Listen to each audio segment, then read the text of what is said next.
dokie.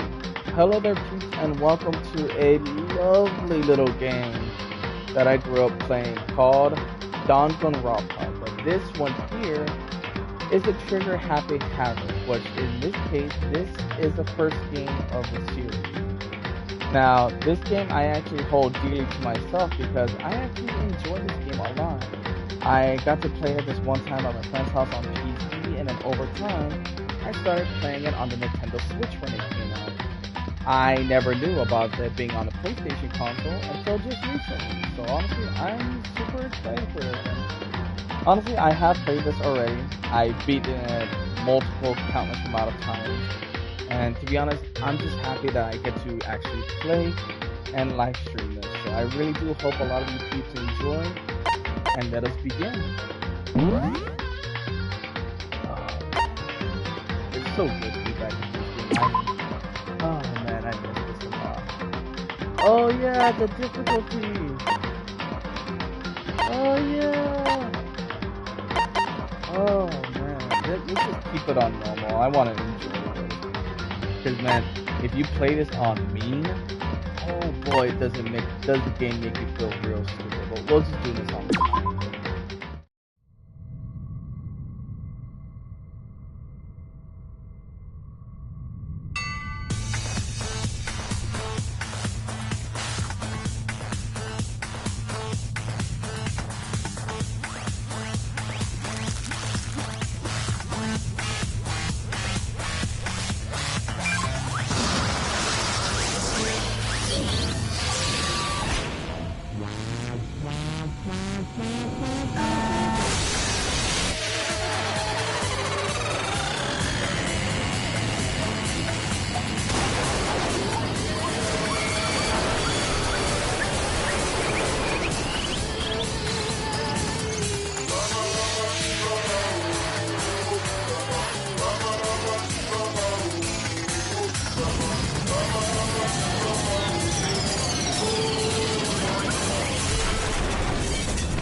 Oh, amazing.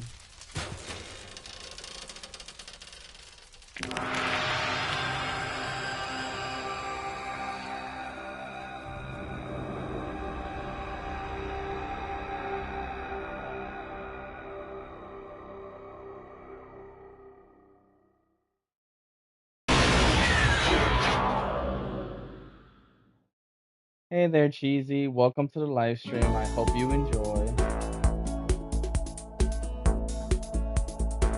Also, I forgot to mention this earlier. As you can clearly see, this game will be a murder mystery game. I'm not too sure if I said it already. But please, viewer discretion is advised. This game will have all sorts of jokes, language. I can't say. Well, there will be a type of violence. So, for those who will be watching, please be advised that, there will be vulgar language, certain bloody stuff here and there, so I hope you peeps enjoy this game. Oh, is the music loud? Let me, oh well, I have to wait till this little cutscene's over and then I'll be Hope Peace Academy. It brings in top students from every field imaginable. The government-funded school of privilege. They say that if you come here and manage to graduate, you'll be set for life. With hundreds of years of tradition, it sends the cream of the crop into the workforce every year.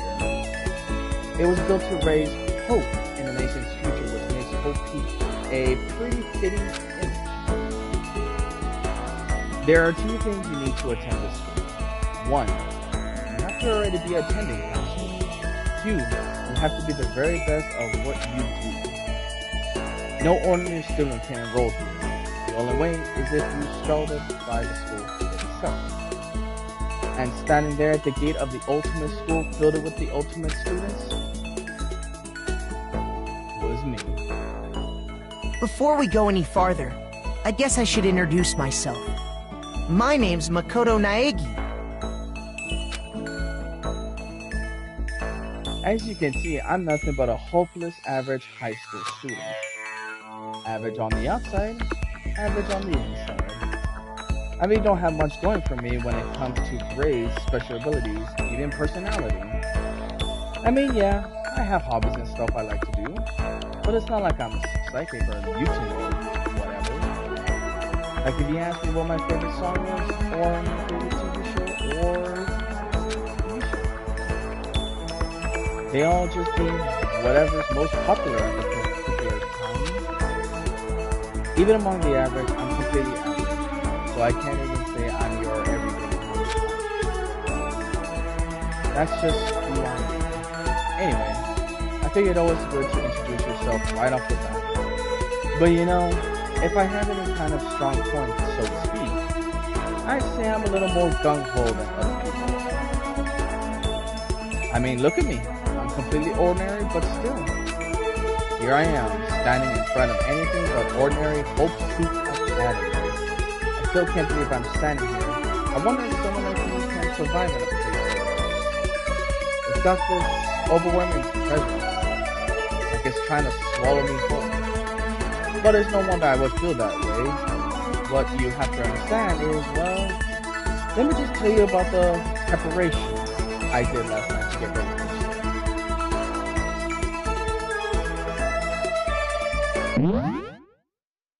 God, I need to see if there's a way to actually do the controllers right now, because holy music is definitely loud. I just turned up my headphones.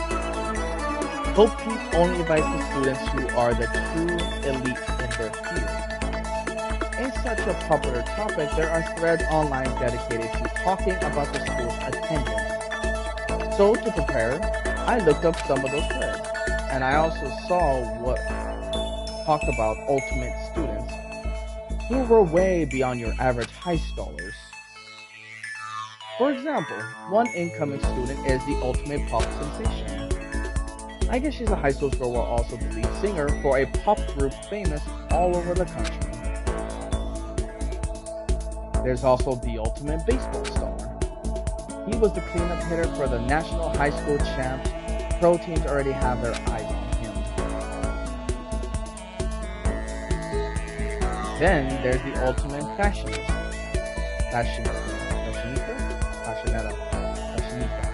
However you say it.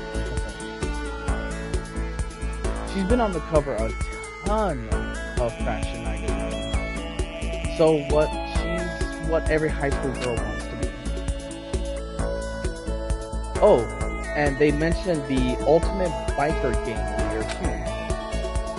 The scary thing is, he's the de facto leader of every biker gang in Japan. Gangs everywhere love this guy. On top of that, there's the ultimate martial artist, the ultimate fanatic character, the ultimate gambler, the ultimate swimming pro, the ultimate programmer, the ultimate chivalrous, and then some. Reading that made me realize how totally powerless I was. It was the country's finest top two-ball. I felt like a tame little house cat would have wandered into a pride of lions. But still, there was something I couldn't stop thinking about.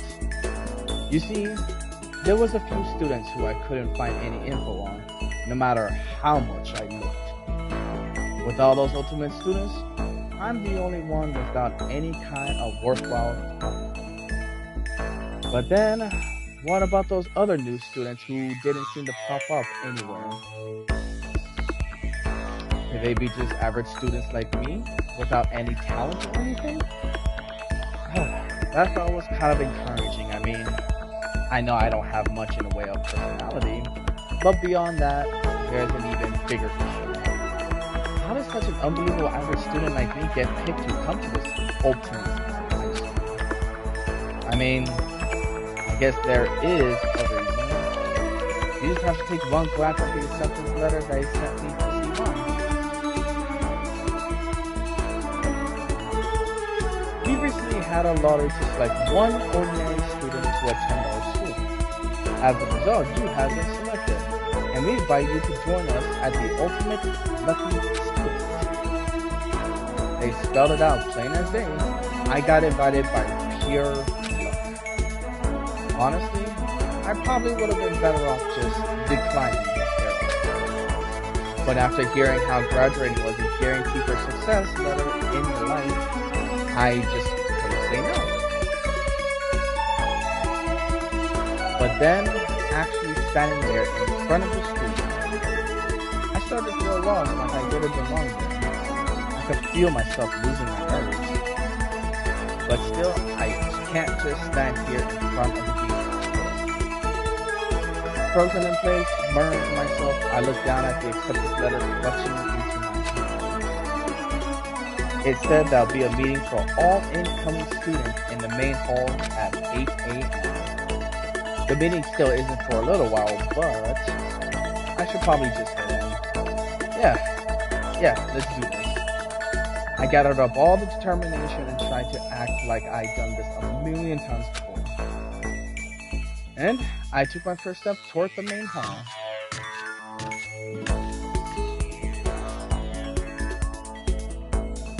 This is where we're supposed to meet, right? I guess I am the first one here. There's a really elegant clock over in the corner. It says it's 7:10 a.m. The meeting doesn't start until 8 o'clock. So there's still a full 50 minutes left. It makes sense nobody else would be here yet. I was so wound up, I got here way too early. I had plenty of time before the meeting, just standing around waiting isn't exactly. I should take a look around the school. Maybe that'll help calm me down a little bit. I am a student here now, so there shouldn't be any problem with me having a look around, right? It'll help me kill some time, if nothing else. Trying to play it cool, I take my first steps into Hope's Peaks Academy. I was also able... It was also my first step towards starting a new life at a new school. At least, that's what I was hoping for.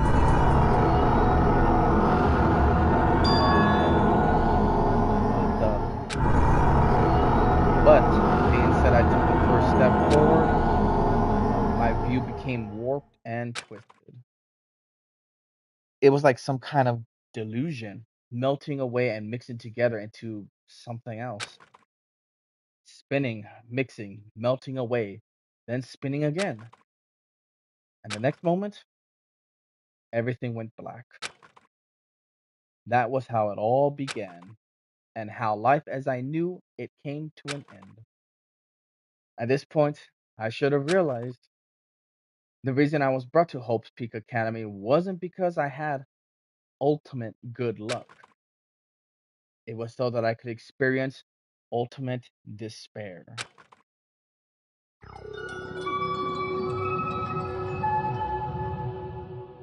And welcome to Despair, the prologue. Oh my gosh, I'm so happy to be playing this game again. I missed playing this game back on the Switch and computer.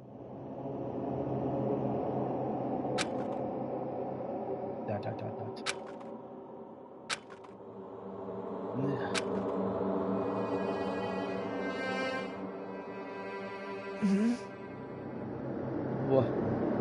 What? Where am I? I woke up with my head resting on top of a hard wooden desk. My body feels heavy. It's pretty normal for me to zonk off in the middle of some boring class or whatever, but what was I doing asleep here just now?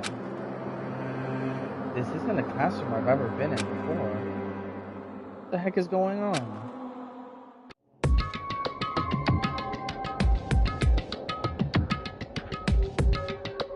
And of course we have our oh so beloved tutorial. Welcome to Hope Peaks Academy. Firstly, we like to explain the basic controls. You can use the left stick to adjust your aim. If you aim at the object you can interact with, you can press the X button. And presto, you've investigated that object. Use the directional pad or L1 and R1 buttons to adjust your viewpoint. Why don't you try looking around the classroom? Okay, first things first, I definitely need to find a way to turn down that volume because holy cow. That volume is definitely loud as heck. Okay, maybe I have to do a little bit more before I can get to it. That's the desk I fell asleep on. I still can't see a line of rules. I must have left it. I'll have to do it. Hey, what's that on the desk? An orientation guide? It's some kind of creep-looking pamphlet, and there's something handwritten on it. The next semester is about to start. Starting today, the school will be your entire world. What the hell? Is this someone's idea of a joke? Yeah, if I remember also, you kind of have to explore this game a whole lot, if I remember the game correctly. Like, it's all, this game, if you played it on PC and on the Switch, it's literally a point and click game. Like, man, this game is truly something else. I really do love this game a whole lot.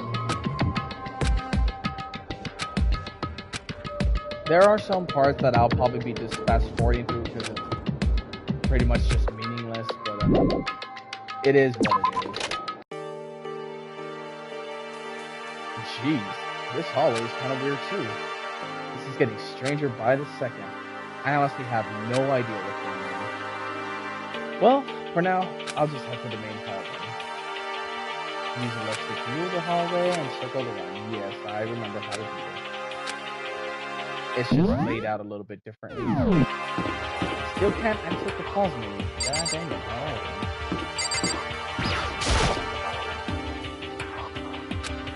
Square Hotel. I guess it's a place for people to stay overnight. But anyway, I need to head to the main hallway.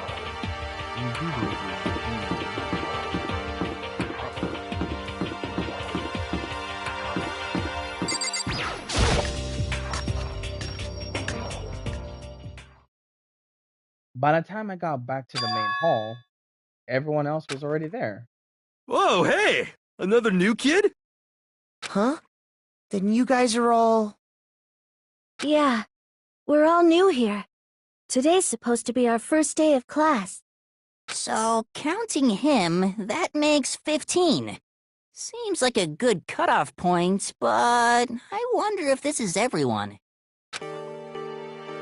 Standing before me were the ultimate students that had been handpicked by the school.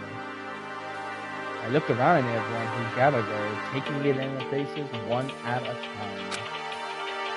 Maybe I was just imagining it, but I swear I could feel a kind of aura coming from each of them.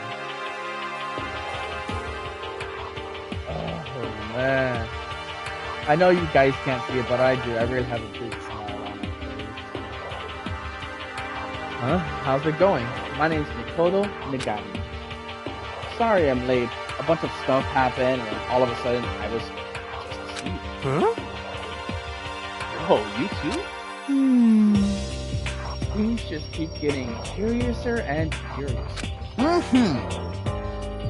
So strange. I declare beyond a shadow of a doubt that this is a strange situation indeed. What are you talking about? I honestly have no idea what's going on right now. Got it! Just a moment. There's something else we must address. Listen to me! Makoto, your tardiness is unacceptable. Surely you were aware the meeting was starting at 8 a.m. sharp. To be late on the first day is unspeakable. I must report you and you must accept your due punishment. What? What's your problem? It's not like he wants to be late. He didn't even have any control over it. That's right! Everyone just calm down.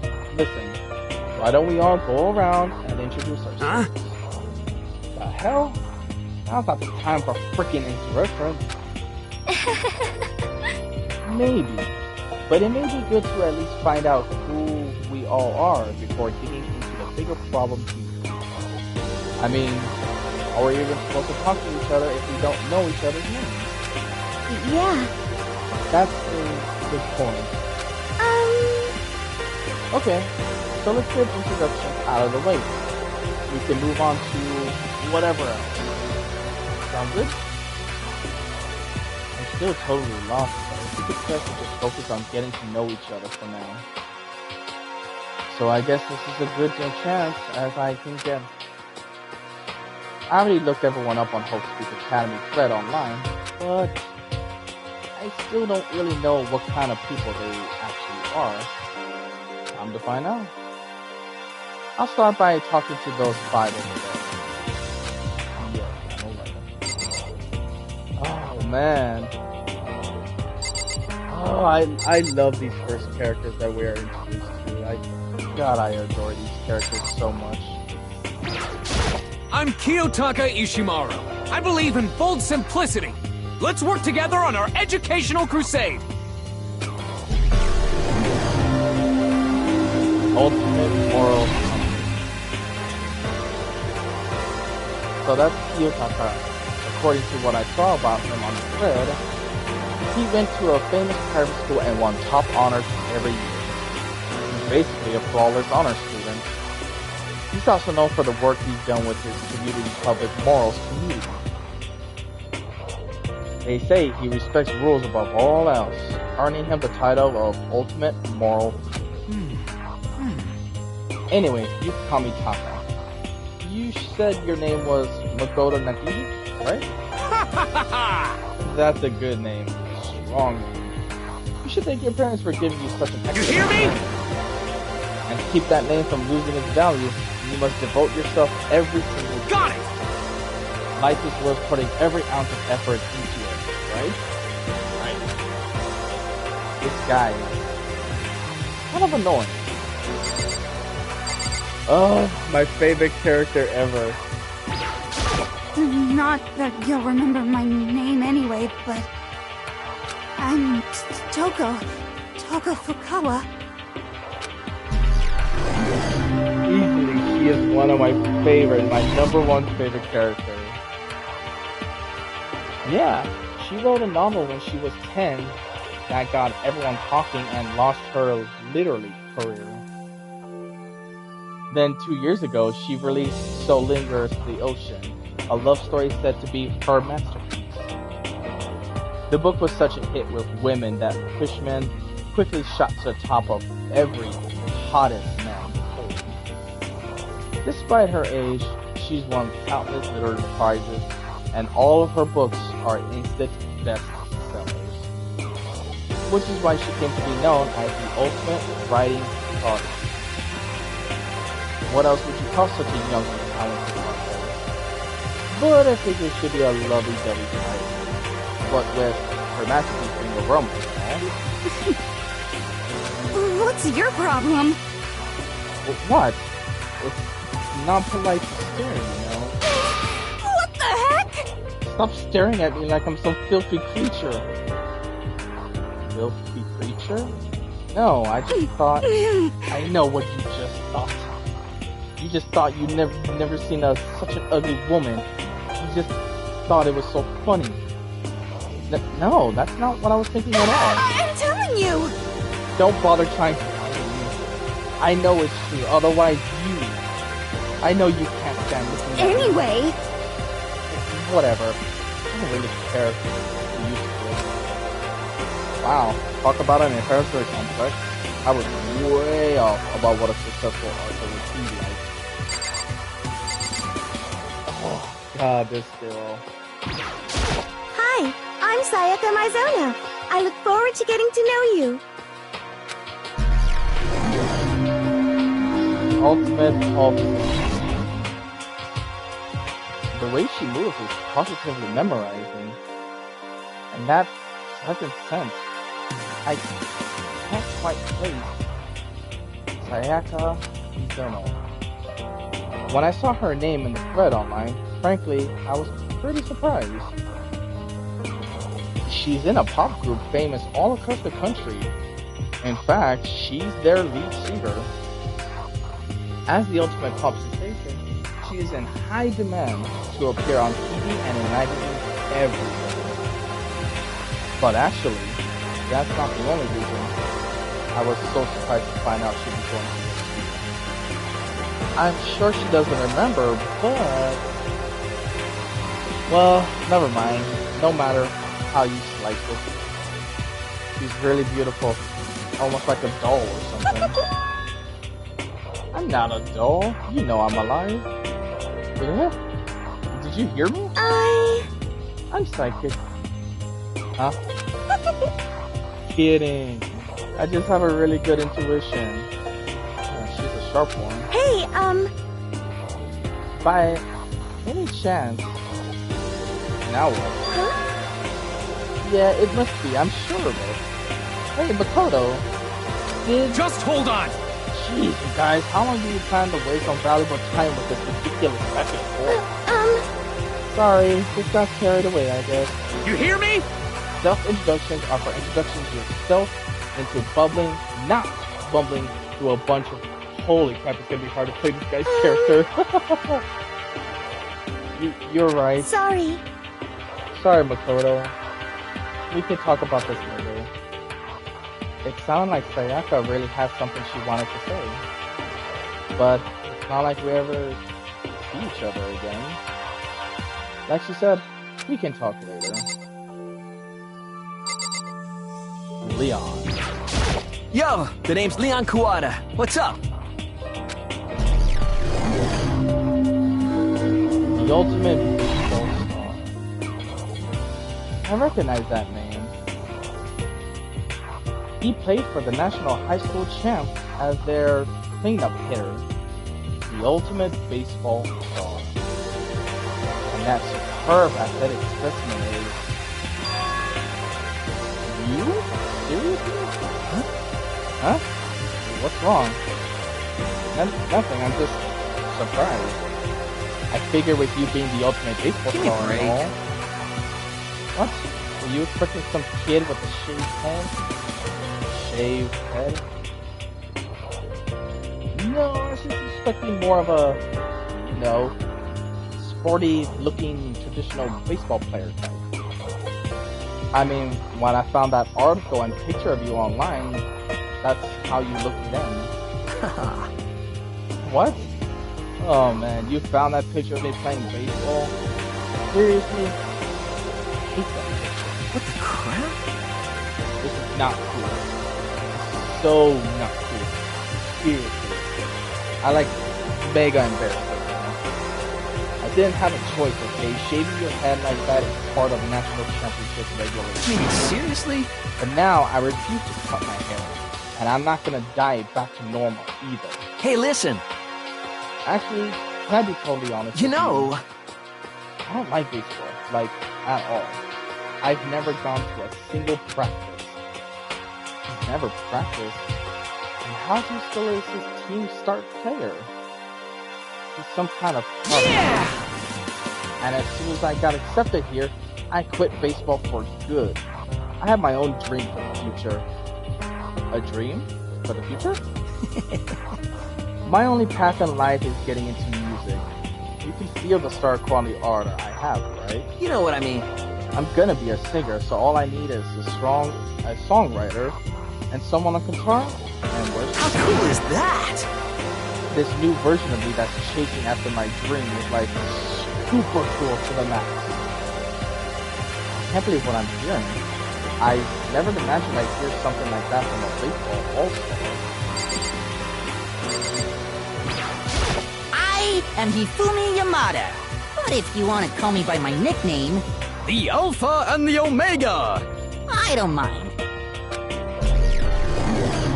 Yeah, bro, we could probably be on the same level.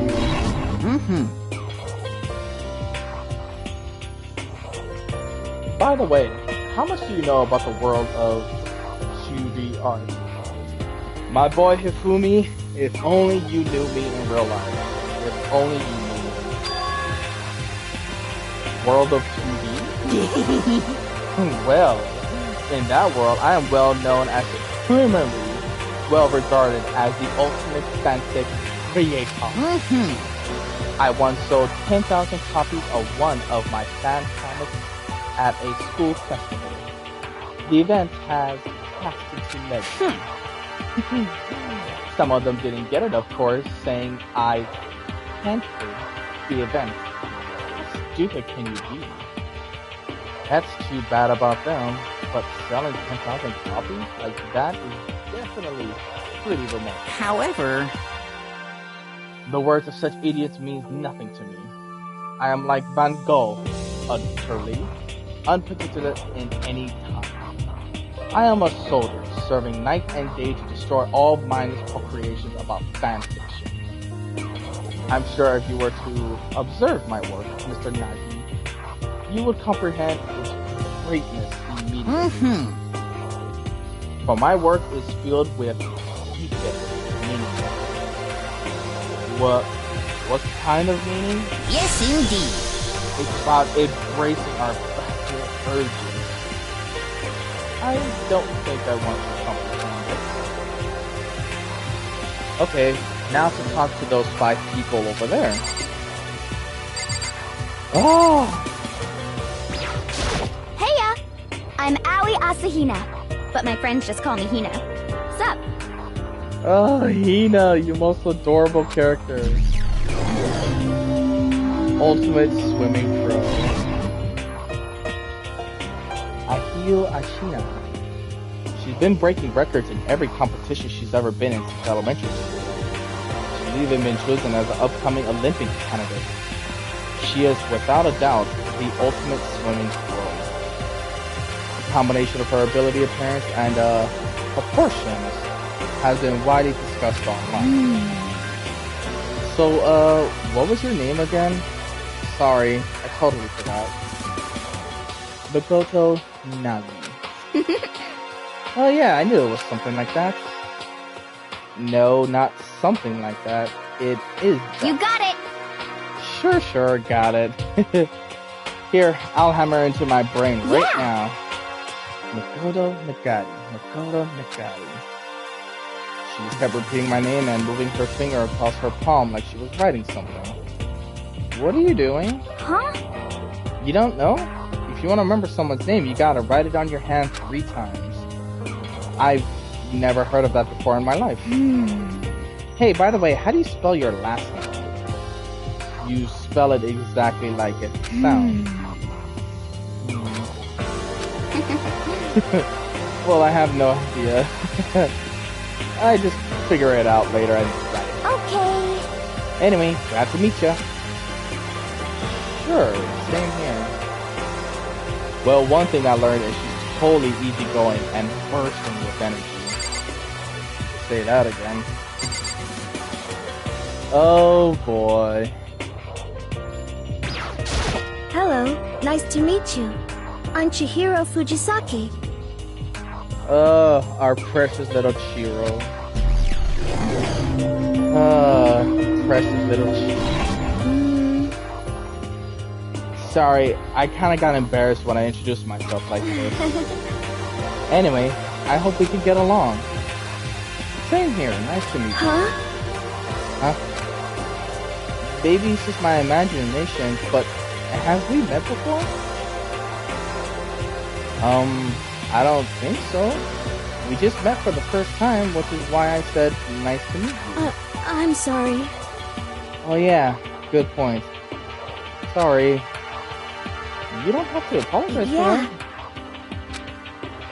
Chihiro Fujisaki is known as the cutting-edge programmer she created.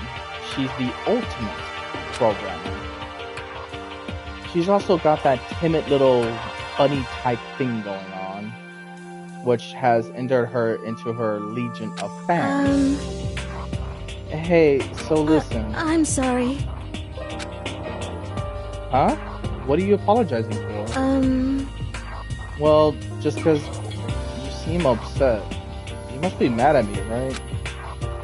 No, not at all. I was just lost in thought about something. Huh? Huh? Lost in thought? Yeah, it had nothing to do with me being upset or anything. Thank you. Oh, thank goodness. I was afraid maybe you didn't like me. I'm glad. I'm starting to understand why her fans are so into her. Oh, are you sure about what you just said?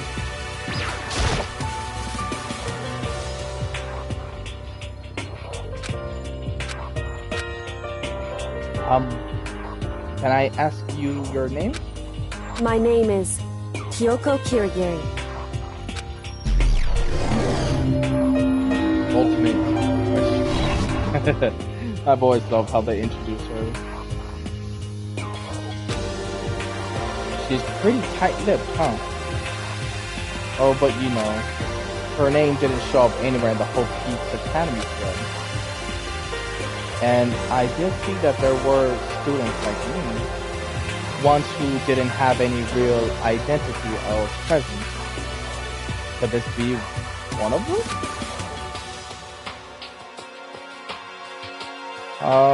So what are you doing at this school? What's that supposed to mean?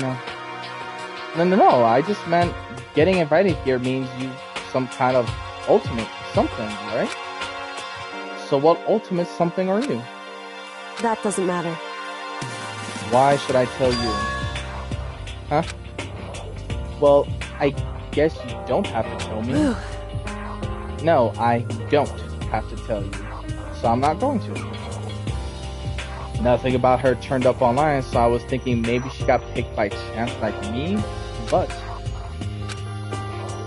her face is like an iron mask. If she doesn't want to tell me anything, no point in asking.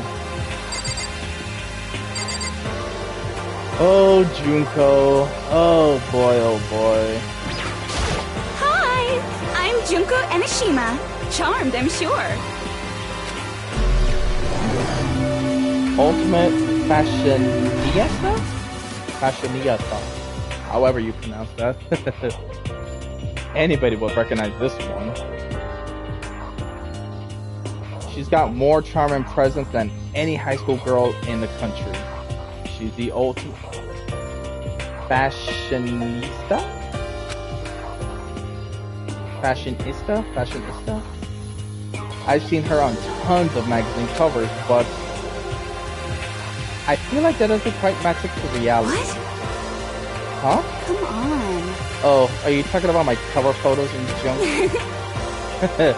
Well, of course, they're totally photoshopped. Photoshopped? Yeah, you know, edited to hell and back with like computers and junk. So they aren't real? What can we do? Oh, come on, don't act so surprised. You're gonna make me all depressed. Totally. It's totally normal these days to Photoshop the crap out of your cover photos. If you're surprised by that, you'll be totally blown away by a certain dangerous little diva of ours. They make the eyes and junk super big and tweak the skin so it looks all caramel and porcelain. Oh. So my dreams are getting crushed. God, I forgot the little sense of humor that this game has. Oh, I miss playing this game so much. Nice to fucking meet you. Ultimate biker game. Mondo Owada, huh? Which means he's the current leader of the largest biker gang in Japan. He's earned respect even from every gang in the country. He's the ultimate biker gang leader. Nice to meet you too. Yo. Hell yeah. I better be careful around him. One word and I could wake up at the bottom of the sea. Those four over there are the only ones left. Oh my god. I am Sakura Okami. Oh, Sakura. Oh my god. Another adorable character I love. Ah, jeez. I almost asked her if she was a guy. The day I saw something like that out loud is the day I get turned into a human meatball.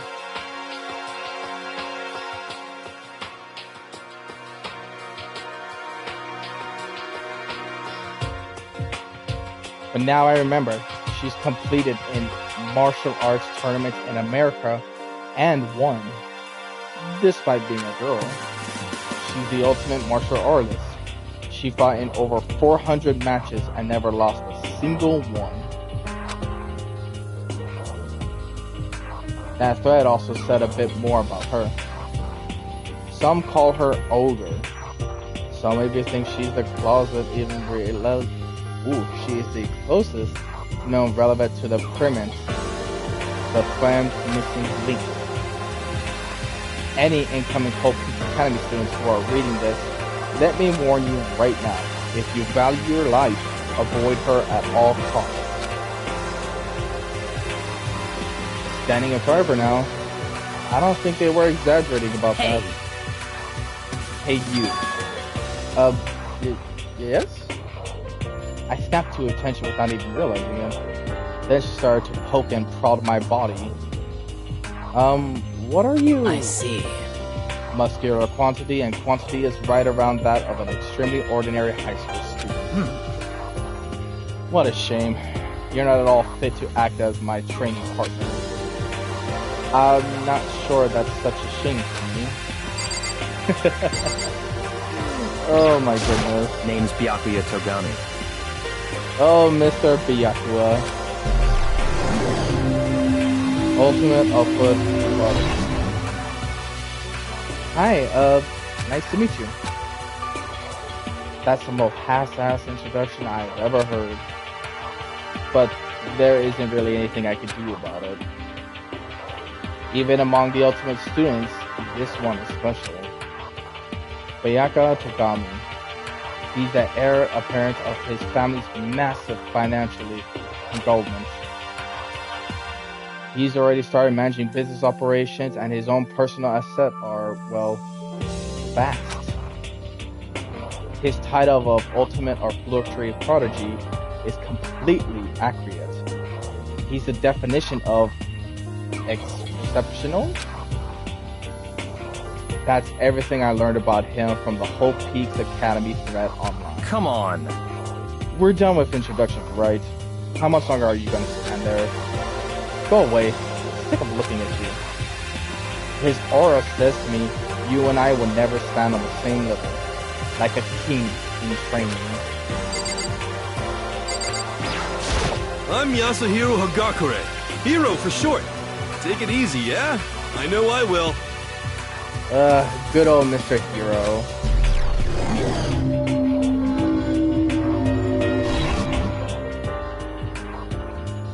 Yoshiro Hagami, known as Supernova in the psychic community.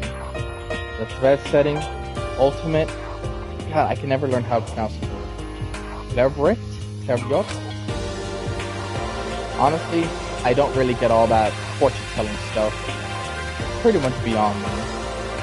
Still, can't help wondering if there's any truth. Could it be? Okay, I give up. What happened? You're serious? I saw it. I looked right at it. Seriously, I totally saw it. Saw what? A guardian angel with a crazy pram chasing after Bigfoot running off with a skyfish in its mouth. And that guardian angel is your guardian angel. Nah, I'm just kidding.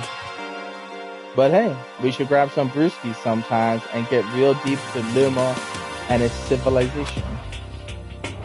What? We're not allowed to drink. We're in high school. You know?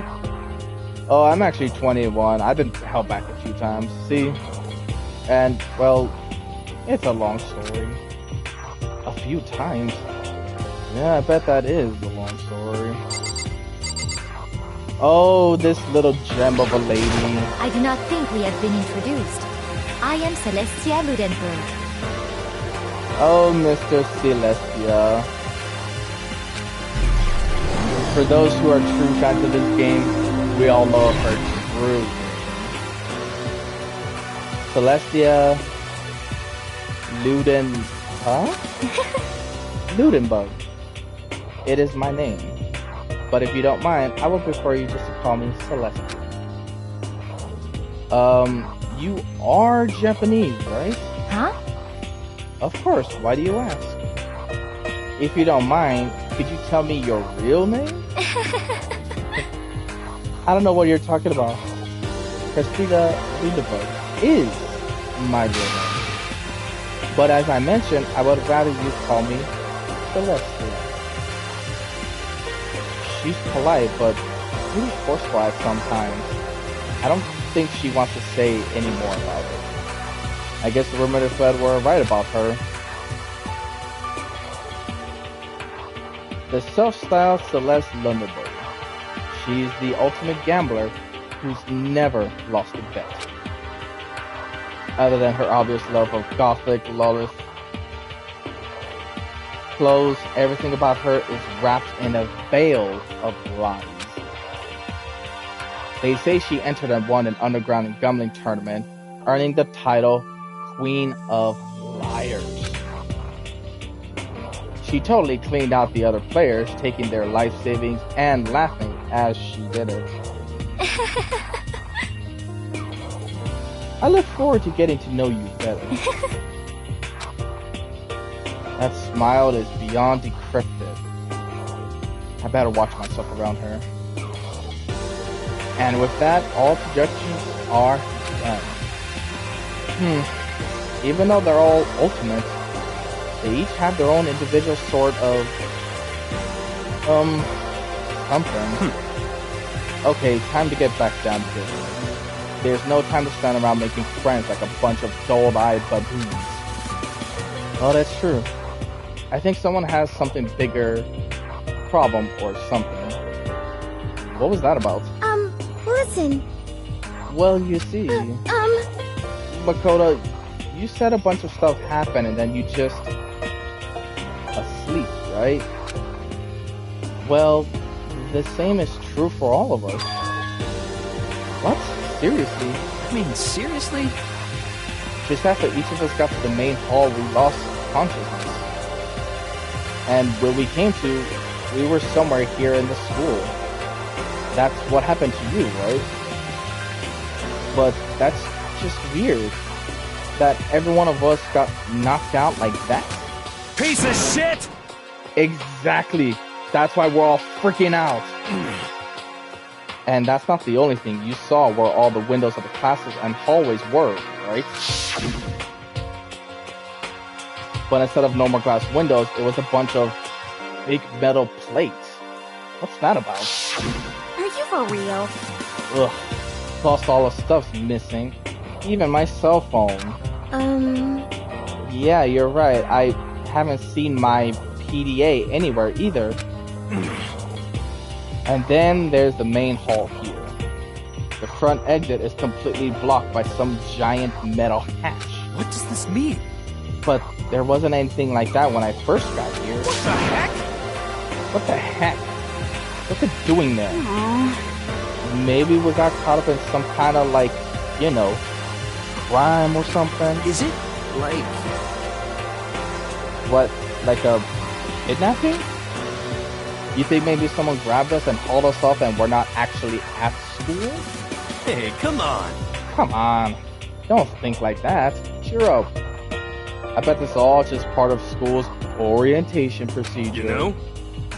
Yeah, I'm sure that's it. So I'm just gonna take it easy for a little bit. I see. Oh. So you think they wanted to do something to surprise us? What the hell? Huh? Well, if that's all it is, it's nap time for me. You know what I mean. I was up way too last night, so I could use a little shut-eye. I could feel everyone's tension evaporating. But then, it began.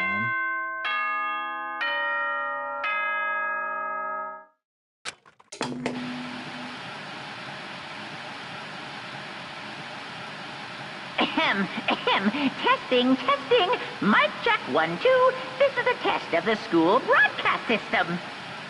Am I on? Can everyone hear me? Okay, well then. The voice seemed totally out of place. It was so playful, so completely unconcerned. I couldn't help but feel a deep, unnerving dread at the sound of it. It was like hearing someone laugh at the scene of an accident. To all incoming students, I would like to begin the entrance ceremony right now.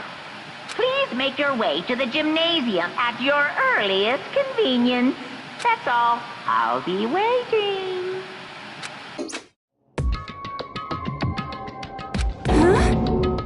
What the hell was just now? Goodbye.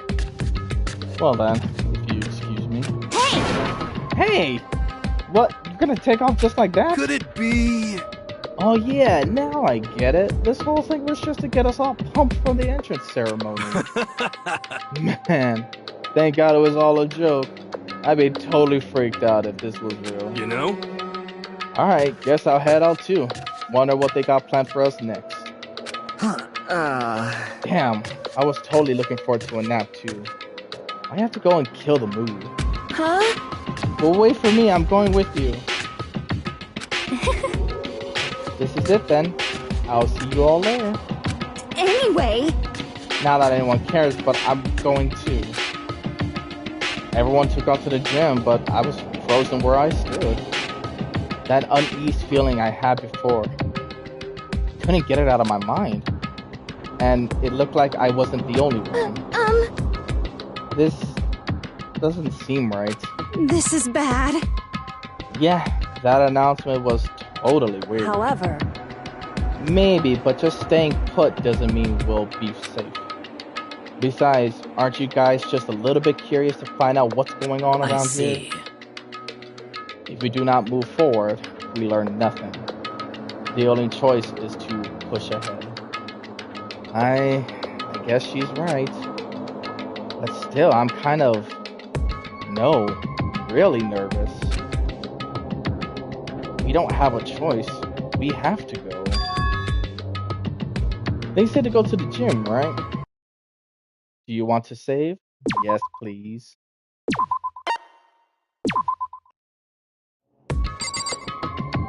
Alright, can I finally access the settings? Because holy cow, freaking everything is just pitch loud. No, I can't access the menu yet?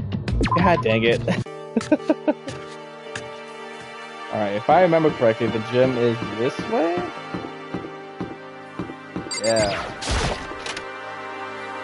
I wonder what's going to be the difference, because since I have played the PC and the Nintendo version, Hey, come on. I wonder how this one's going to be.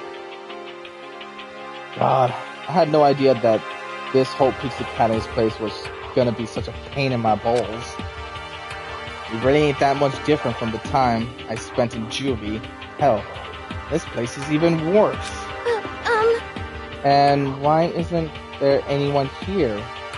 Walking through the halls, I don't see a single person. This is bad. Isn't that, like, seriously not good? They just trying to spook us. They took those metal plates down later. I'm sure of it. All we can do now is hope for the best and prepare for the worst. Nothing ventured, nothing gained. Shit. Well, hell, it ain't like I'm scared or nothing. Just get over there. Hey, damn it. Hey, whoever called us here. What are you thinking? Mondo, stop. No running. Well, I too shall go. Hey, wait. Don't leave me here all alone. Okay.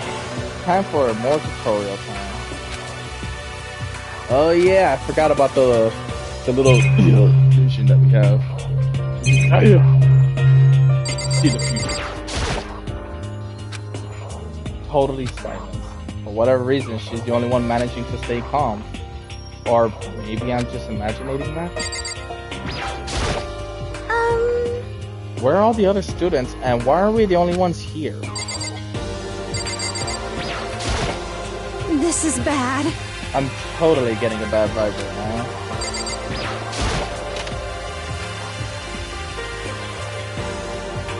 Feel filled with unease and dread. I did what the announcement said and went to the gym. And I saw what was waiting for us there. Oh, it really does look like an entrance ceremony. Yo! See? Told ya. It's totally a normal entrance ceremony stuff. Hero was right.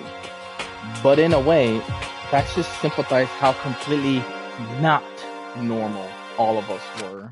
Hey there! Howdy! Hello! Is everyone here? Good! Then let's get things rolling!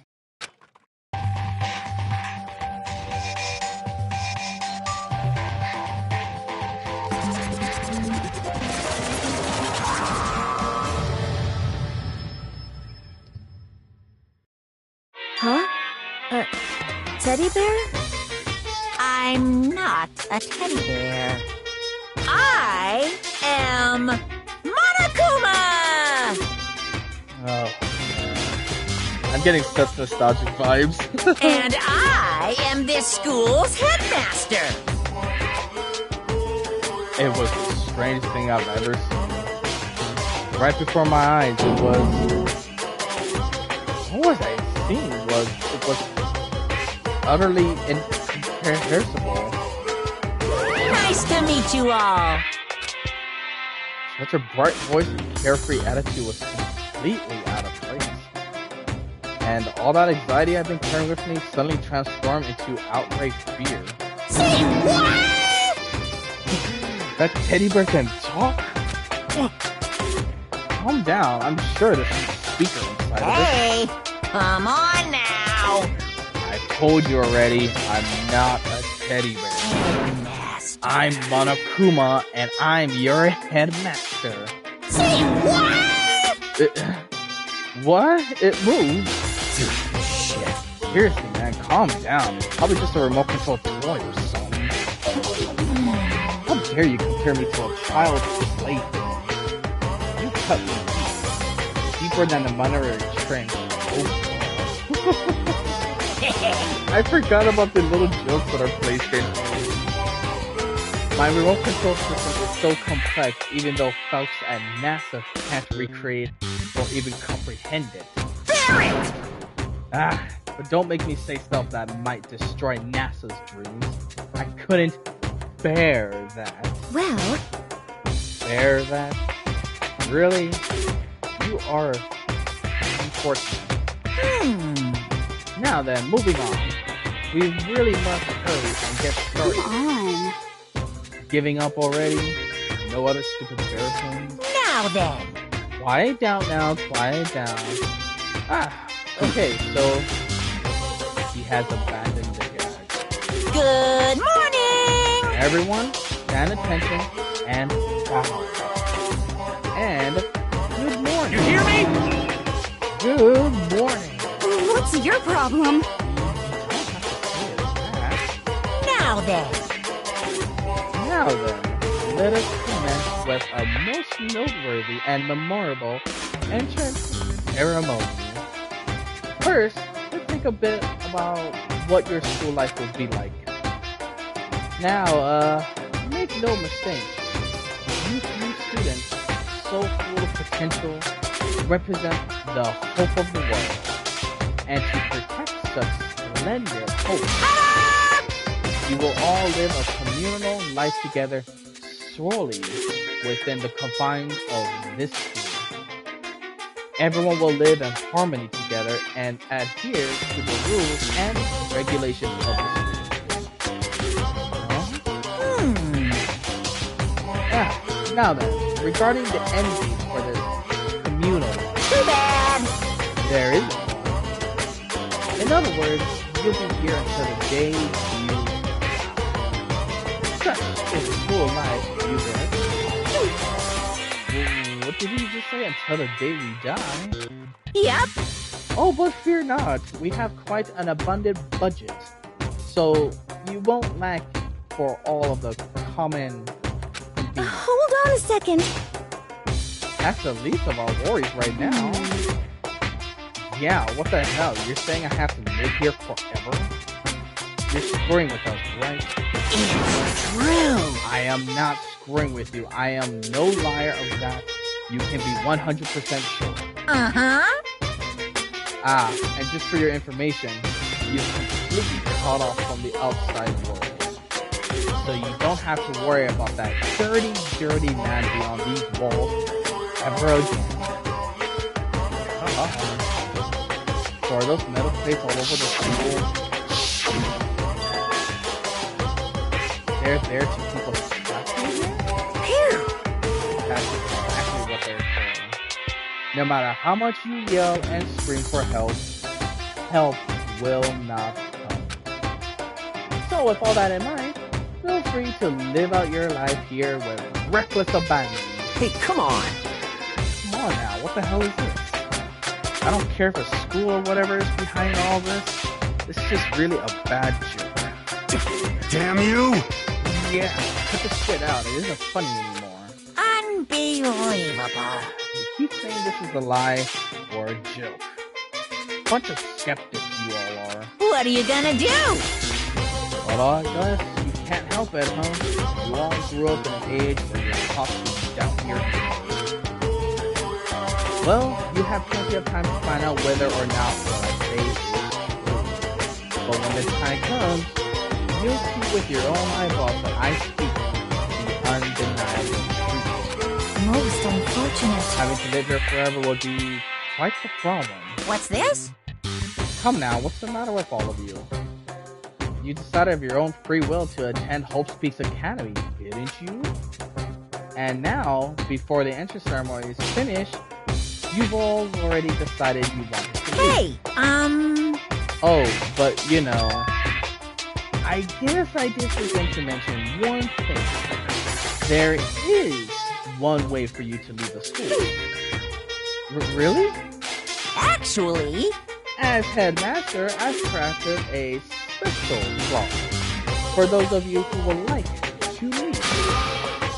I called it the graduation clause. Now then. Now, let me tell you about this fun little rule. As I mentioned, in order to maintain an environment of harmony here, we rely on a communal lifestyle. And if someone were to disrupt that harmony, they alone will be allowed to leave the school. That, my students, is the graduation clause. What do you mean by disrupt the harmony? Well, you know, if one person were to murder another. Murder? Yes, indeed! Stabbing, strangling, falling on the ground, crushing, acting, drowning, igniting. How you do it doesn't matter. You must kill someone if you want to leave. It's as simple as that. And I see a text error. The rest is up to you. Give it your all to achieve the best outcome in the worst way possible. A chilling shot rang out. You must kill someone if you want to leave? As soon as I heard those words, my blood went cold. I bet that got your brain juice flowing. Beats the heck out of a human catching a salmon, eh? Like I said before, you guys are the hope of the world. But you know, taking that hope and seeing it get murdered creates a darkened shadow of extreme! And I just found that so darn exciting. What the hell? What the hell are you talking about? Kill each other, it's... Huh? To kill each other is to kill each other. I'm sure there's a dictionary here somewhere if you need it. What are you saying? We know what it means. That's not the problem. Why do we have to kill each other? Say what? Yeah, stop blabbering with all this nonsense. Just let us go home already. Blabbering? Blabbering? Blabbering? What do you mean blabbering? Stop blabbering on about blabbering on! You guys just don't get it, do you? Let us go, let us go. You keep on saying the same thing over and over and over and over. Listen, from this moment on, this school is your home, your life, your world. Got it? Yahoo! And you can kill as much as you want to kill. So go ahead, go on and killing spree. Alright, come on. How long are you gonna keep this? You know? You got it, okay? You scared the hell out of us. So you can go ahead and reveal the trick now. Huh? Reveal the trick? I'm right? Yeah, because I mean, you know, this is all some sort of kind of trick and all, right? So, like, shit. Dude, shut the hell up and get out of my way. Shoving hero outside, Mondo places himself in front of Monokuma. His voice rumbling. You're fucking dead. Listen up, asshole. This shit's gone way too far. What the hell kind of joke is What's the matter? joke? What do you mean? Like your hair? You son of a bitch! Ah! Mondo roared, and there was a sudden boom. There was a sound of floorboards as he kicked off and launched himself into the air. He flew at Lunokoma as fast as straight as a bullet. He locked onto his target. Gotcha, you little piece of shit! I don't know if you're a toy or a stuffed animal or whatever the hell. Either way, I'm gonna rip you to fucking shreds! What? Violence against the headmaster is in violation of school regulations! Shut the fuck up! Let me out of here, I swear to Christ!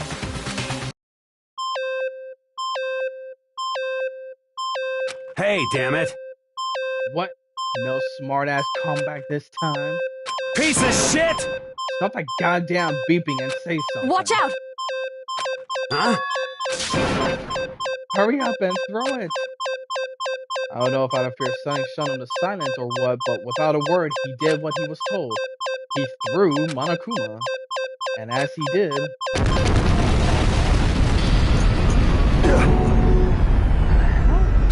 What the?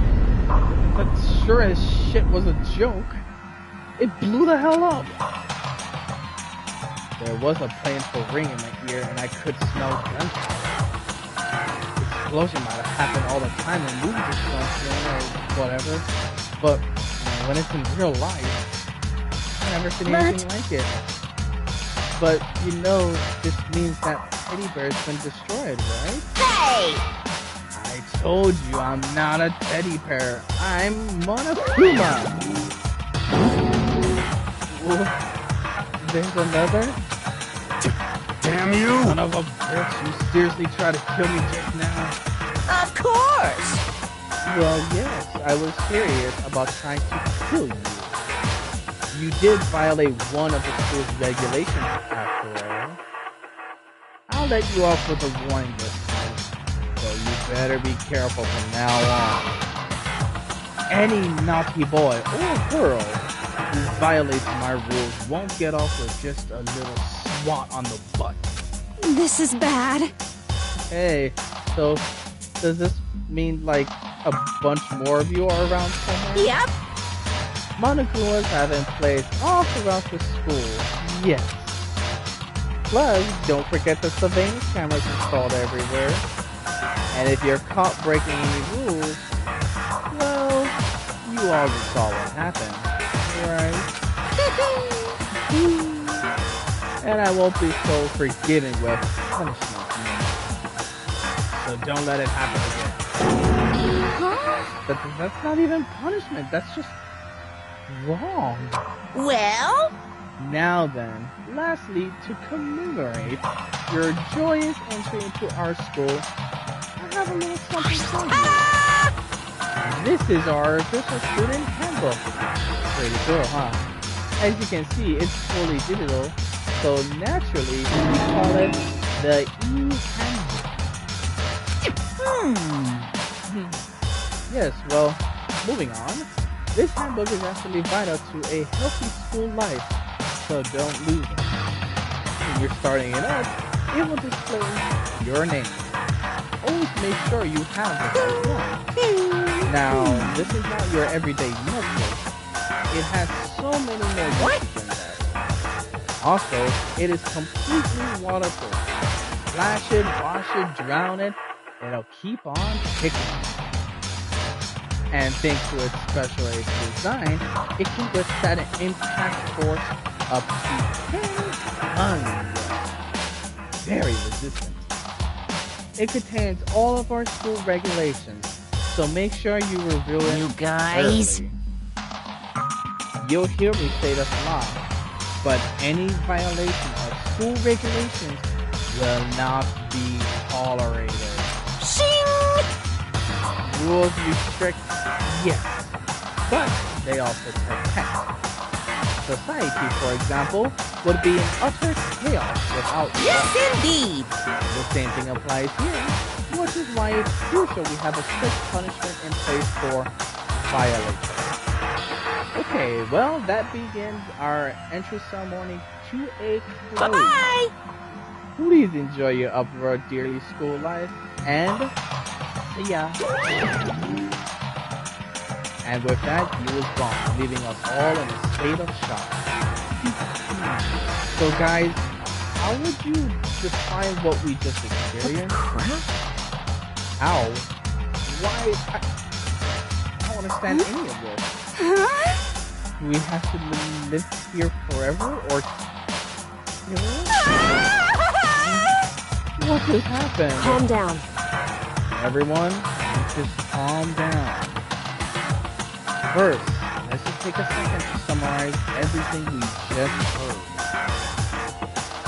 Based on what Makina said, we essentially have two choices. Choice number one is that we each stay here living a communal life together until the day we die.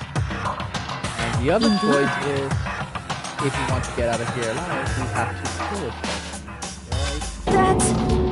But killing someone, that's... You were abducted out of nowhere and stuffed into this place meant to look like a school. And now we're supposed to start killing each other? This is... What is this? Ridiculous! A lie is what it is. All these ridiculous things we've heard, this all has to be fake. Right now, it doesn't really matter if it's real or fake. What matters... So, in other words... Is there anyone who's seriously considering all of this? To that, nobody had a response. Keeping quiet myself, I looked around at the others. They all stared at each other, trying to gauge. I could almost taste the hostility. And that's when it hit me. I realized the true terror hidden in what had laid out. You must kill someone if you want to leave. Those words had planted vicious thoughts deep within us. Each of us began suspecting of each other else. We were forced to wonder if someone went to betray us. And that was how my new school life began. This school, which had came out of nowhere to raise my hopes so it's not a school of hope. It's a school of despair. And that concludes the first prologue. Oh my god, I dearly miss playing this game. I really do. 15 students. To be continued. God, I really hope a lot of you people enjoy this series as much as I do. Now, I cannot say I'm an extremely hardcore, dedicated fan, but I could definitely say that this game definitely has a special place in my heart. This game is so unique. It's just so fascinating. I absolutely love this game so much. I really do hope a lot of you people enjoy this live stream. I'll probably be doing this for another hour because we haven't even completed chapter 1 yet. We just completed the prologue. That's all it was.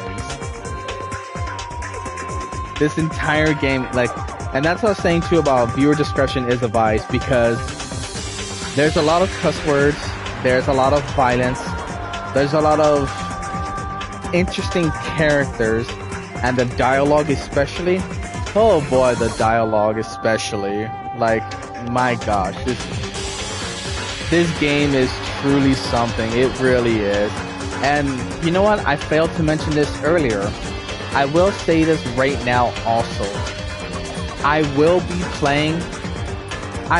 try to play the entire Danganronpa series. The only thing is, there is a 4th game. Well, actually no, there are 3 games. There are 3 games. One is strictly on a Japanese smartphone, and there is 2 other games. I'm not gonna play those 2 other games. I guess you could say it's like, oh, you received the school crest present. But yeah, there are 2 games. Well, there's like 6 or 7 games in total, I think.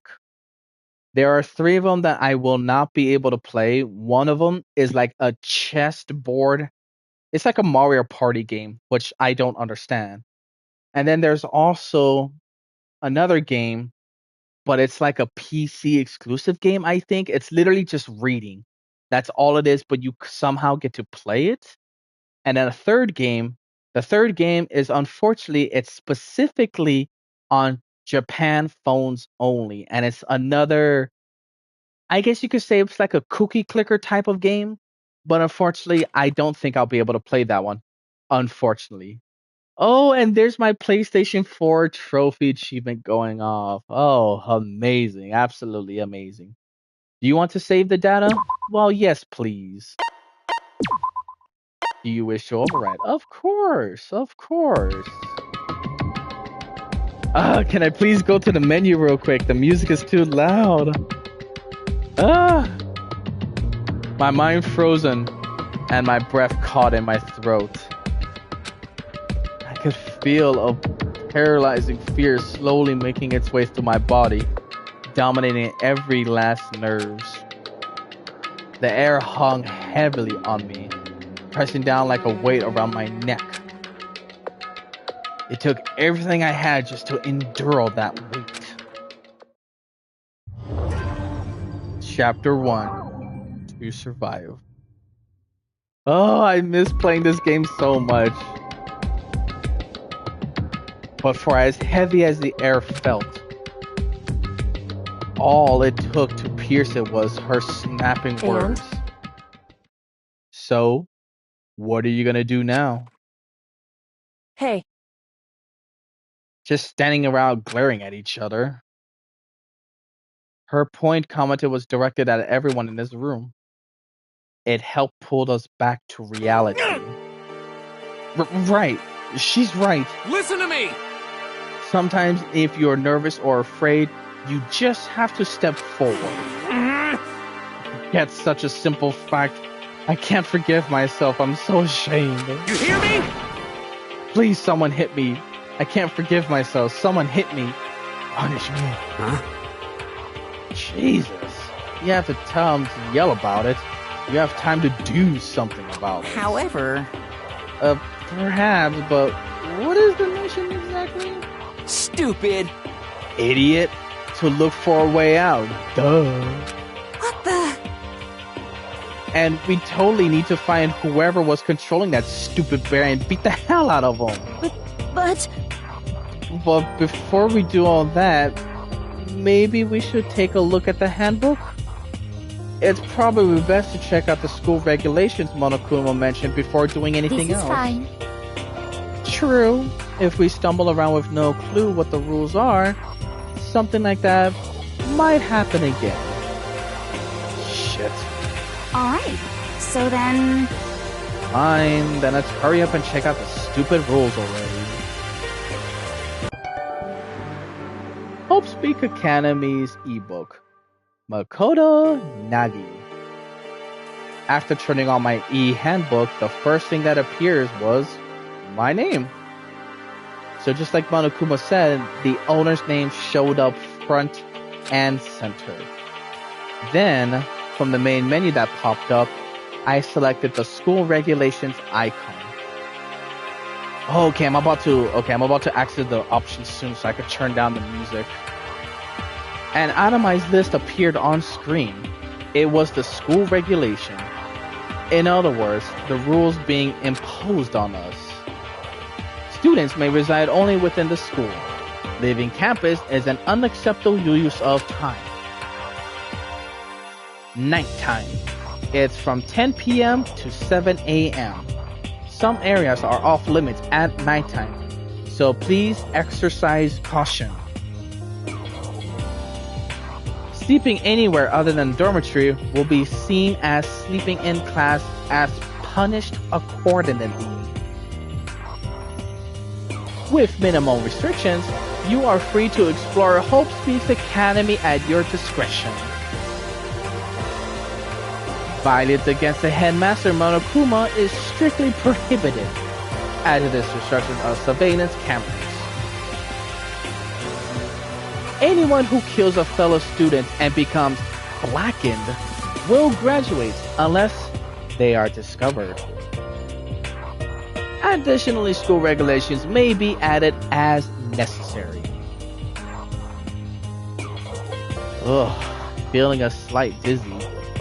I raised my face up from the screen. As I looked around, I saw the same stormy expression on everyone's face. Stop fucking around! This is bullshit! What the hell kind of rules are these? I'm not gonna let them control me. Well then, why don't you wander around the school without a care in the world and see what happens? Personally, I would love to see what happens when someone breaks one of the rules. But if he got punished like what we saw before, I don't think there'll be a respawn waiting for him. Yo. Ever since I was a kid, I grew up with my older brother, pounding this into my head. When a man makes a promise, he has to keep it, even if it kills him. And? So what? Her facial expression, damn. Just her expression is, damn. What? I made a ton of promises that I still have to keep. That's so piece of shit! So I can't afford to die in here. None of that made sense to me, but you are saying you will follow the regulations, is that it? That's true. Well, yeah, I guess you're right. I have a question. For regulation number 6, what do you think it means exactly?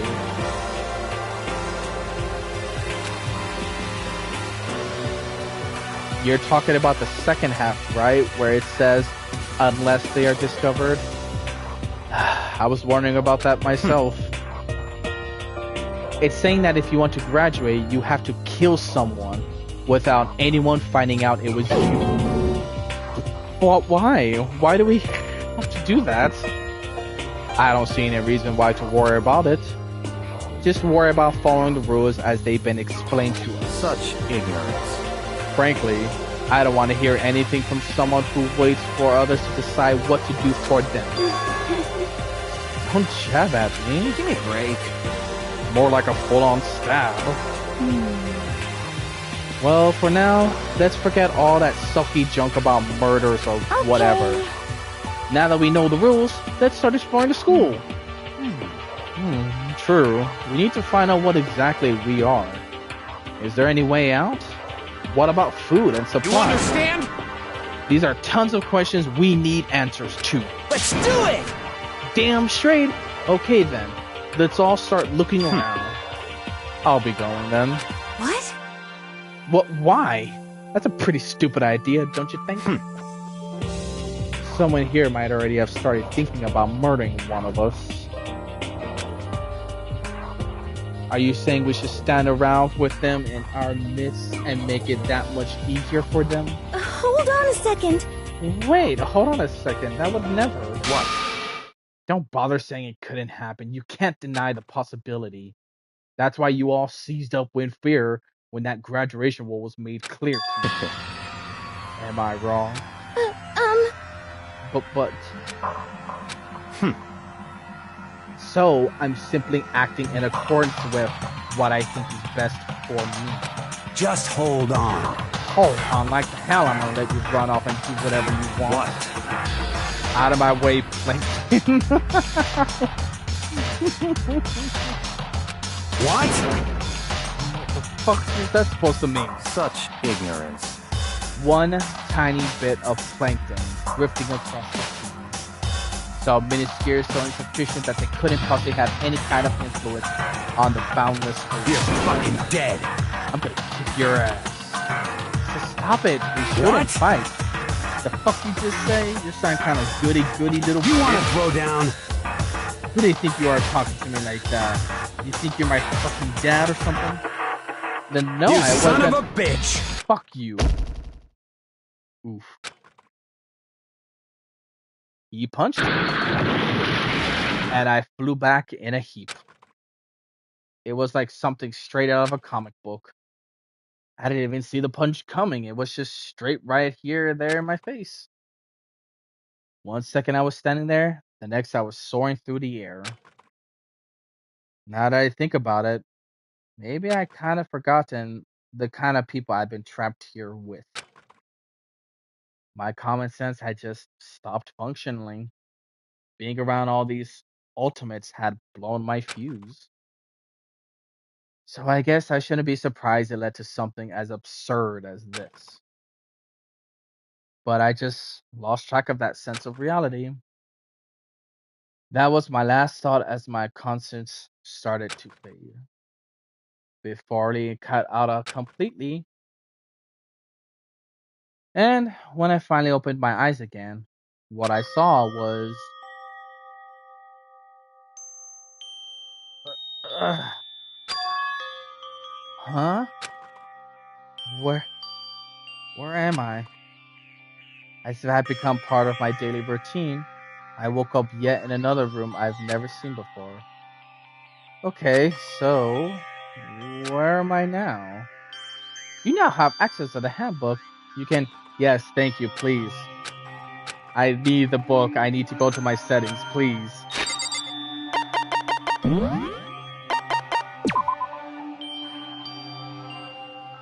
Ooh, boy. Okay, I'll turn down the music a little bit more. Oh, this needs to be turned up. Why is that turned down? That needs to be turned up. Sound effects, we'll keep that halfway. Alright, I'm gonna put the music down, like, maybe...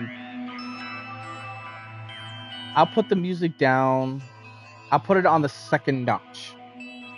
Because, to me, if I put it down one... If I literally put it on the bottom baseline, the music is not quiet, but it's quiet. So, for now, I'll put it on the second bar. How does that sound so far to you guys? Does that sound okay, or is it still way too loud? Because if that's anything I learned about these Danganronpa games, is that the music is weirdly, insanely high. I don't know why. Maybe it's a video game issue or something, but the music always sounds incredibly high.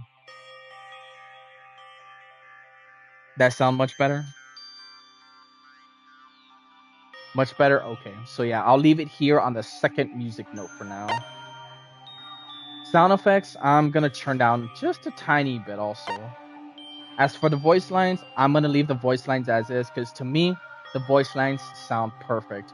Unless the music or their voice lines sound loud, please let me know and I'll fix it in further future. Oh man, I'm so happy to be playing this game again. Oop, nope, I exit the menu and the music got incredibly loud. Oh my god, why did it get loud? Why? That's the one thing I've never learned about the Danganronpa game, is that the music in every single game is just insanely loud. Even if you turn the music down, it's insanely loud. Alrighty. Looks like the door leads outside. It's locked? So some of the rooms have locks, huh? Oh yeah, I forgot. I need to look around and stuff. This must be the key to the room. My name's written on the keychain, which means it must be mine. Right? I better hang on to it for now. Alright, let's go. I know there are small details, like, I know for a fact you have to look at everything in the game, but I'm gonna say this right now, I will not be doing that. I will not be looking at every single little detail, every little Easter egg. I will just be playing this game how I see fit. I won't be going overboard and like, oh, let me go check out this room because I know this room has 2 areas that has coins. Like, I'm not gonna do all that craziness. Rattle, rattle. Huh? It's not opening. I guess it's locked? Just an everyday trash can. I don't see any kind of trapdoor or hidden components or anything. See, like that. You get a coin just from randomly inspecting stuff. Looks like this door leads us. Oh, god dang it. Let me open up the doors.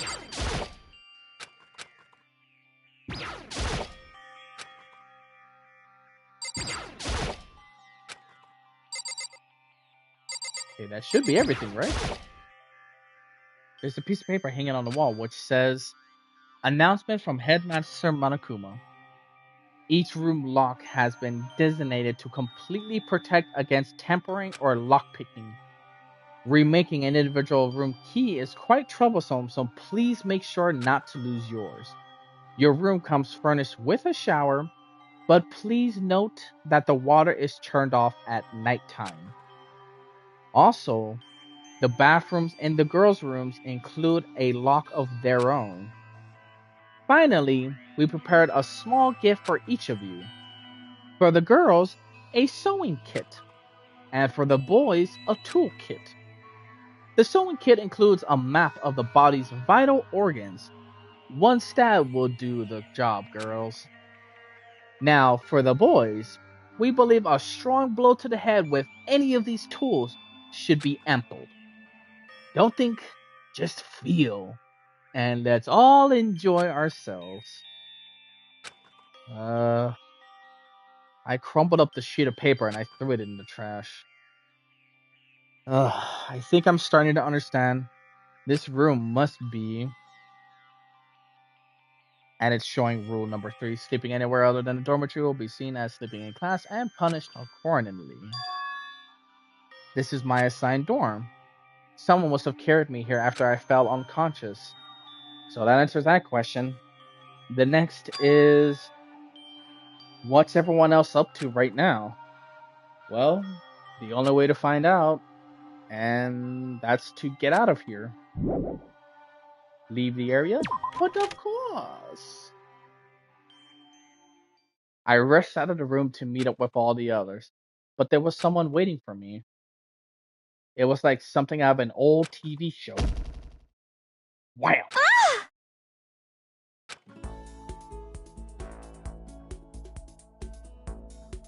Oh! Sayaka? Okay, I might have to turn down the voice volume a little bit. Sorry. Are you okay? I'm fine. I hope you're okay. Sorry about that. She had an embarrassed smile on her face. I stood up slowly. Are you okay, Sayaka? Are you hurt? You make it sound worse than it is. I'm completely fine. I know how I look, but I'm actually built some pretty good muscles jumping up and down on stage. That's good then? But are you okay? You know, from Mondo hitting you? Oh, that's right. I got knocked out there in front of everyone. I guess I revealed my lack of cool right from the beginning. Oh, I'm fine. Nothing wrong here. That's good. I was kind of worried. Thanks? By the way, what are you doing here? Actually, I came to get you. You came to get me? Listen. Well, if you really are feeling better, I was hoping you could come to the dining hall. The dining hall? You see? After you got knocked out, everyone decided to go do their own thing. We decided it would be more effective if we split up to investigate. So we agreed to get together later on and talk about what each found out. So does that mean it's almost time to get back together? If that's what's going on, then of course I'll go with you. That's good. Good. I'll go on ahead and meet you at the dining hall then. Oh my gosh, it's so good to be back. I really do miss this game so much. And I absolutely love just the perspective of it. Like, it's mainly first person the entire game. But, man, it's so good.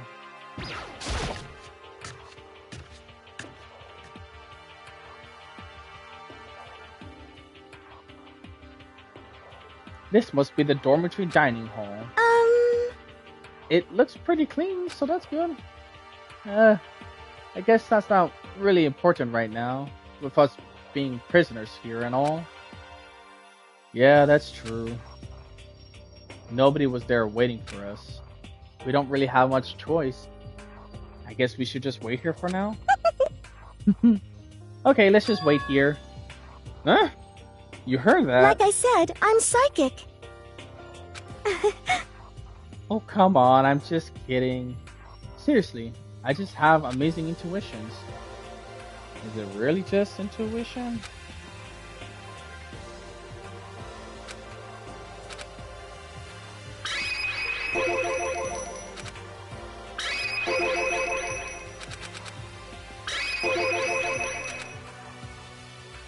Alright, cool. Hey, By the way, Makoto? Huh? What is it? Well, it's just... I know this is kind of continuing the self-introduction thing, but I wanted to ask you something. Continue our self-introductions? We kind of got cut off before, but I had a question I wanted to ask you.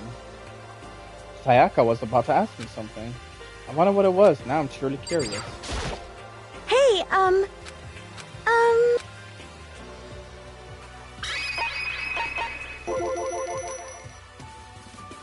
What did you want to ask me? Makoto, did you happen to go to Blackroot Junior High? Were you maybe in class 2? Yeah, actually I was. Oh, I knew it. I went there too. I was in class 4 though. Did you remember me? Do I remember? Even back in middle school, she was a celebrity with all kinds of ultimates surrounding her. How could I forget, honestly? Almost as surprising as her question was, that she remembered me. We never even talked to each other, but somehow she still knew who I was?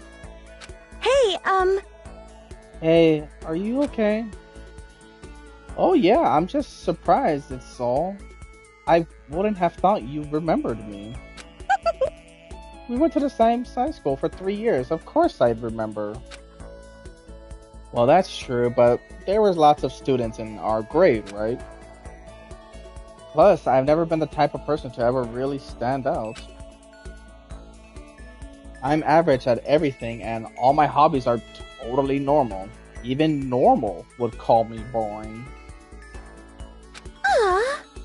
What are you talking about? You're so strange. Strange? That's... She started giggling even louder. That somehow mysterious smile of hers made my heart glow calmer.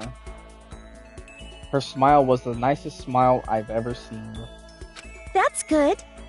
Anyway, I'm really glad that I know somebody here.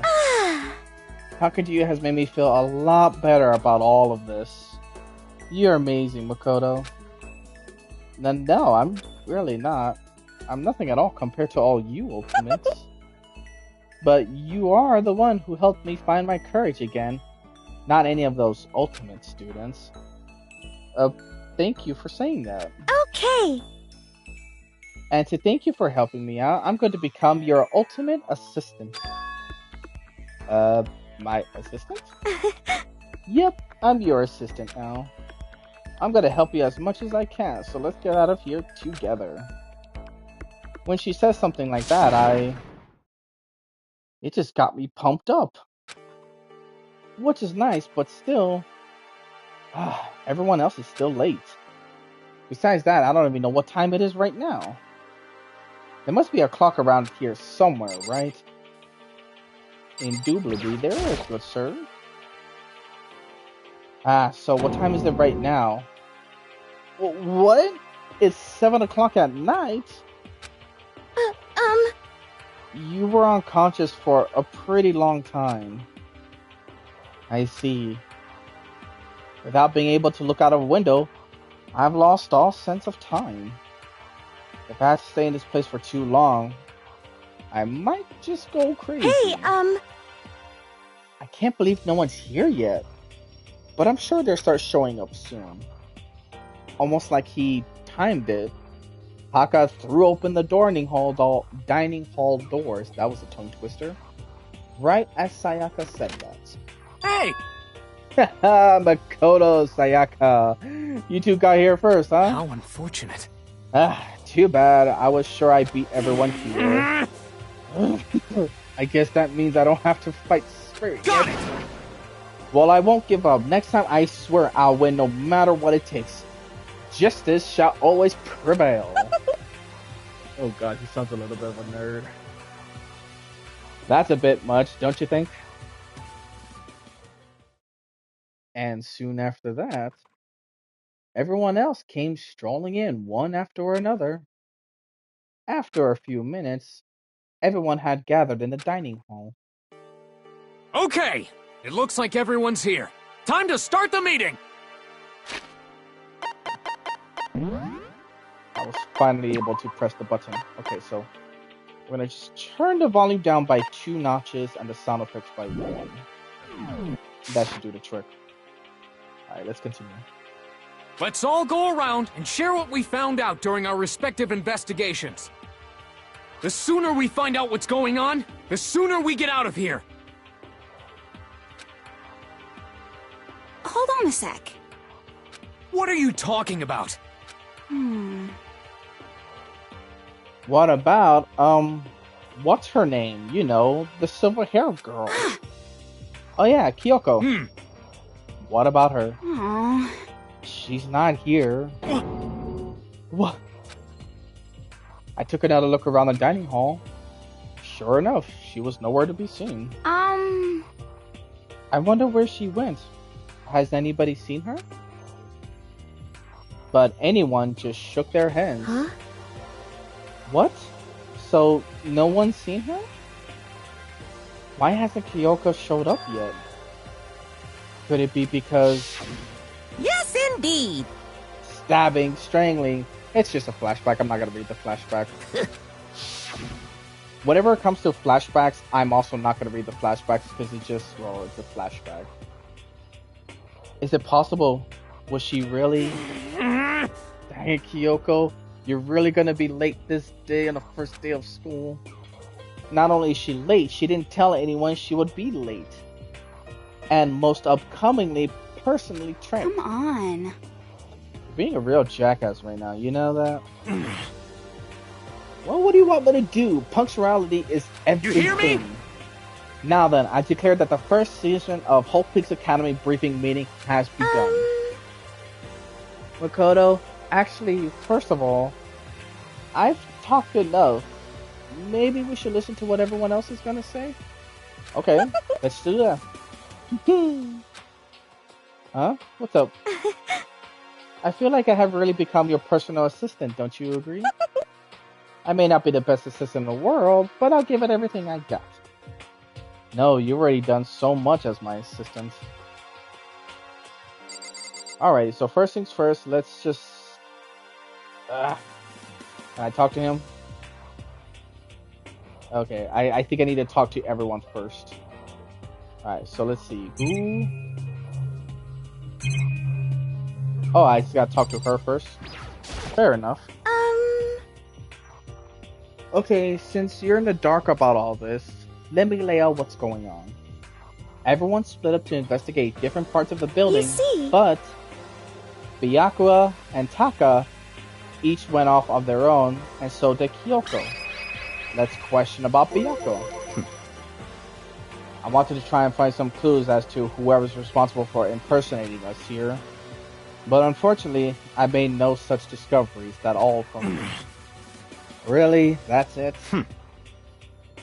If I'd uncovered anything naturally, I would have more time to say, but I didn't, so I don't. Right, understood. You see? Now let's question about Taka. I spent some time looking around the dormitory and there I made the discovery of the century. I found that there was exactly one room for each person. Well, yeah, I figured that out before anyone else did. Each door already has a nameplate on it, so I guess all the rooms have been assigned already. Huh. And each room key has attached to a keychain with the owner's names precisely attached in it. Which confirms that the room I was in earlier is indeed my room. And plus... And Chihiro and I found out that all the rooms are totally soundproof. Your next door neighbor could scream their lungs out and you wouldn't hear a thing. While each room also have a private bathroom, which can also lock. But it looks like there are only locks on the bathrooms in the girl dorms. Huh? But when I checked my bathroom door before, it definitely seemed like it was locked. That's weird. I should double check that later. Hey, come on! Okay, so they got a bunch of rooms for us already. They're assuming we're gonna be here for a while. Quiet down and listen! We better have to then have not. At least we don't have to worry about surviving like wild animals. That can't be all you have to report, can it, Mr. Honor Student? Got it! That's all for my report. Let's move on to whoever's next.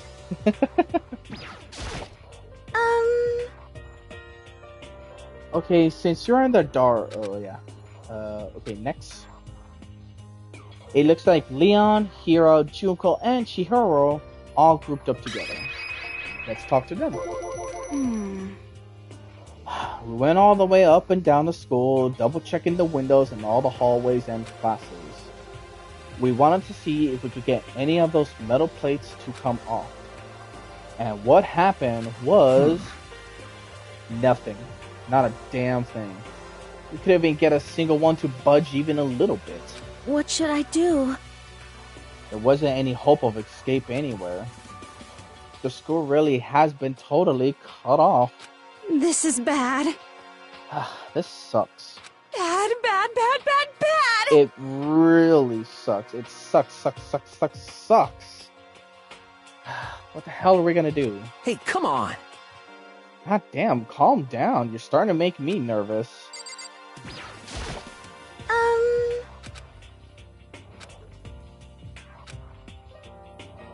Okay, the same goes for Hina, Sakura, and Mondo. Celeste, Tokyo, and Hifumi were left over, so they joined up themselves. Alright, so let's talk to Hina, Sakura, and Mondo. We thought maybe we could find some way to communicate with the outside, so we went looking all over.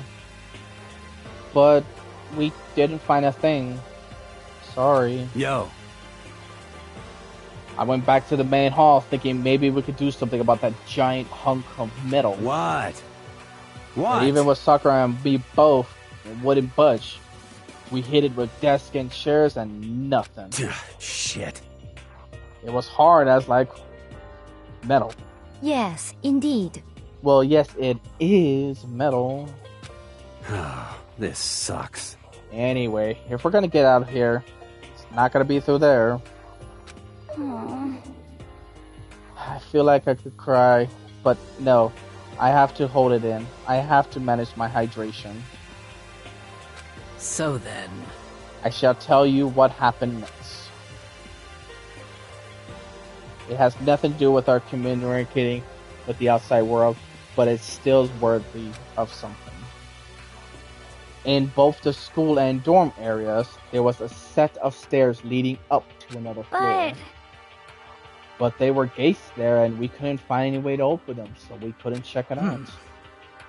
In other words, at this point, we were only able to search the first floor. We can further assume that this is potentially something above the second floor as well. And if that's the case, it's at least a chance to may find a way.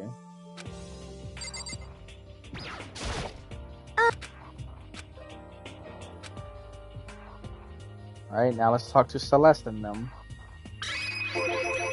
No, I didn't...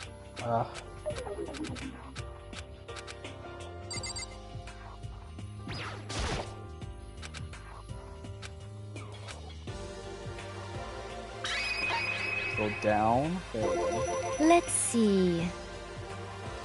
I am being honest. I can't say we acted as one. Rather, we did nothing as one. We spent the entire time in the gym. Most unfortunate. Honestly, we were not exactly the types to go running around a school like a gaggling of junior detectives. What the hell's wrong with you? What the hell were you thinking just sitting around the gym the whole time? Well, it's not like any of you invited me to go along. Nobody said, hey, come with us. I blame you for leaving me out. It's your fault. What the? If you want to go with someone, you should have just said something. Forget it. Like I wanted to go anywhere with a dirty slut like you. Huh? Slut? Your mind is as thin as your body. You make me sick to my stomach. Are you for real? I don't even know how to react. How can you say something so awful to someone you just met? Hey, come on. Alright, everybody. Let's just calm down, okay? All the stress is bad for your skin, you know? Yeah, it sounds like you two are so close. Now you're fighting like sisters. I don't think that's what's going on, Sayaka. Hey, So that's what they have to say, huh? Then I guess I'm the only one left.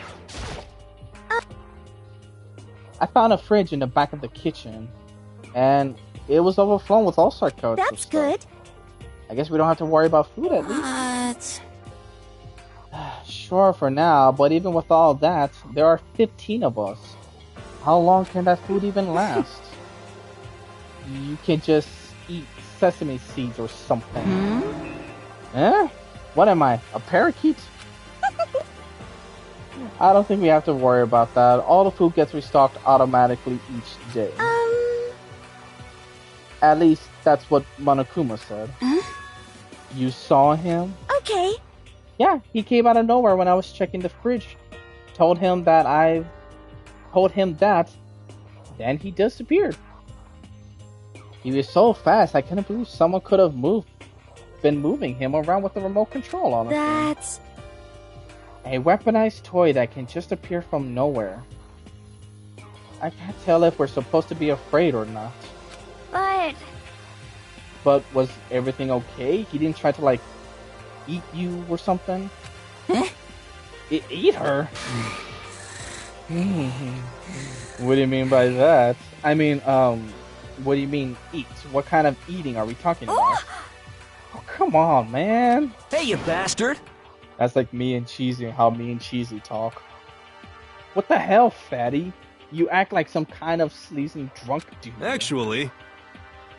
Not like that's a good kind of dude. Hey, stop screwing around. All of you. Are you still asleep or something? We're prisoners here. We can't all just die in a second. Shit. She's right. We can't make any stupid jokes right now. We gotta do something, or... A voice cut through the noise, interrupting Mondo. You're all spending an awful lot of time yelling and carrying on. Do you really think you can afford to do so? Have nothing of you accepted the reality of the situation? Hiyoko! Where the heck have you been? We've already started the meeting without you. She didn't even say a word. Instead, she just dropped a piece of paper onto the table. What's this? It appears to be a map of Hope Peaks Academy. A map? Well, what the? Where did you find this? Well...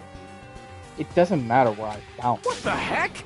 It does matter. You're really freaking us all out, bro, right? But more important... Never mind that. What does it mean? It would seem... Well, just look at it. The building we're in right now is laid out in precisely the same way as Hope Peaks Academy. So what you're saying is there really is a Hope Peaks Academy? It's true. Well, in terms of its construction, yes. But it looks like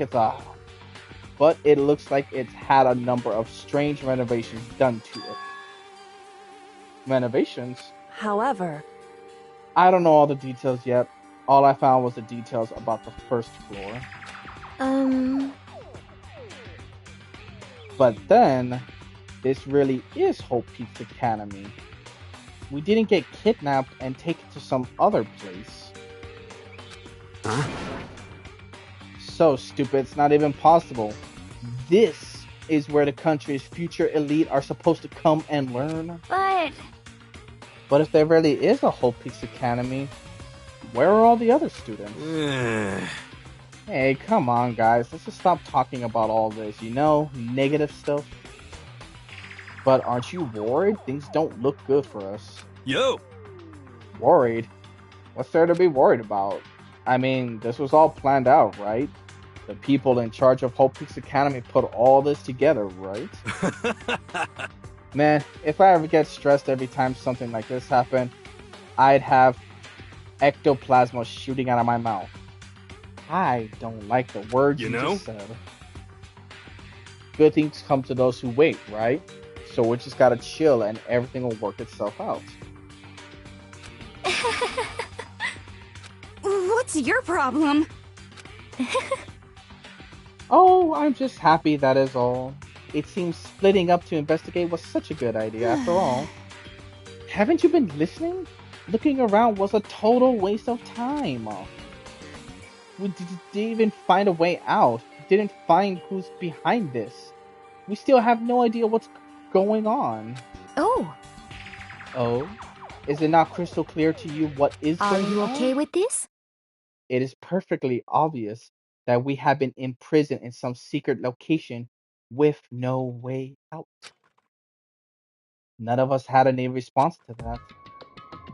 We didn't even want to accept that reality, but it was staring at us right in the face. You didn't have to go and say that. I was trying to think about it. No way out. We're trapped here. What are we supposed to do? It's very simple. If you want to leave, you just have to kill. Stop it! Don't even joke about that. Everyone just calm down, please. We need to stop and think about what to do from here. Seems like... There's gonna be something we can do. All we can do is adapt. Adapt is living our lives here from now on. That's... Live here? Are you saying we should just accept it? Do you understand? A lack of adaptability is a lack of survivability. Survival is not based on who is the strongest or the smartest. It comes down to who can adapt. Actually... And as someone who has came out on top more than once, I have a suggestion. What? What do you mean? We all understood that we are trapped here, which means we will be spending the night. However, you all remember the rules regarding nighttime, right? Let's see. So, regarding this nighttime, I think we need to add a rule of our own. What do you mean? Going out at nighttime should be prohibited altogether. The school regulations do not tell any of us or not to go out at night. I would like to make it official. But why? Are you okay with this? The way things are now, even nighttime comes, we will all start to get worried and anxious. Could it be? We will all be afraid someone might try and come kill us. What? If we have to worry about that night after night for who knows how long, it would wear us down in no time. I see. So you're suggesting we limit our activity at night as a kind of preventative measurement? Indeed. However, unlike the other rules, nobody can be forced to comply. We all have to agree to follow. What can we do? I see what you mean, but I think I can agree to that. It's like the little golf girl Loliet said. Without something like that, we're just gonna self-destruct. Listen to me! On behalf of all the men here, I completely agree. What? Hey, you can't just decide to speak up for us. This is fine. So everyone is in agreement? Good. Then if you will excuse me. Huh? Huh? Wait, where are you going? Let's see. It's almost nighttime. I want to take a shower before it arrives. I hope you are well.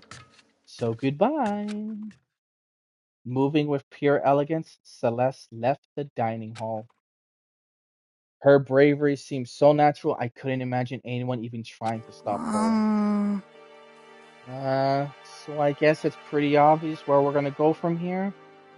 We'll be spending the night, it looks like. Adaptability. So, Mr. Chairman, what's next? One person already left.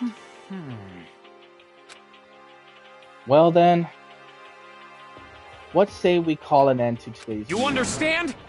Like she said, it's almost nighttime. Anyway, we can rent a cars first thing tomorrow morning. Huh? Do we really have to stay the night here? What can we do? We don't have a choice. We can't go long for without getting some sleep. This sucks. So we have to just give up.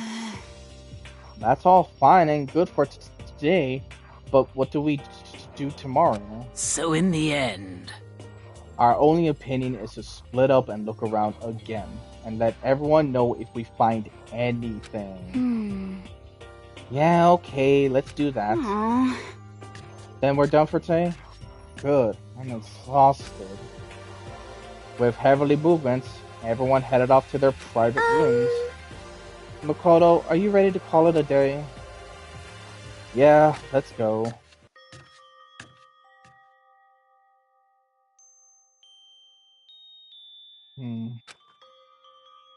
This really will I be staying for the foreseeable future? Oh, that's right. I should check the bathroom one more time before I go to bed. Only the girls' bathroom door should lock at night, right? I think I just butchered that entire sentence. Alright, let's open it. It's no use. It really is locked. Bzz. Bzz. Wrong answer. Not locked. Holy crap. Jeez, talking about an overreaction. It's like you just saw a ghost or something. What? Like some kind of robot bear ghost? What are you doing in here? What? Makoto Nagati, this is super duper majority bad. So bad, it's almost magical. Ultra magical, awful, and awful attack. In point of fact, I acknowledge that the bathroom in your room has a problem with the door frame. Wait, so the reason it won't open is because it's locked? The door just doesn't fit? Hey, Don't you see the noises? Why can't you read? The boys in the bathroom in the boys' rooms don't have locks. I mean, a lock on the boys' bathroom is kinda pointless, don't you think? Ba-bum, ba-bum. Well, it's not that it's pointless, I guess, but I'm no expert on the birds and the bees and all that. Listen up! Anyway, there's a little trick to opening this particular ill-fitted door. And that's why I'm here to teach you. Okay, ready? So you just gotta turn the knob, then lift up while you pull. Yes, indeed! Go ahead and give it a try. Turn the doorknob and lift the door up while I pull. When I did that, the door opened with no problem. See? It opened right up. Isn't that crazy though? Your door is the only one that doesn't fit quite right. You're supposed to be the ultimate lucky student, right? But looks like you're not lucky at all. Anyway, I suddenly don't feel like being here anymore. Bye-bye. Hey, wait. Damn it.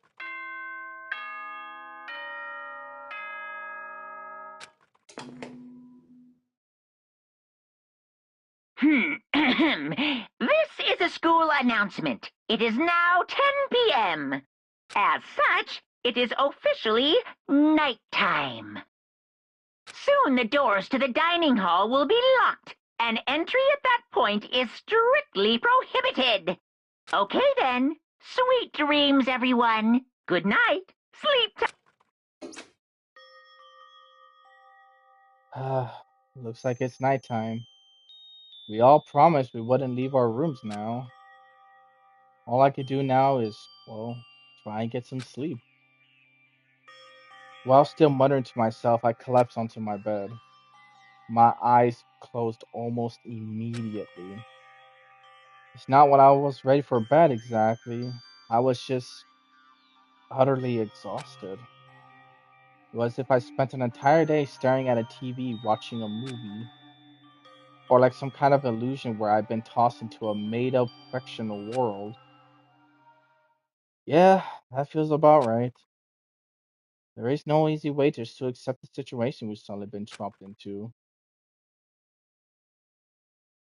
So this is how the curtain closed on my first day at Hope's Peaks Academy. Soon enough, I was asleep. Would it be too much to hope that when I woke up, I realized it was all just a dream? Kind of lame as far as ending goes, but I'll be fine with that. Actually, that'd be the best.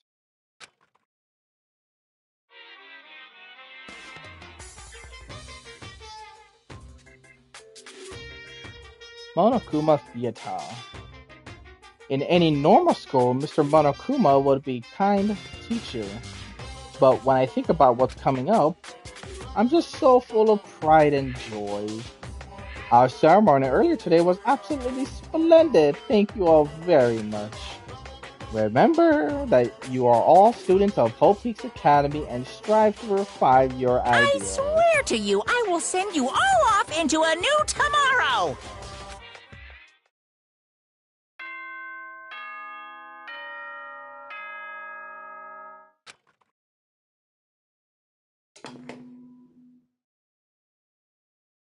Good morning, everyone! It is now 7 a.m. and nighttime is officially over. Time to rise and shine! Get ready to greet another beautiful day!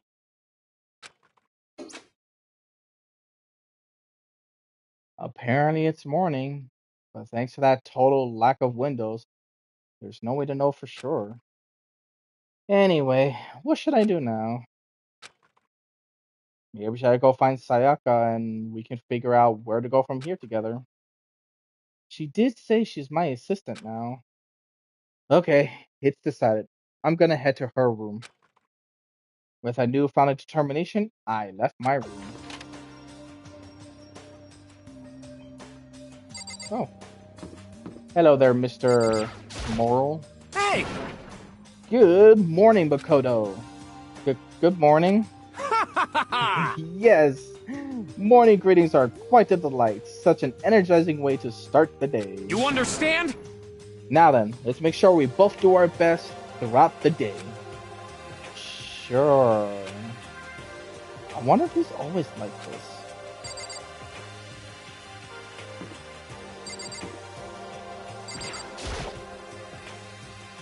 There's a doorbell next to the door. I guess I should use that. Hello? Good morning, Sayaka. Hi, Makoto. Perfect timing. Huh? Listen. I have a favor to ask. A favor? I was just getting ready to head out. If it's okay, would you like to come with me? Maybe we can talk? Yeah, sure. Where are you heading? I've been thinking that there might be something around here I could use for self-defense. Self-defense? Well, I mean, whatever's keeping us here could show up and attack us anytime. You never know. Whoever trapped us here. Whoever presented us with the rules for murdering each other. Whoever put us in this insane position. She's right. We never know when they might attack.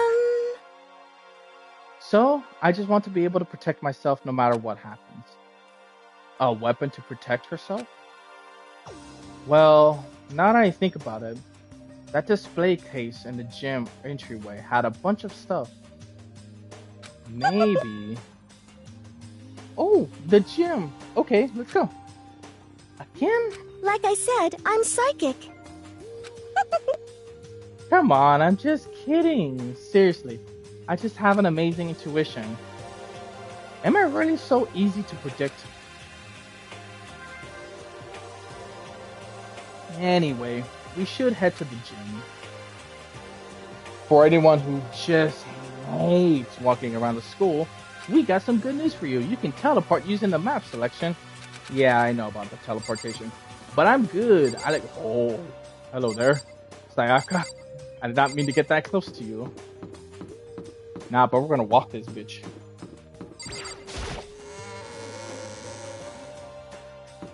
To be honest, I truly do. I miss this game so much. This game is just so fun and unique. I just love this game. It's insane, but it's actually a really good game. Like, holy cow.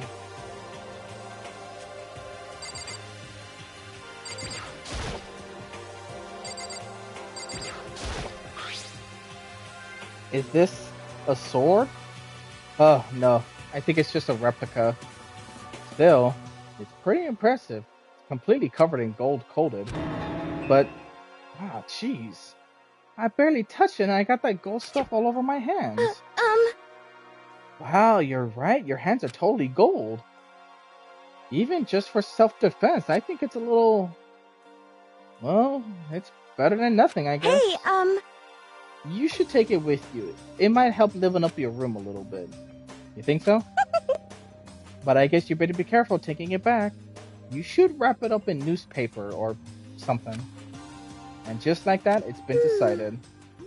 I don't see anything I could really use for self-defense.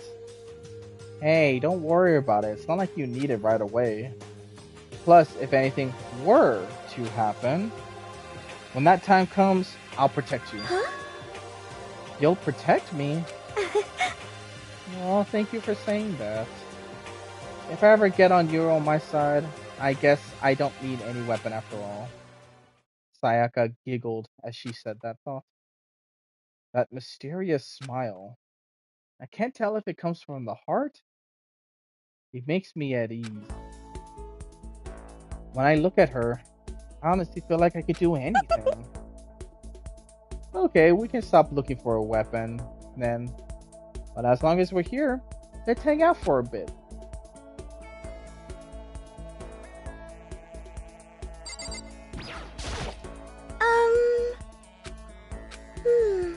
I know I said I wanted to talk to you, but now that we're here, I don't really know what to talk about. And I was the one who invited you to come with me too. I'm sorry. It's okay.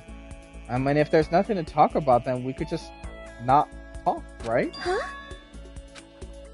You don't have to force yourself to talk. We could just, I don't know, stare off into space or whatever. Stare off into space. Oh, but you're probably super bored. Just standing around doing nothing. No, it's not that it's boring. It's just...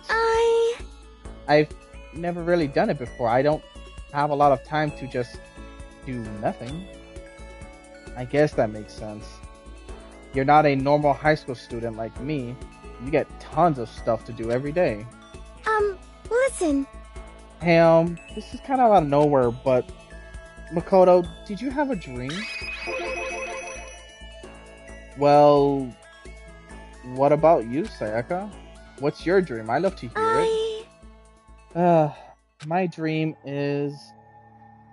I've always wanted to be a star, as long as I can remember. I grew up without a mother, you know. My dad worked really late every night. I was always home alone. I was just a kid, you know, so I was really lonely.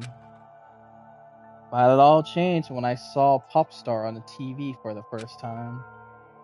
She was so pretty, like a princess, and she could just sing and dance. But more than anything else, there was her smile. Looking at her smile, I could feel my loneliness melting away. I decided that's what I wanted to be someday. I wanted to give that kind of encouragement to others. Eventually, that became my dream. That's so amazing, though. You were able to fulfill your long-lost dream? Honestly, it's really incredible. I did whatever it took to reach that dream. I mean it. Even some things that weren't so pleasant. Huh? You see, I honestly believe that as long as you kept chasing your dreams, someday they had to come true. But to do that, you can't take your eyes off your dream, not even for a second. Even if sometimes it's a bad dream, whether you're awake, whether you're asleep. To make your dream a reality, you have to keep your gaze fixed on it no matter what. um, In that world, if you lose focus for even a split second, you'll get left behind. You have to keep on swimming against the current without even taking time to breathe. That's the kind of world my dream lives in. Is it really that tough? It is not fun at all? oh no! Don't get the wrong idea. It's super fun. But That's exactly what scares me. Huh? um, I enjoy it every single day. I wake up and I get to do what I want to do. Everyone in our group is amazing. We're rivals in a way, but they all mean so much to me. We've been performing together since we were young, so they are all like family to me. Without them, I would have given up on my dream a long time ago. but We work that's why. Oops, I missed it. But that's the thing that scares me the most.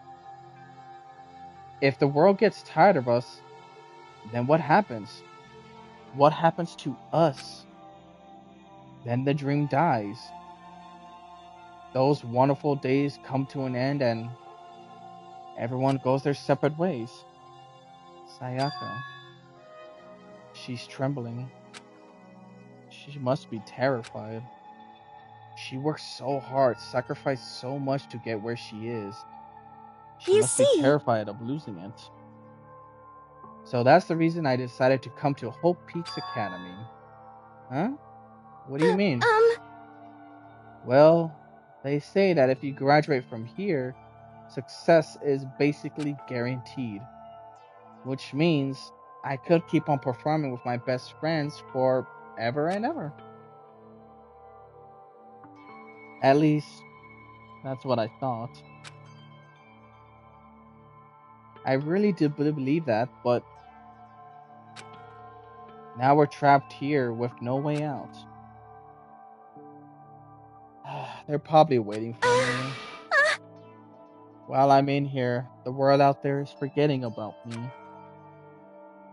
Minute by minute, we are all disappearing. But still. Sayaka? Why? Why? I can't afford to be stuck in here. That was the first time I heard her cry out from the depth within her. She sounds desperate. But I can't understand why she felt that way.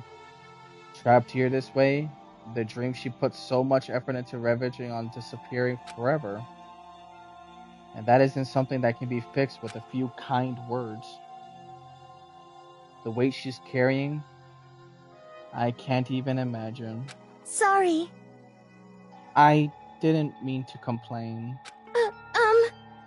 I kinda killed the mood, huh? No, not at all. Sorry. I'm really sorry. Sayaka?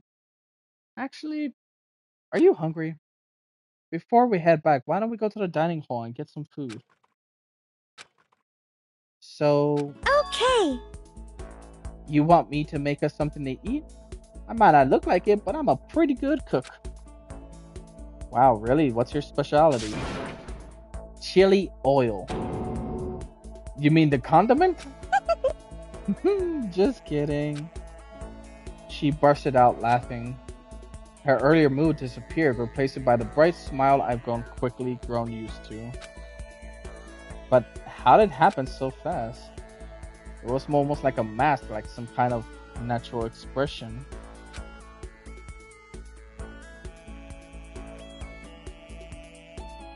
Anyway, we headed to the dining hall to get something to eat before returning to our rooms.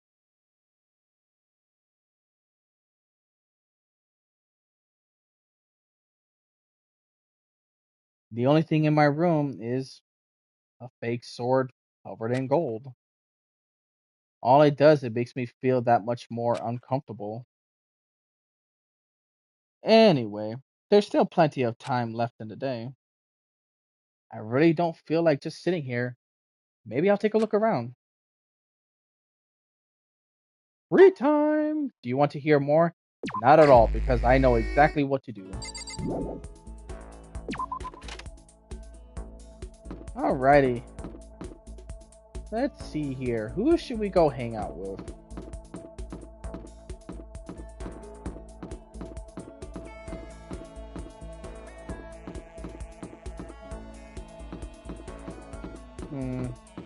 Actually, let me go check the shop real quick. I mean, I know I need coins for the shop, but I think I can use one coin, I believe. If I can't use one coin, nah, fine.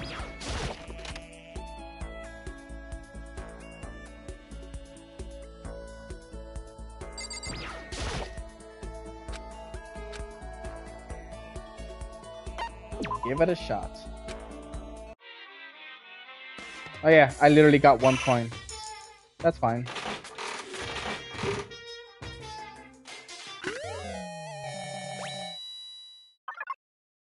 Hey, alrighty. Well, there goes my one coin. I should probably get going. Yes, sirree, because we got stuff and we got people to talk to. I guess we'll go talk with, who was it that we saw right now? I think it was, the lady. Oh, there she is. Aww. Getting stuck in here is like totally disgusting. I want to get out of here. Oh. I can't talk to her or hang out with her? I guess it makes sense that I have to hang out with Sayaka, wouldn't it? I forgot, this isn't my new game plus, this is my normal game. You know, Makoto, I'm so anxious. I really am afraid. Should I talk? Yes, spend time with her. Are you gonna try and cheer me up? Sorry for me taking your time out of your day like this. I did my best to comfort Sayaka. Sayaka and I grew a little closer today. Would you like to? Yeah, let's give her... I don't even know what the hell I got. What did I get? Royal curry. Yeah, take it. Take it. Take it. Huh? A present for me? Thank you. I'll cherish this forever. Bro, it's just food. Does that mean she liked it? Makoto? Do you think you can make time for the two of us to talk? What's wrong? Why are you being so formal? Well, it's just... I guess that was kind of formal, but... It's just because I know I can count on you. Liar! Huh? Having you by my side really makes me feel a lot better. If you weren't here with me, I just don't know what I'll do. I'd be lost. But that's why... I hate that we had to meet again under such awful conditions, but I'm relieved you're with me. Sayaka. Standing her face to face and hearing her say that, it's nice but kind of embarrassing at times. I know how you feel. You being here is what saved me. Really? Thank you for the flattery. That smile. That mysterious smile that just softens my heart. I really wasn't flattering her. That smile saved me. But it's kind of strange, you know? I never thought I'd get a chance to really talk to you like this. Although middle school, you never talked to me. In fact, you never even looked at me. It's because you were acting like a celebrity. I couldn't just go around staring at you. Wait, how did you know I never looked at you? Hey, Because I looked at you all the time. Huh? I was always looking for an opportunity to talk to you. You wanted to talk to me? But since I was always so many people around me, we ended up graduating without saying a word to each other. This was one of my biggest regrets. But why me? Do you remember during our first year of junior high, that huge bird wandered into the school pond? Actually, now that I think about it, I do remember something like that. It was like out of a fairy tale. The turtle once every million years. That bird once every 1,000. A huge bird wandered into a school pond during our first year of junior high. I think it might have been a crane? It was a crane. It just walked right into the pond. That's right, that's what it was. It was so big, the teacher had no idea what to do. But you led it into the forest behind the school. You helped it find its way out. Only because I was already in charge of taking care of animals at school, they made me do it. You see?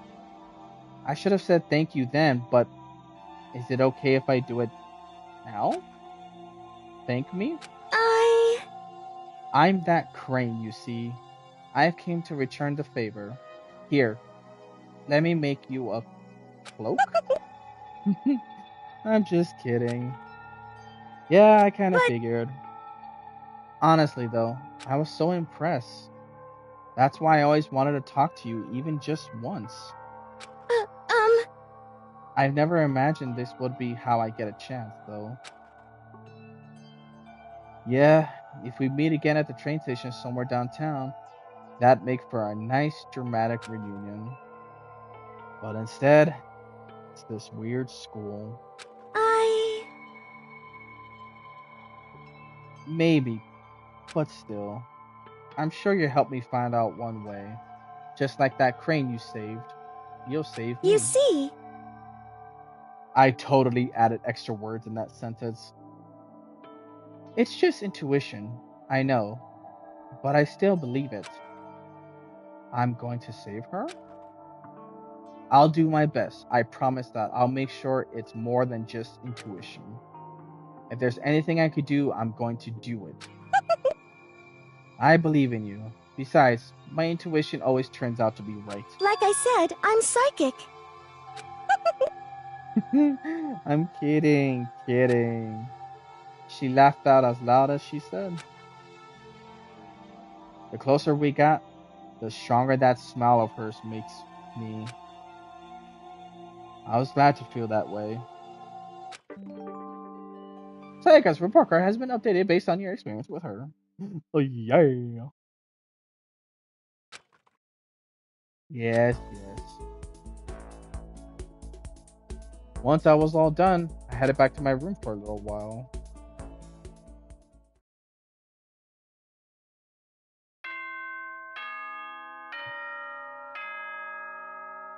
Bing bong ding dong.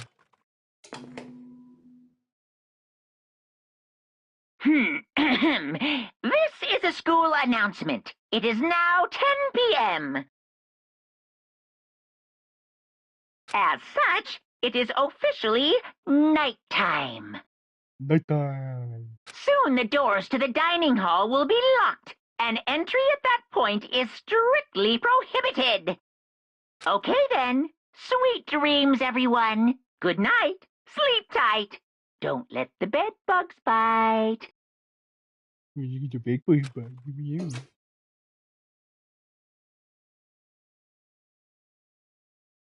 Today's already coming to an end. But I swear, tomorrow I'm gonna find some kind of clue. I swear. Yay, nighttime. As long as my eyelids began to slide closed, the conversation I had with Sayaka that morning began to replay. In a way, it's almost frustrating.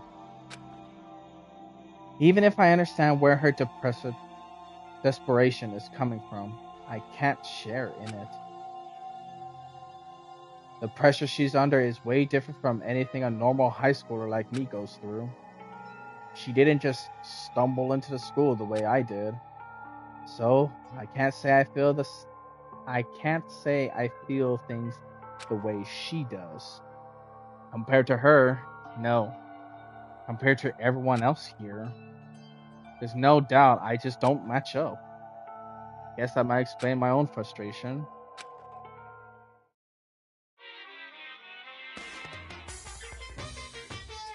Manicuna guitar.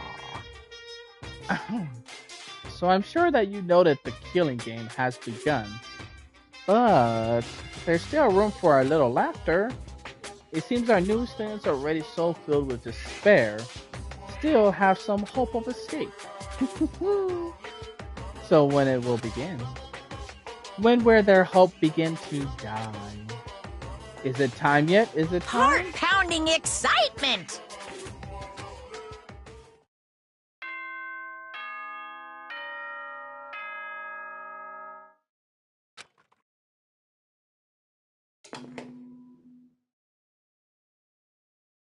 Good morning, everyone! It is now 7 a.m. and nighttime is officially over. Time to rise and shine! Nighttime, daytime, it's daytime. Get ready to greet another beautiful day!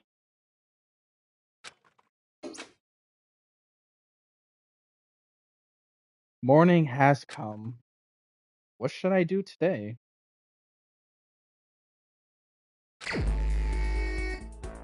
Whoa, that weirdly took a while, but okay.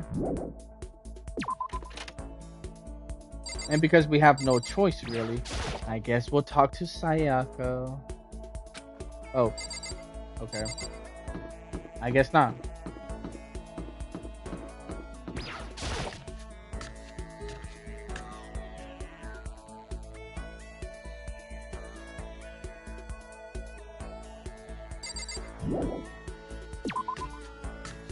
Okay, no one's here. Hey, you bastard! What are you doing, Makoto? We gotta hurry up and find a way out of here. Should I hang out with Leon? Sure. Is it why not? like... You're not trying to get me alone so you can kill me, are you?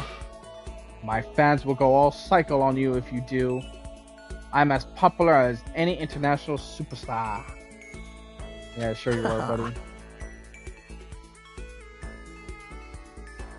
But if you're not gonna murder me, then let's hang out. I don't really want to be alone anyways. Hey, you want to be alone anyways? I'm Mr. Baseball Star. I got nothing to give you, bro, so sorry.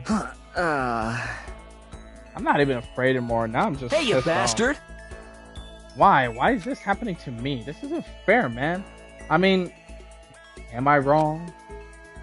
Oh, yeah, it really isn't. Hey! Right? Totally unfair. Ultra unfair. Just like having to shave my head right before every baseball game. Well, I mean, you choose to do that, right? You... Come on, man. Are you against me now, too? I don't even want to play. But the coach and all the teachers begged me. So I did it. And then they made me shave my head. Just because it's traditional. How's that fair? You really hate baseball that much, huh? Damn straight I do. Who has fun running around an all dusty field for 3 hours? But for baseball players, the field is like sacred ground, isn't it? But it's so not cool spending all the time and practicing getting covered in sweat and dirt. Hey, listen. It's just baseball, right? It's easy. Who needs practice? I think the gods picked the wrong person to bless with that much of a talent. Oh, yeah? Still, I gotta admit, baseball wasn't all bad. I did have a few things going for it. Yeah, right? Like the feeling of calmer dating between you and your teammates. I mean, seriously? Nah, nothing like that. I can't stand being around a bunch of sweaty guys. So totally uncool. Then what did you like about it? Well, I hated studying, right? But I still got into the super fancy school on a sports scholarship. As long as I keep playing, I never had to study. And besides that, it made me super popular with the ladies. Booyah. You jealous? I got to third base in more ways than one, if you know what I mean. Wink, wink, wink, wink, wink, wink, wink. I got plenty more where that came from. I'll tell you more about it next time. Anyway, let's hang out again sometime. Talking to you helps keeps my mind off this place. With a smile on his face and a spring of his step, Leon strolled away. Now, I'm not really sure why, but I guess Leon likes hanging out with me? Ding ding ding ding ding dong. Once we were all done, I headed back to my room for a little while.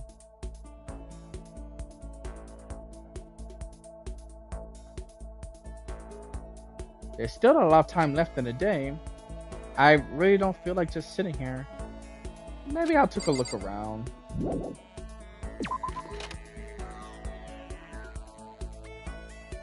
Okay, instead of talking to Sayaka, I think there's one skill I definitely want, and I need to go talk to that hacker person, the computer nerd. Where is the computer person? I forgot, this isn't like the other games where it actually shows me where everyone's at. I forgot, in this case scenario, it is indeed different. I actually have to go look for them. Actually, wait, let me check the dorm room first. There's a chance that they could be in their room.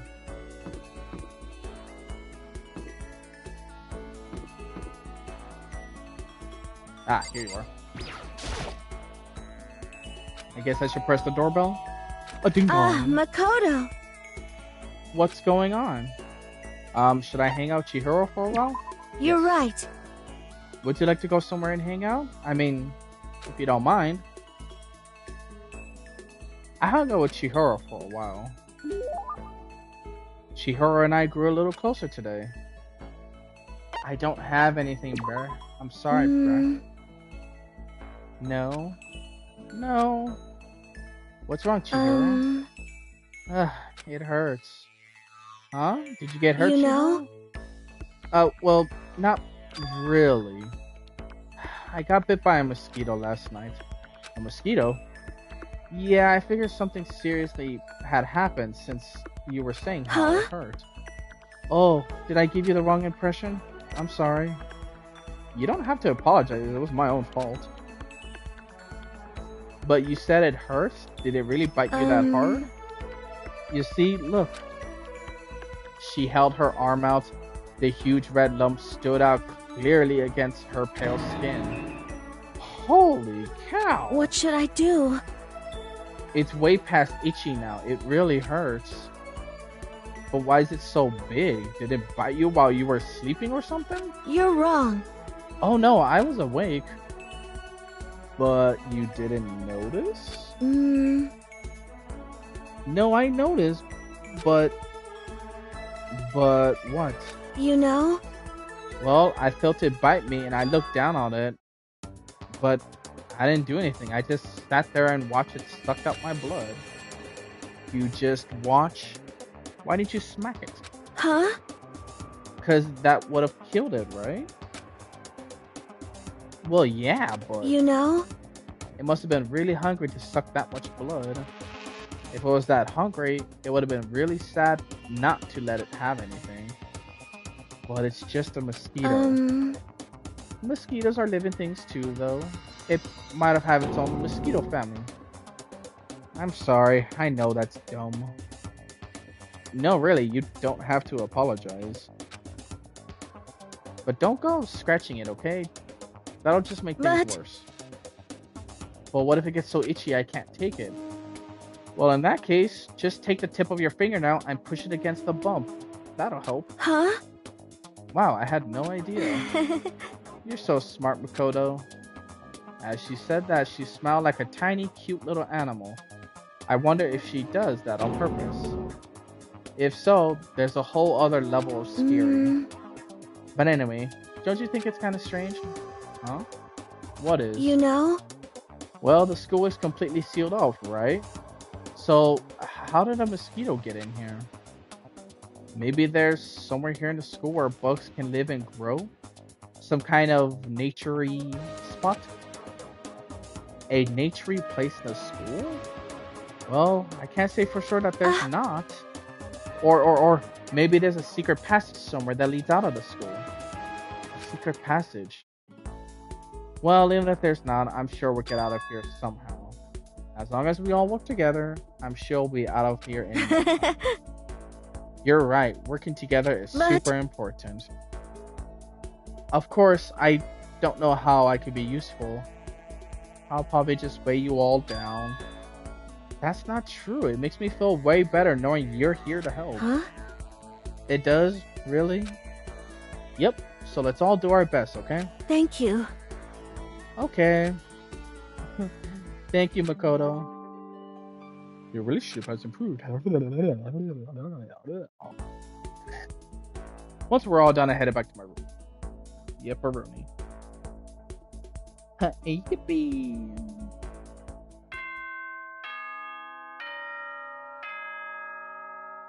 A ding dong, a bing bong, a ding dong, a bing bong. This is a school announcement. It is now 10 p.m. Soon the door. Yeah, we're just gonna skip him. The third date has already come to an end.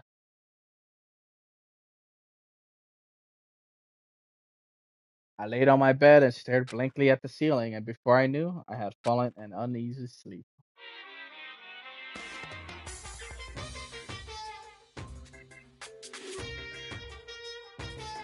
I need an immediate, fast-acting pick-me-up. If it doesn't act now, it's the same as giving in to regret. What do you think guides the world? Speed, of course. That's why Formula 1 drivers are so popular. An idiot can accomplish something if they take it slow. Even a human piece of excitement could create a masterpiece if they spent their entire life on it. Someone who does things in a timely fashion is both wise and admirable. Straight is better than a curve or an angle. Freestyle is better than the backstores or... What is better than the backstroke or breaststroke? What does that mean? What does that even mean? Okay. Drive-through is better than a sit-down. A Sunday comic artist is smarter than a graphic novelist. What I'm saying is, speed is the gold standard for the standard world. Which is why I said I need that pick-me-up. Meanwhile, 0.000002 seconds later...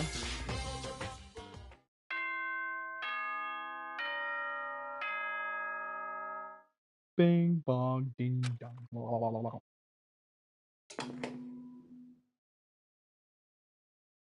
Good morning, everyone! It is now 7 a.m. and nighttime is officially over. Time to rise and shine! Get ready to greet another beautiful day! Beautiful. I woke up to the irritating sound of Monokuma's voice. I slowly pulled myself out of bed. Ugh. Another night of restless sleep, day after day. I can feel the fatigue piling up. As soon as the thought had crossed my mind, the sound of the doorbell forced its way into my room. A bing bong, a bing bong, ding dong. Hey! A fantastic morning, isn't it? Taka? Now then, if you pardon the interruption. Without waiting for a reply, Taka barged into my room. What's up, Taka? No matter how intensely the storm seas may batter me, I will not fall as long as my feet are firmly planted. You agree, right? I'm not sure I understand. Without a doubt. And if you can't do it alone, just find someone to support you, and you can support them back. You hear me? That's how you overcome any storm. I was thinking about it last night, and I decided we all need to really come together. And that is when I realized, every morning from now on, after the morning announcement, everyone should have breakfast together. Quiet down and listen! And now is the beginning of that fateful day. Please head to the dining hall at your earliest convenience. Got it! That's all for now. I have to go let everyone else know the good news. Taka didn't even wait for a reply. He turned and left before I could say anything. Well, I guess I better head to the dining hall.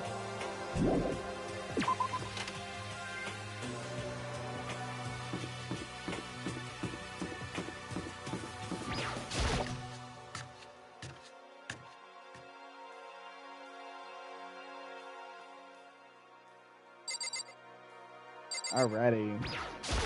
Listen to me! Okay, looks like everyone's here. So then, let's begin our very first breakfast meeting. Quiet down and listen! Everyone, thank you for making time in your busy schedules Give me to a come break. together. I didn't make time for this shit. You dragged me here. I know, I already mentioned this earlier, but in order to get out of here, it is essential that we all cooperate with each other. And the first step is the breakfast meeting to allow us to become friends and build trust. So from now on, let's all meet here in the dining hall every morning after the morning announcement. Now then, let's eat.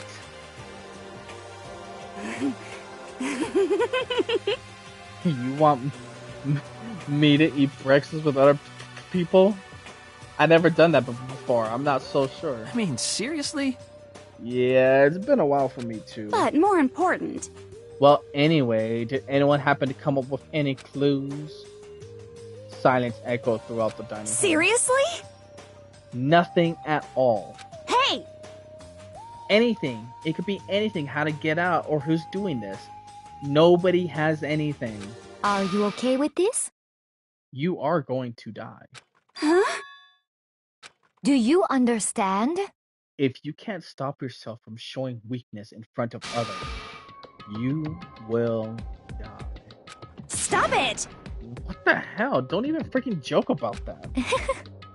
I'm not joking. Adaptability is survivability. Did I not say so? So you better hurry up and adapt to your new life here.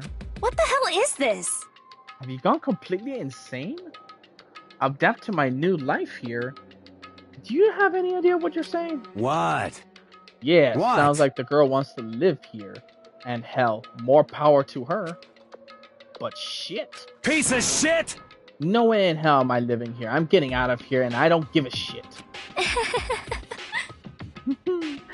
Sure, feel free. Okay, so nobody has any clues. What the heck? One thing I can tell you is whoever's behind all this, someone who is totally weird and messed up. Why else would we be trapped in here in the first place? Hey, listen!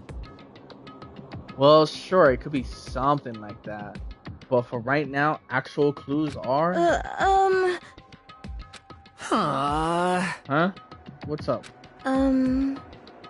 If you think in terms of people who are really abnormal or bizarre, do you think maybe the person responsible for all this could be a certain murderous fiend? Let's question her about that. A murderous fiend? Chihiro, do you have some idea who might be behind all this? Well, maybe. I mean, I can't really be certain, but... Got it! Certainly is not a concern right now. I'll allow whatever remarks you may have. You know? Okay, well... Have you guys heard of Genocide Jack? You mean that serial killer that's been in the news and all over the internet? The monstrous villain whose murders scores of victims in a brutally bizarre fashion. The word bloodless was left at each murder scene, written in the victim's own blood. Whoever it is like a ghost. He streaks without warning and disappearing without a trace. And on the internet, they started calling him Genocide Jack. That about covers it, I think. They say he's claimed over thousands of victims. Uh-oh. I just got a notification that my stream went down. Uh-oh. Hold on a second, peeps.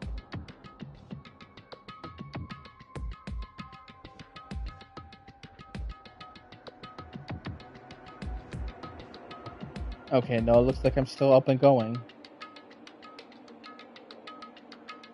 Okay, no, it looks like I'm fine. Okay.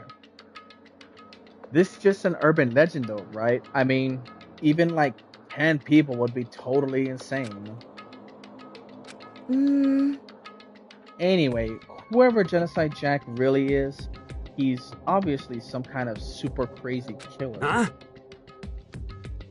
And if he really is the ultimate psycho, I wouldn't be surprised if he put together something like this. But like I said, I can't be certain.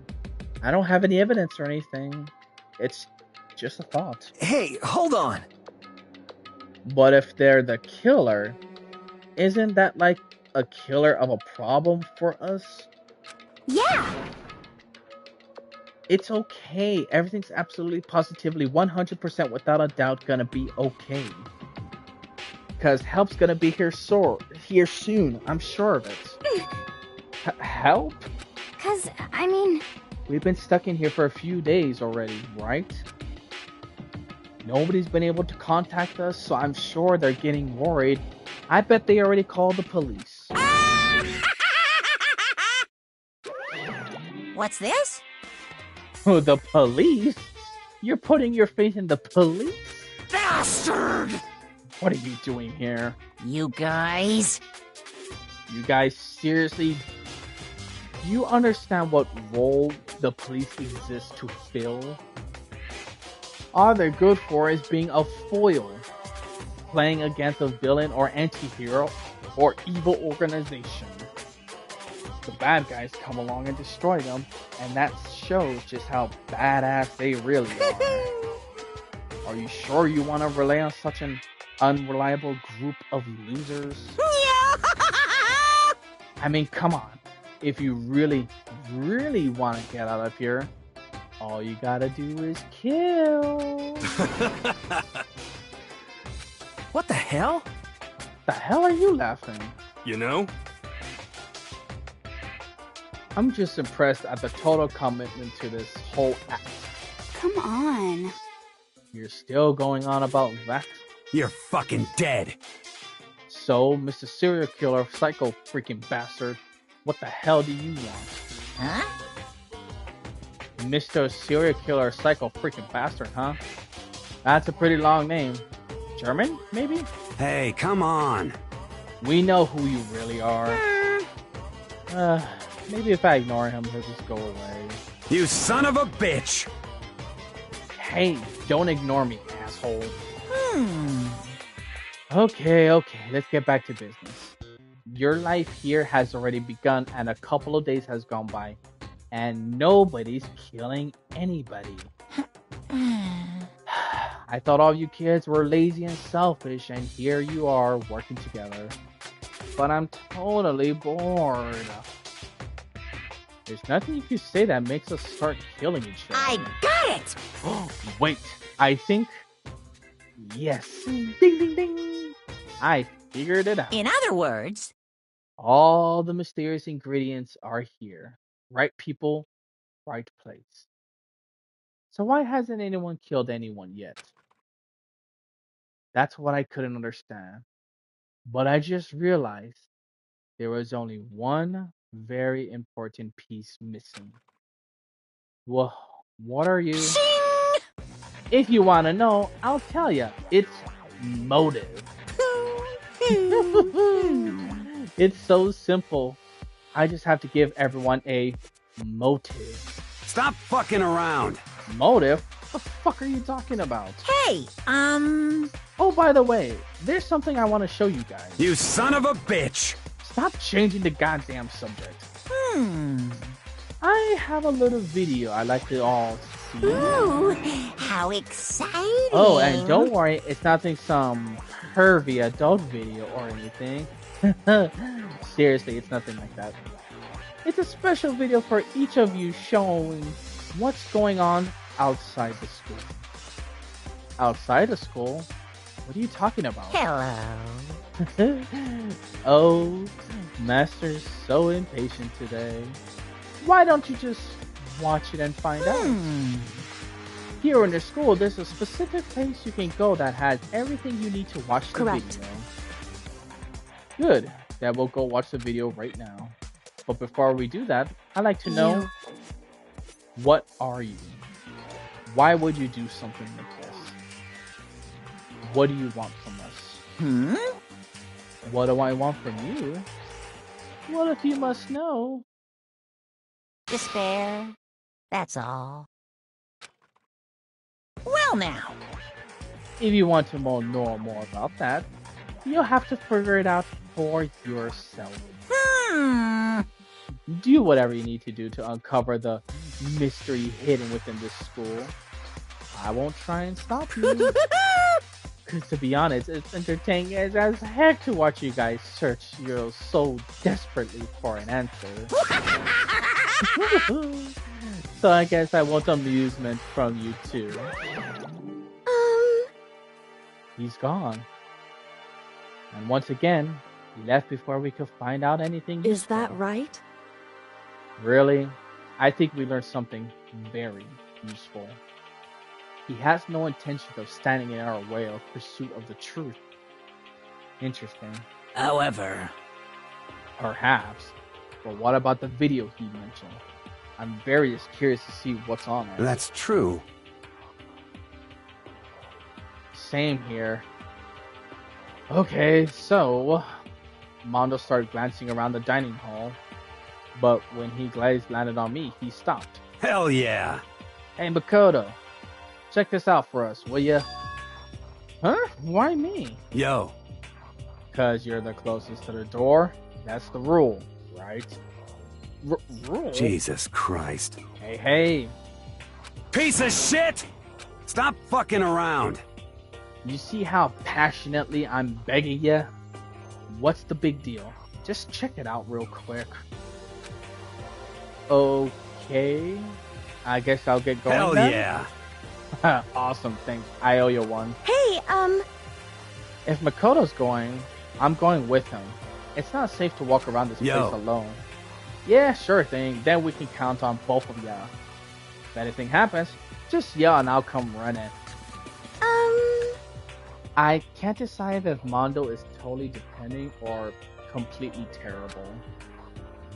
Yeah, I have to say he's kind of both. He's not exactly a bad person, but I definitely can't say he's a good person either. So then, what's this specific place Monokuma mentioned? It must be somewhere you can watch DVDs, but if it's a place to set up to watch DVDs, then I know.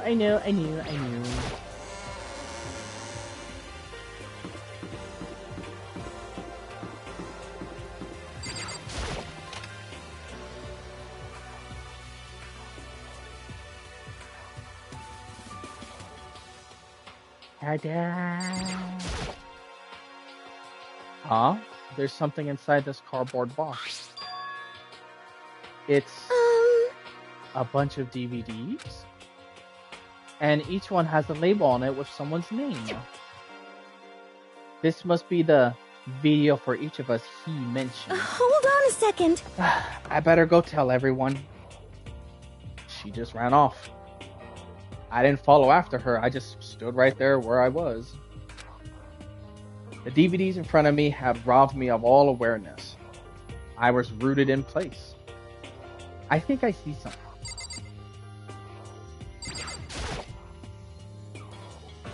Next to the monitor is the high-end DVD player.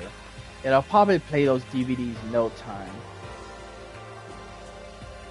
Bro, Cheesy, this game, if I remember correctly, this game came out maybe back in 2005, maybe 2007?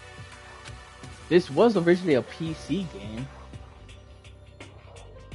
Maybe I'll just watch mine real quick, but before everyone gets here, I'll sort the DVDs I found in the box and found the one with my name on it. And then I slid it into the expensive looking player. I sat down and I stared intensely at the darkened screen. And then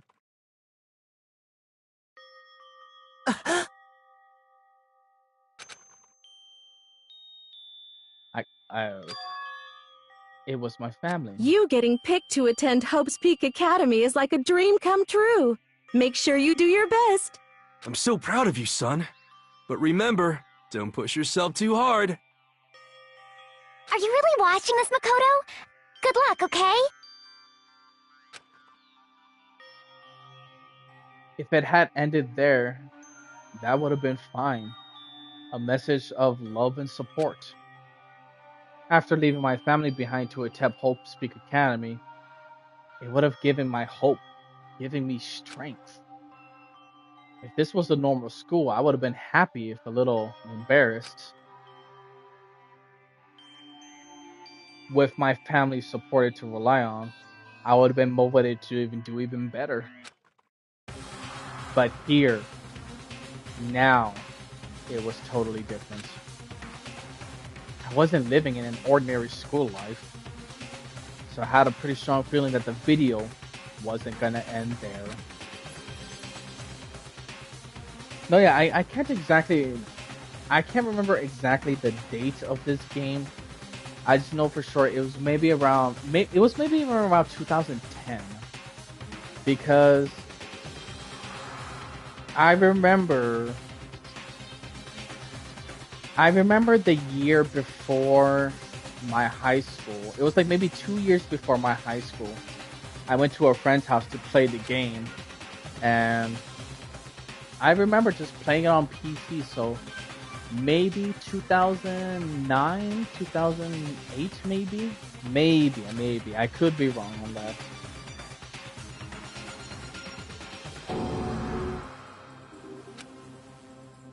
This time, I couldn't even make a sound. My voice just died. Where'd everybody go?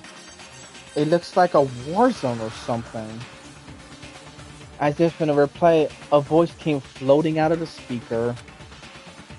I recognized that voice, and of course, it was him. Makoto Naegi, accepted into Hope's Peak Academy, and his family, who supported such a lucky boy. But it seems like something's happened to this family's well-being. Oh boy, this is bad. What could have possibly happened to this family's well-being? Look for the answer after graduation. What is this? What happened to everyone? I started trembling. I could feel the fear and anger building up inside me like hot magma. God damn it. I slammed my fist against the desk over and over again. A single thought was racing through my mind. What else? How can I think about anything else? I have to get out of here. I have to get out of right now. I need to make sure everyone is safe. Makoto? What happened? Make sure who's safe? I noticed everyone standing around the entrance of the AV room. They startled at me. They stared at me. Faces full of confusion. Well, what's going on? Without a word, I pointed to the cardboard box. Is it, like... Is that what Monokuma was talking What does about? this mean? What's on them? They all gathered around the box and each of them grabbed a DVD with their name on it. One by one, they each rushed to a monitor. It didn't take long for them to react. What the? What the fuck? Huh? This can't be real, right? It has to be fake, right? Hey, hold on. Yeah, no way it's real. No way. I can't take it anymore. I can't take this anymore. Let me out of here. As soon as I saw the reactions, I knew. They all seen something that like what I'd seen. Everybody even tried hiding their fear and confusion. Except for her. Even though she was totally calm. I see. I see. So this is what he meant by motive. He wanted to fuel our desire to leave so that we're more likely to start killing each other. Yes, indeed. It is the classic prisoner dilemma. Let me use an example. Imagine two countries are on the brink of war. But both countries want peace. And each commits to scaling back their forces as a sign of good faith. But there's a chance that one country may betray the other. So each country fears lowering their guard. The result is that neither scales back the force. And they both end up betraying each other. Do you understand? In other words, the fear of invisible treachery becomes the greatest enemy of stability. That kind of sounds like us right now.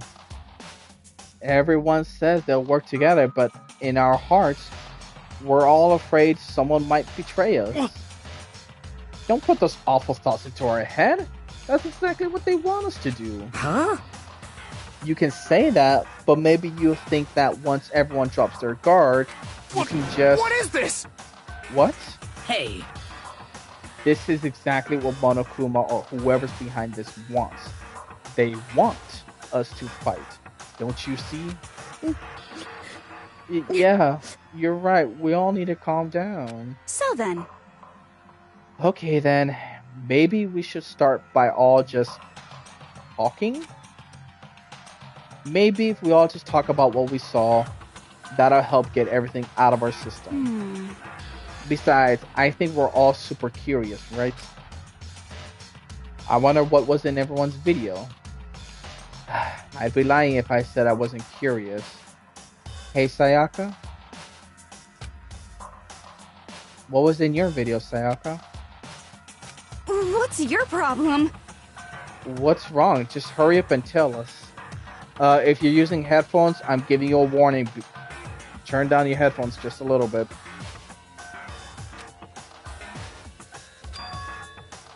Sayaka? I gently placed my hand on her shoulder.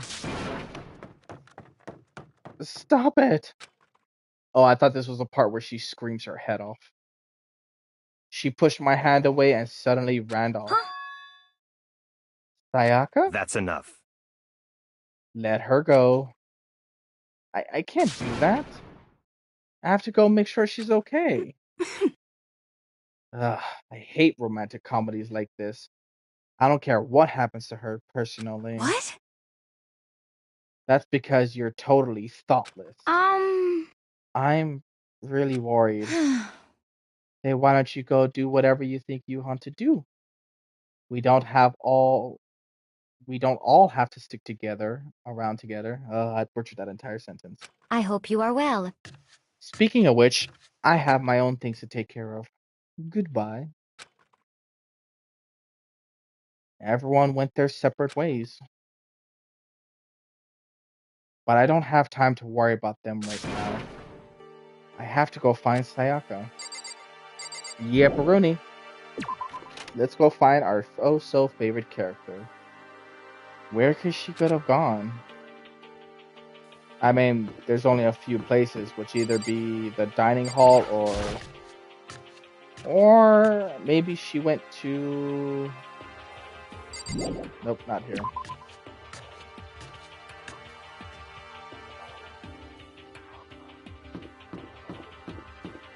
Actually, wait, let me, oops.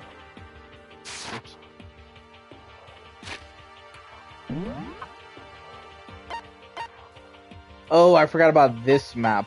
I forgot. Yeah, there's this other map. I totally forgot.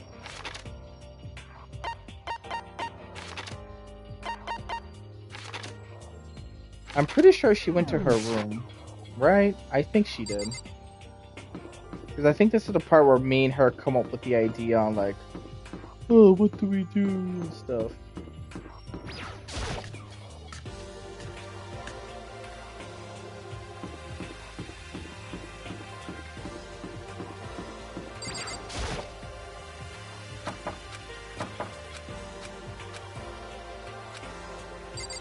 Okay, no, she's not here, so... She's in a dining hall?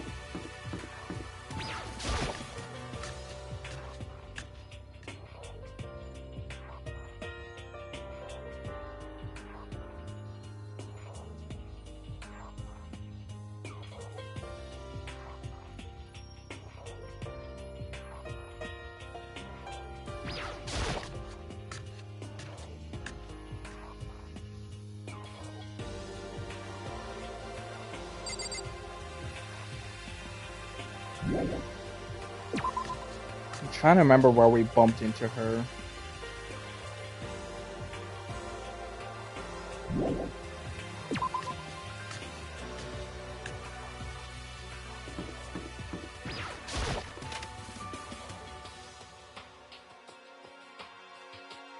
I know she's here somewhere, because we bump into her.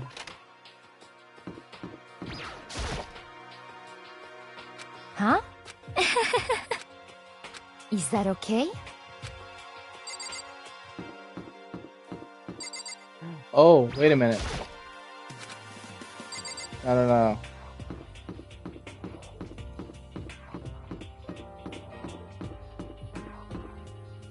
You know what? Let me just freaking teleport. Oh, wrong button.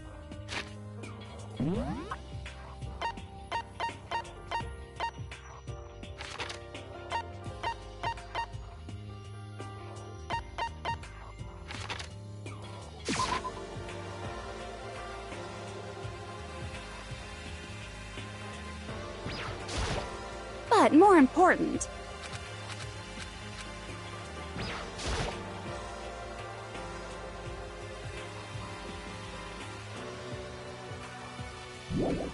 No, I thought she was here in the gym.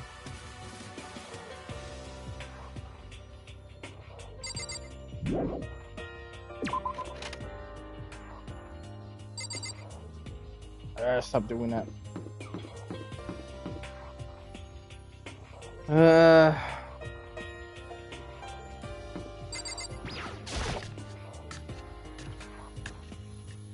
No, I just checked here.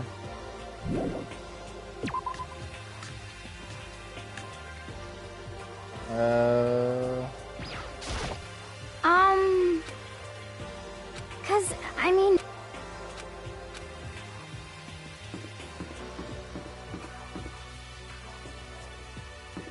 Oh, she's in one of the classrooms. That's right, that's right.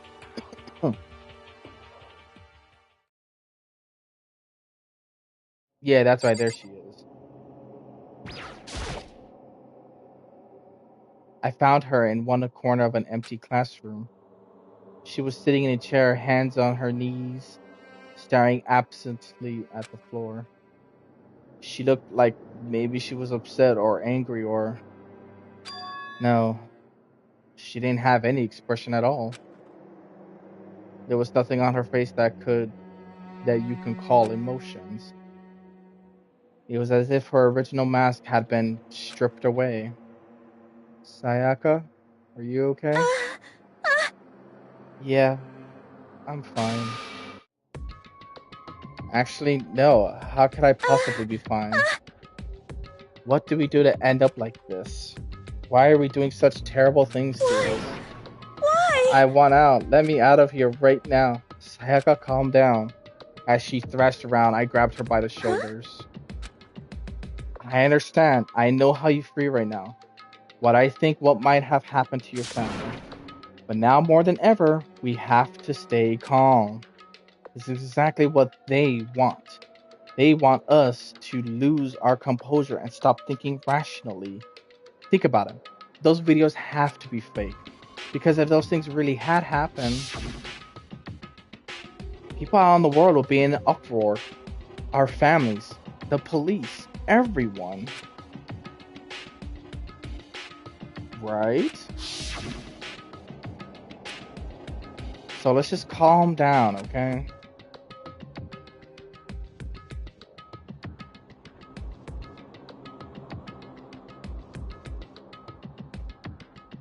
Otherwise, we're already lost. I knew I was trying to convince myself just as much as her. I kept repeating those words for myself to clear away the images that had been burnt into my brain. Be calm, okay? Just be calm. As long as we work together, I'm sure we can find some way out of here. And help might even come before that. But what if there isn't a way out? What if help never comes? If that happens, then I'll get you out of here myself, no matter what it takes. When I said that, I paused. I had no idea what came over me. Sayaka?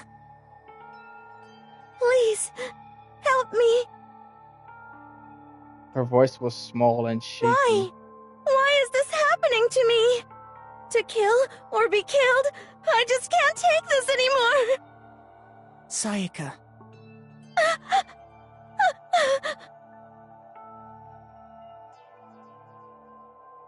She finally raised her face up from my chest. She looked at me with those big eyes, wet eyes of hers. Makoto! Can I believe what you said?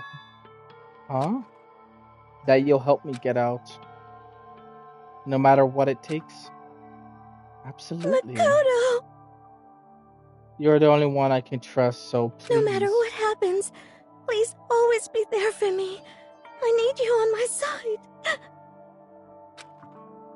Huh? Of course I'll be there for you. No matter what, I'm always on your side. I mean, you are my assistant after all. Makoto. Thank you, Makoto. Hearing you say that, I feel like I could keep going. I can get through this as long as you're here with me.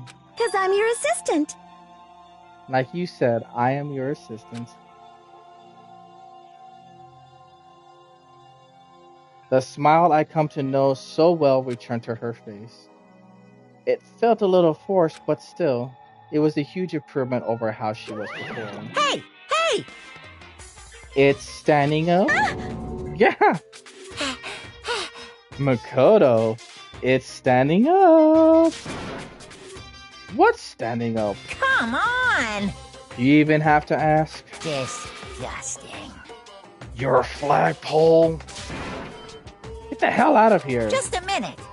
No. I want to join in. Damn it. Well, if you weren't leave, then tell us what the hell is up with these videos. Oh, it's about to come out. It's gonna come out. My pristine, pure white stuffing. My honest, innocent stuffing is about to come gushing out. I balled up my fist, took aim, and swung as hard as I could. I had never put so much energy to a single motion before in my life. I leaned back, channeling all of my power, and let go with everything I had. Are you okay? If I hadn't avoided your punch, you would have just violated school regulations. Hey! But boy, are you slow.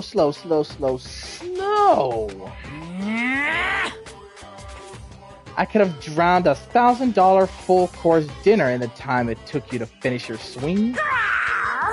Your speed, agility, alertness, passion, boldness, sense of despair, ignorance, it's all lacking. What the heck was that just now? You just wanted to mess with us? Well, for now, you want to just head back? Yeah. Monokuma had come a long way and swiftly destroyed the good mood we just created. Sayaka and I headed back to the dorms. You should get some rest, Sayaka. You still look pretty shaken. Sorry. I'm sorry for making you worry about me. You're right. I'm gonna go lay down for a bit. With a nod and a small bow, she disappeared into her room. Now on my own, I headed off to tell everyone that Sayaka was okay. Once that was done, I decided to go back to my room. It was hard to think about watching that degrading video. I need some rest of my own.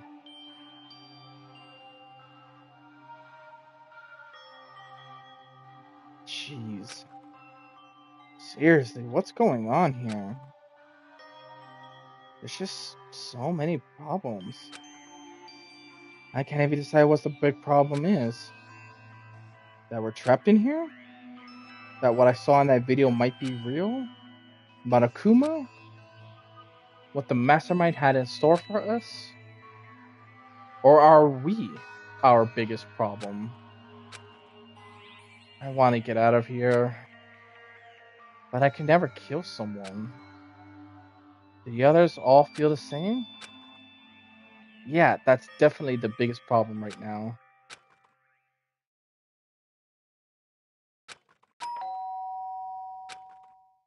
Huh? When I opened my eyes, they darted immediately to the clock. It's almost 10 o'clock. Fell asleep without even realizing it. Nighttime's about to start. So how come someone's here? A bing bong ding dong at the door. Who's there? Sorry. I'm really sorry to come by so late. Sayaka? Sayaka, what are you doing out so late? That's when I noticed her body was trembling. Is everything okay? It was so strange. Sorry to bother you, but something really weird just happened. Something weird? Makoto. Just a little while ago, I was laying down in my room, and all of a sudden my door started rattling and shaking. Her voice sounded like all the air had been squeezed out of her lungs. Just hearing her talk made me tense I up. was so scared. It was like someone was trying to force the door open. My door was locked, so they couldn't get in, of course. But they started shaking the door harder and harder. I was so scared I couldn't even move. So what happened? After a while, it just stopped. I let some time go by. Then I got up and opened up the door to check outside. Makoto. But there was no one there. Someone tried to force their way into your room? But who would do something like that? I mean... It's not like I'm suspicious of anyone here, but still, it makes me nervous. What if something like that happened in the middle of the night? What would I do then? You don't have to worry about that, right? I mean, we can't go outside during nighttime, but that's just the promise we made, right? If someone to break their promise, then why don't you stay in my room tonight? Will that make you feel a little bit better? What? All it said in the school regulations were that we had to sleep in the dorm rooms, right? It didn't state specifically which room each person had to sleep in. So... Hey, But two people sharing one room is... You know... Ah. Oh, jeez, I'm so sorry. I didn't even think about that. Honestly, that didn't even cross my mind. No, I know, me neither. It's not even that I mind the idea, but... If you don't mind, could we maybe switch rooms just for tonight? Switch rooms? If it'll help put your mind at ease, then it's totally fine with me. But I don't mind you staying in my room, but are you sure you're okay with me staying in your room? That doesn't, like, concern you? It's fine, I trust you. In that case, then...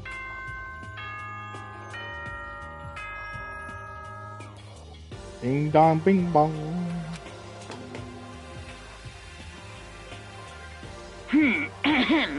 This is a school announcement. It is now 10 p.m.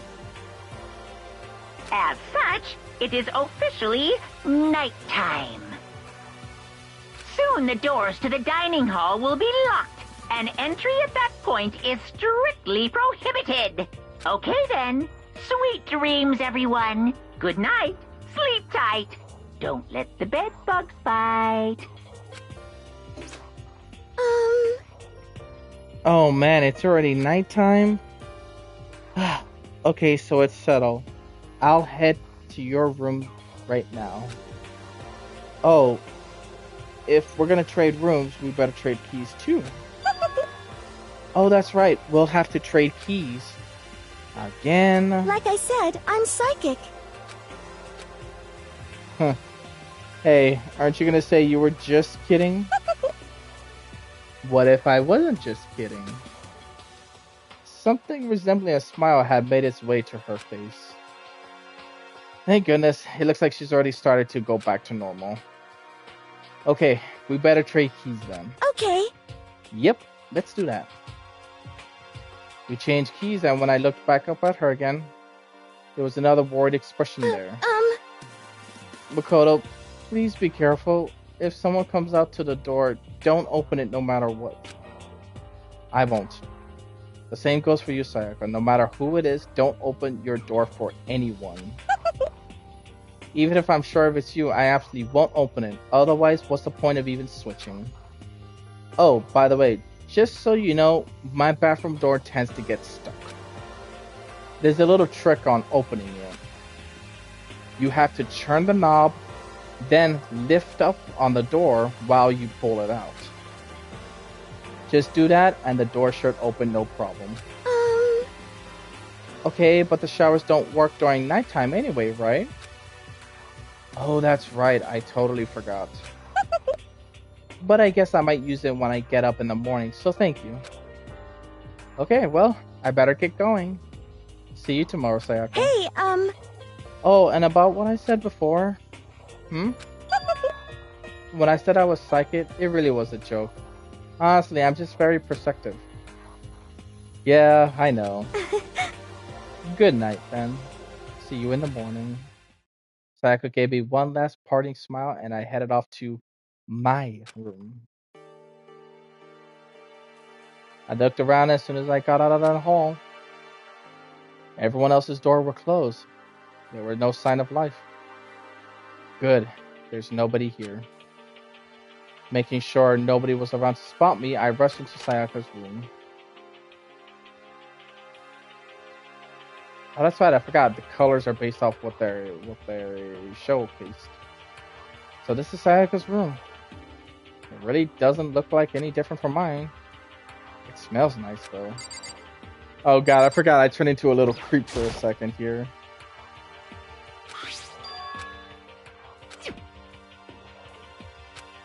Yeah, I know about the DVD.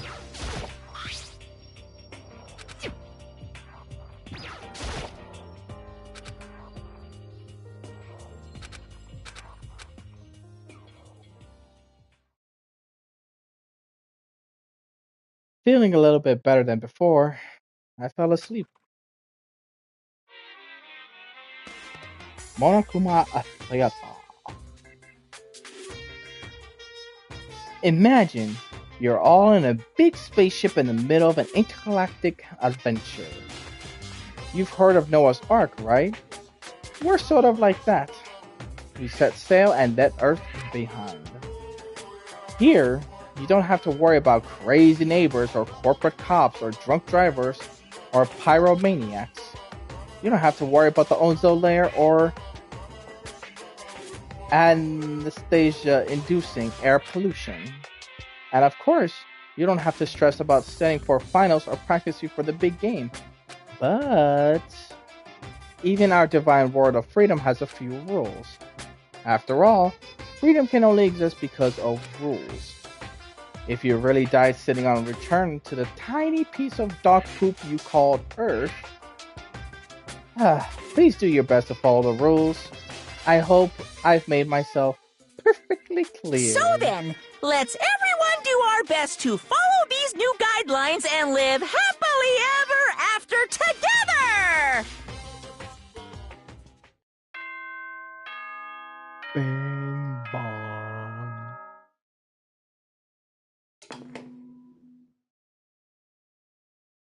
Good morning, everyone!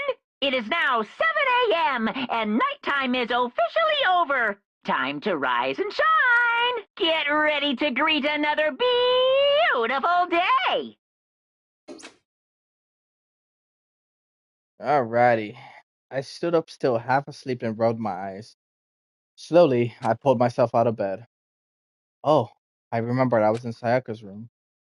I just remembered, so I promised to eat breakfast with everyone. I better get going.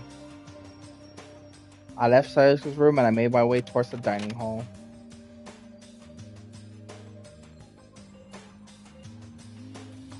A few people had already gathered at the dining hall by the time I got there. Hello, Makoto, and good morning. Can you believe it? I was the very first one here this morning. Good morning. Hey, Makoto. Morning. I suppose I'm early. I figured everyone had arrived on time could be considered modeled high schoolers. And the ones who showed up a little late... Yo! Sorry. I'm late. My makeup just would not cooperate this morning. Ah, well, hello. My apologies, ladies and gentlemen. My morning, duty took a little longer than usual. We're the types where a more relaxed sense of time. Most high schoolers fall into this category. And finally, the ones who kept everyone waiting forever. Indeed. I suppose I'm late. Good morning, everyone. My bad, my bad. Guess I slept right through the alarm. What's your problem?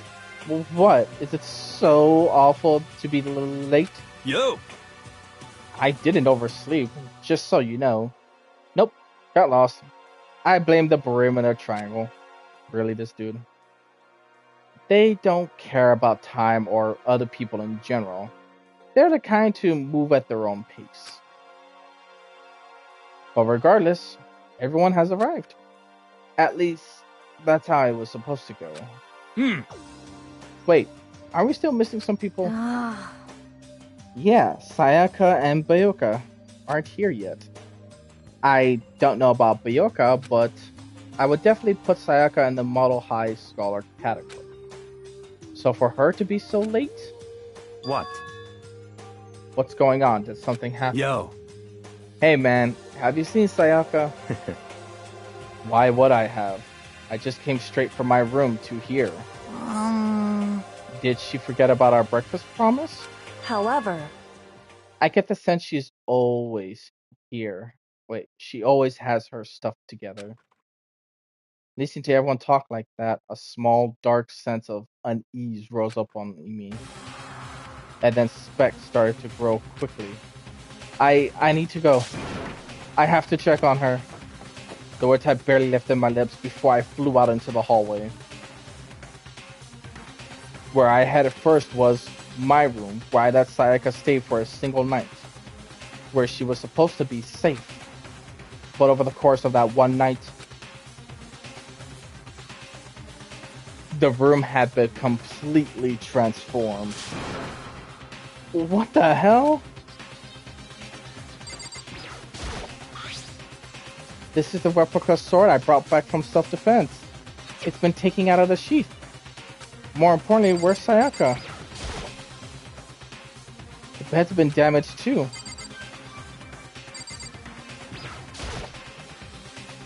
I better check the bathroom. Let's take a look inside.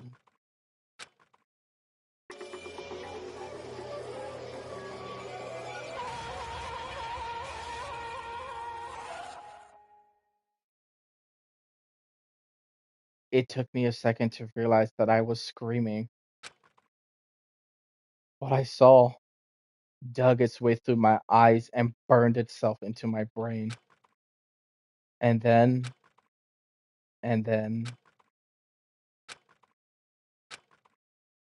everything went black.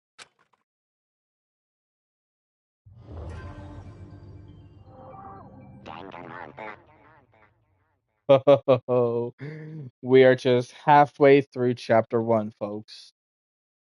When I opened my eyes, I found myself staring at a huge ceiling. It was a ceiling I remember seeing before. And when I sat up, I saw someone looking at me. Again, it was someone I've seen before.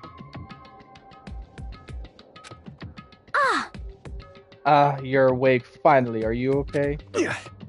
No, now's not the time for sleeping. Get your ass up. Huh? You were unconscious, dude. I had to carry you back here. Well, it's no surprise considering what happened. What happened?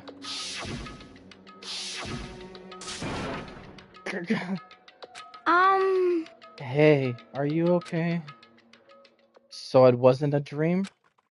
What I saw, it was real?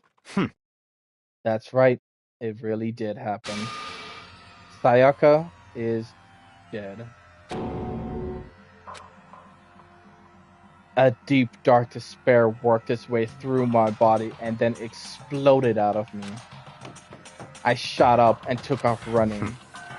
Hey, where do you think you're going? I have to see myself. I have to see if Sayaka is...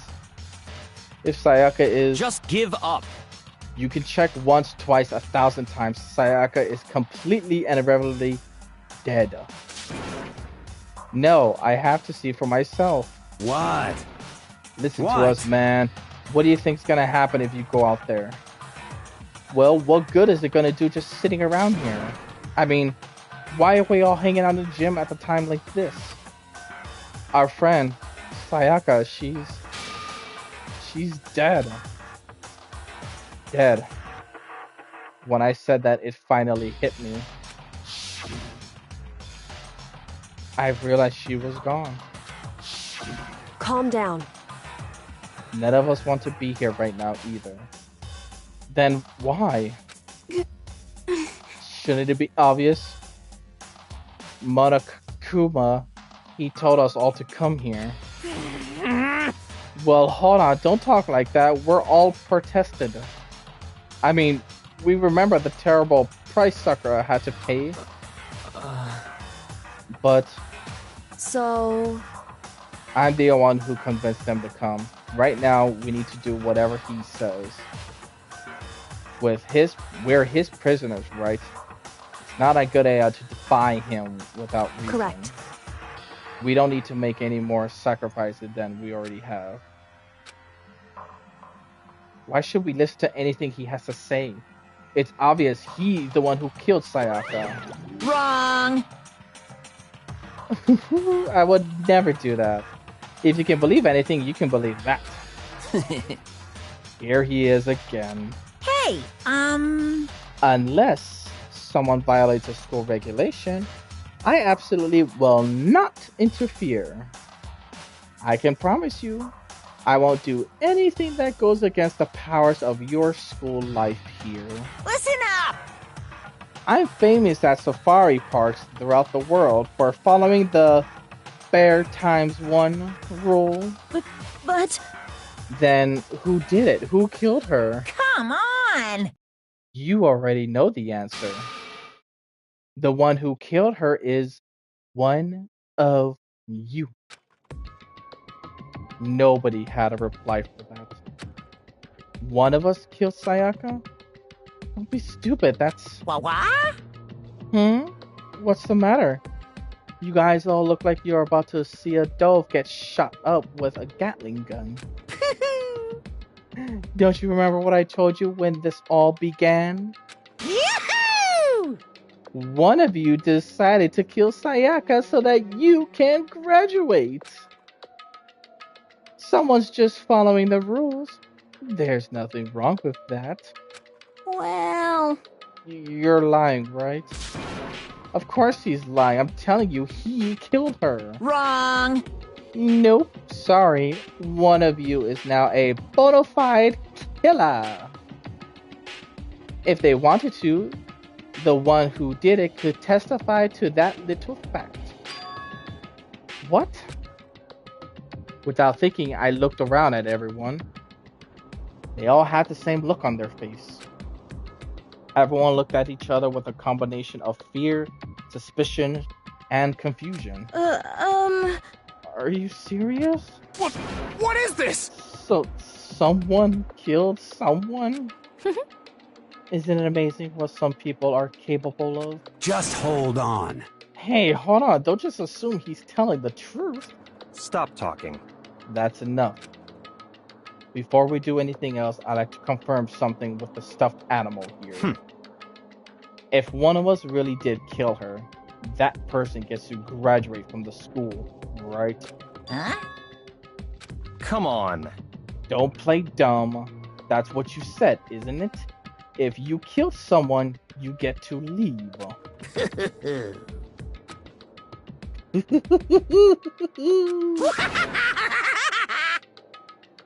What? Why are you laughing? It's cause naive. You're just so naive. You think it's really that easy? You can just kill someone and waltz on out of here? Hey, come You're on now. super naive. Devilishly naive. Hellishly naive. No. The real thing has just begun. The real thing? Now then. Are you ready? Allow me to explain the second part of the rule regarding graduation. Just like I explained before, you must kill someone if you want to leave. However, even if you do that, there's still one more part to the agreement you have to uphold. Remember? Then perhaps... You are referring to rule number 6 of the school regulations. If you are the blackened that commits the murder, you can't be found out by the other students. That is what you're talking about, is it not? In other words... Bingo! It's not enough just to kill someone, you have to actually get away with it. Which naturally means you need a system in place to assess whether or not it's been gotten away with. Yahoo! So a certain amount of time after a murder has been taken place, a class trial will begin. Class trial? Yep. It's begun a few hours after the murder. Everyone will gather together, including the blackened who committed the murder. And they and the spotless students will all engage in one big debate showdown. During the trial, you'll have to present your arguments about who you think the blackened is. And once everything comes to an end, the outcome will be decided by popular vote. If the answer you've arrived at is correct, only the one that disturbed your peace will be punished. The rest may continue their communal life. However, if you choose poorly, then the one who got away with murder will survive, and the rest of you will receive your punishment. Which, of course, means your school life will come to an end. As far as class trial rules go, that's all there is to it. Well... So, what exactly is this punishment you keep talking about? Oh, well, to put it simply, it's execution! Execution? What? And by execution, you mean? Execution is execution. Execution! Electric chair! Bzz, bzz, poison gas! Torn apart like a paper plane in a hurricane! So, to make sure I understand, if we get the culprit right, then only they die. But if we get it wrong, all the rest of us gets executed? Well done! What a smart little chimpanzee you are. Look at you, implying you didn't do it without actually saying it. So, it's basically what the outside will call a lay judge system, or an inquisition type thing. Which means you'll be deciding who you think the killer is. But judge carefully because all of your lives are on the line. Okay, let me just add that rule I just described to your handbook. Make sure to keep it in mind. Hey! Well, wait, hold on a second. The hell are you talking about? You're freaking insane, you know that? Huh? What the? A class trial? What the hell is that? I don't want anything to do with What's this? Why not? Stop it! What do you mean, why not? Why do I have to waste my time trying to figure out who murdered someone? What? What? Are you saying you're not going to participate in the trial? Only punishment awaits such blasphemy. The hell are you talking about? What? Punishment? I might, I don't know, throw you into a deep, dark, scary prison or something. Shut the hell up! Say whatever you want. I'm not going to be part of this. I don't believe it! Don't be so selfish. Stop it! You're the one being selfish, killing whoever you want. It's got nothing to do with me. The evil standing here before me. Ooh, I'm trembling with fear. Shing! But I won't give in to such evil. It's my style to stick it out and resist to the very end. If you really want to get out of here, you'll have to get through me first. As he said that, he came charging at us, although it was more of a waddle. But then... Are you enjoying yourself now? Are you? Huh? Violence against Headmaster Monokuma is not allowed! You violated a school regulation! I invoke the mighty summon spell! Help! To me, godly spear Gunyear!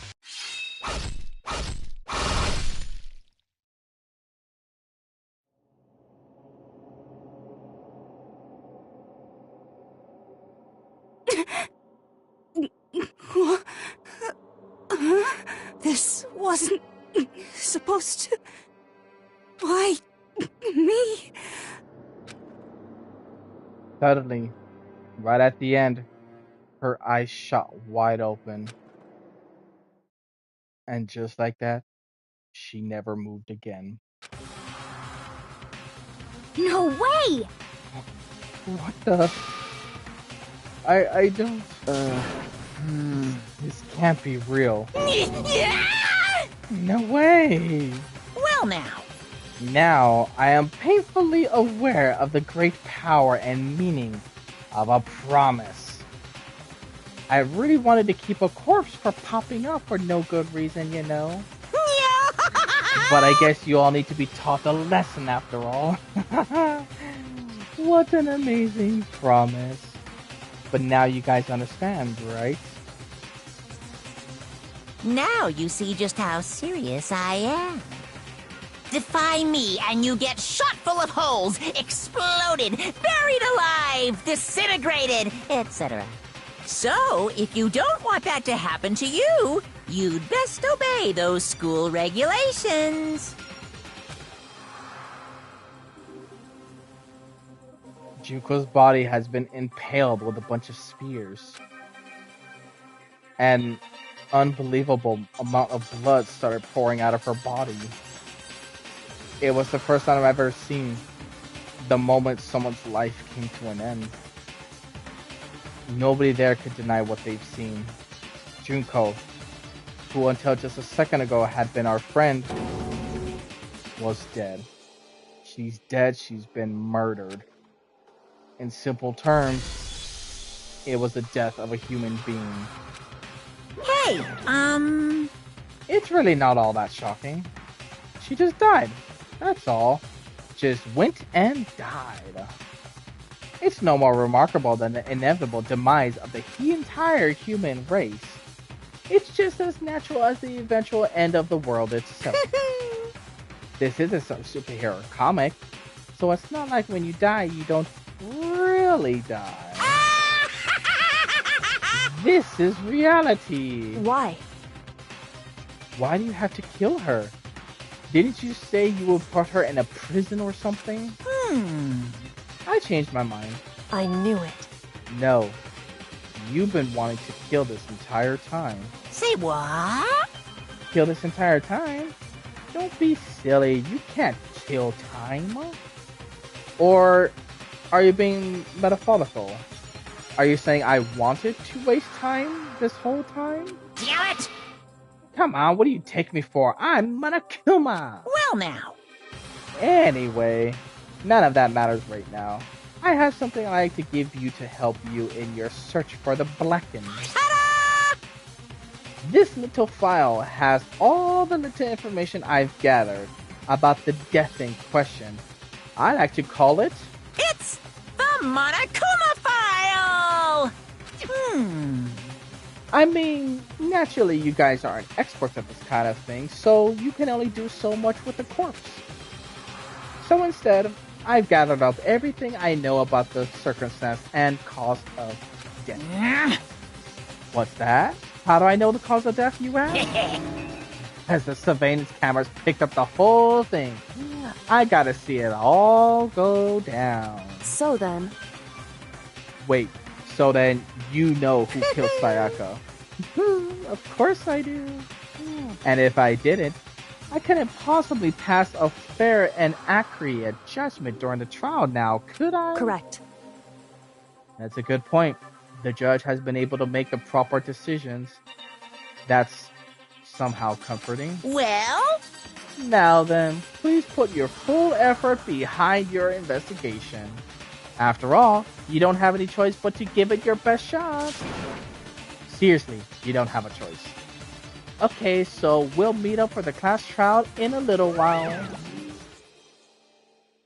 And with that, Monokuma disappeared once again. He left us stunned and confused. He left us at a total loss. He left us with Junko's dead body growing colder right in front of us. And for who knows how long, nobody said a word.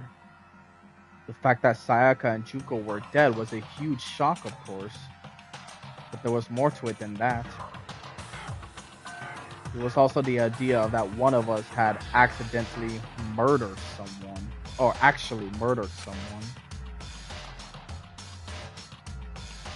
And if we didn't find out who it was, we all would die. We found ourselves in a situation where we couldn't help but look at each other with open suspicion. It was the worst situation imaginable. And yet, even in such a previously terrible situation, she didn't show the slightest hint that it would be gotten to her.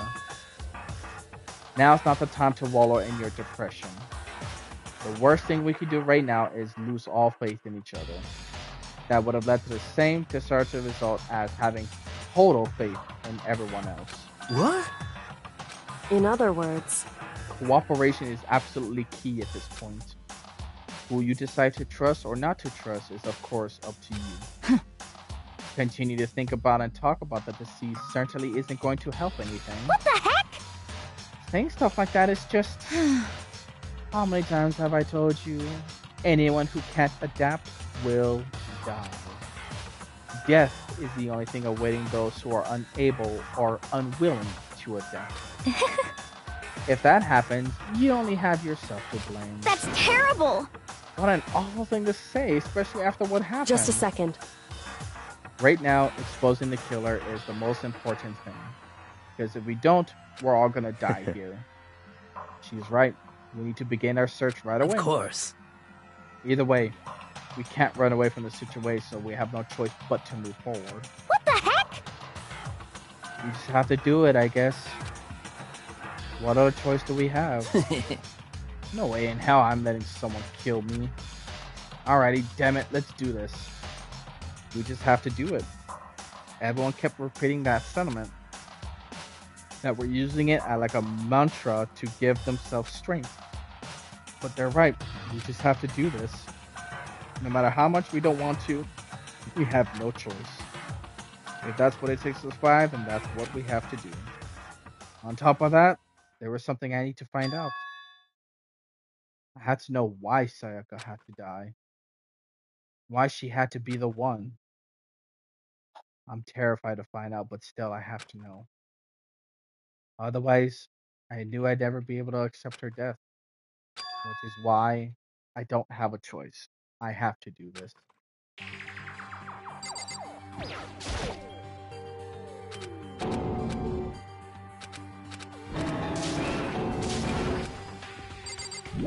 Just a second. Before we begin the investigation, is there something we need to discuss? Oh yeah. I don't know, what the hell do we need to discuss, Kyoko? Hey. Before we start, sir, we need to decide what to do about securing the crime scene. What do you mean? You're thinking of putting someone on guard duty so no one can disturb the area, right? After all, if the culprit decides to destroy evidence, we're pretty much screwed. Hey! In that case, I don't mind doing it. I don't like having to think that way. I like you guys figuring out who killed that shit. Okay, then we can let Moto look after the scene. Well, no, we can't just leave him there alone. What? Why the hell not? Stop talking. Isn't it obvious? If you were the culprit, what's the first thing you would do? By volunteer for guard duty, you're in a position to destroy all the evidence you want. What? Oh, fuck you. So then. Fine then. I'll stay there on guard duty as well. That's why there's no problem.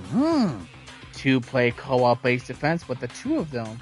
With their stats, they're totally OP. God, I hate the fact that I said that.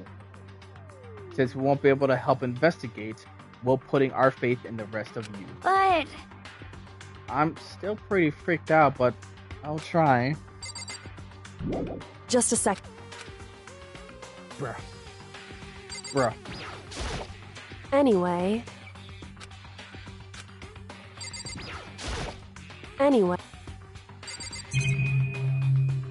Oh god, do I really have to talk to everybody here? Just... Okay, let's, I don't remember, I think it's... No, let's talk to, Biyoko? We need to hurry up and figure out who the culprit is. We find out,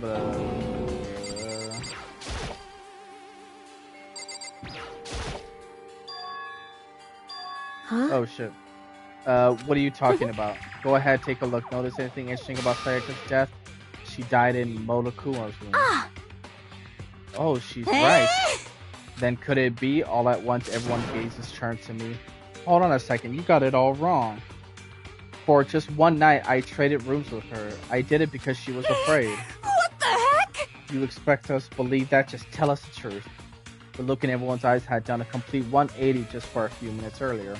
The feeling of suspicion and fear had returned. In other words, you think I did it?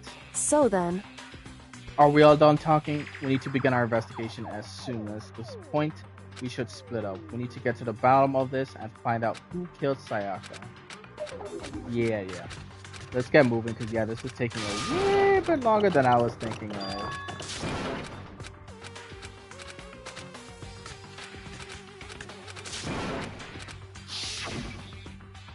Execution is...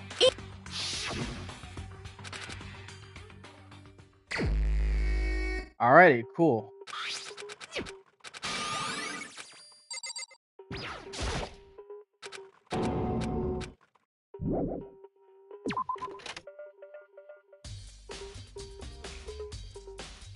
Now here comes the actual fun part of the game.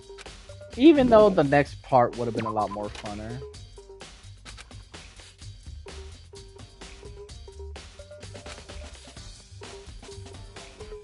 I better examine the state of my room a little bit closer. This might reveal something new. I'm actually going to fast forward through this part because, yeah, I want to get to the trial.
Pretty much what's happening here is that we're just literally collecting evidence this entire time.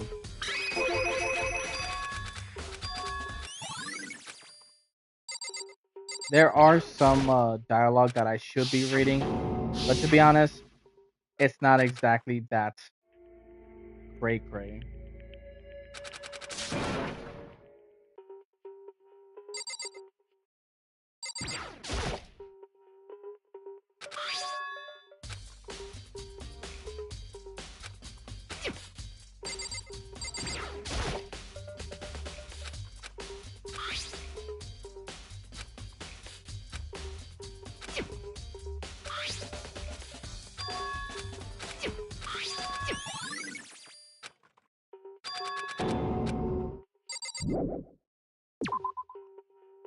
Yes, I would like to leave the bathroom because It would seem.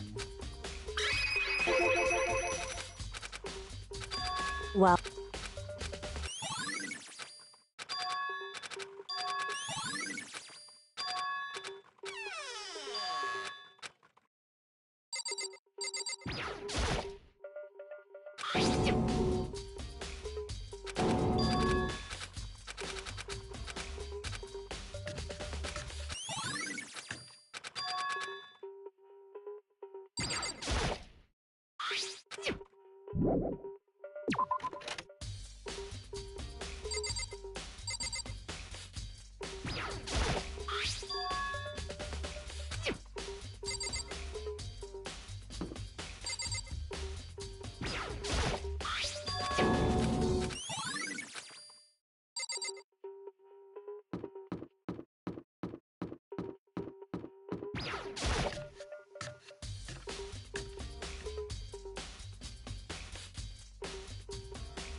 There's one more person I need to talk to.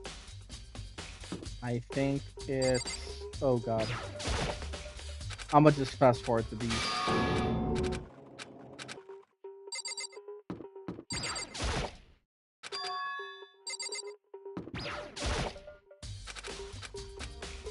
Oh, that's right. I forgot. I just realized who the killer was, so...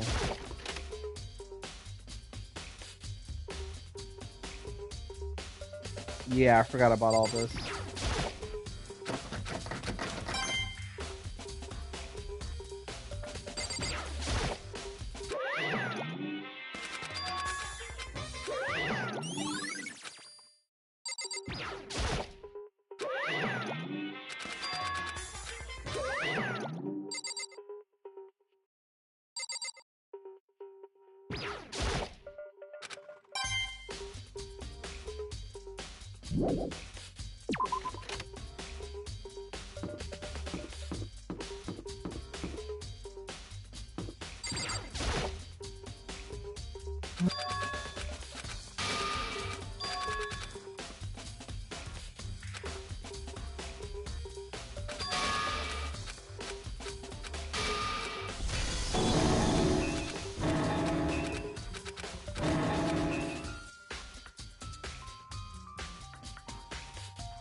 Alrighty, cool.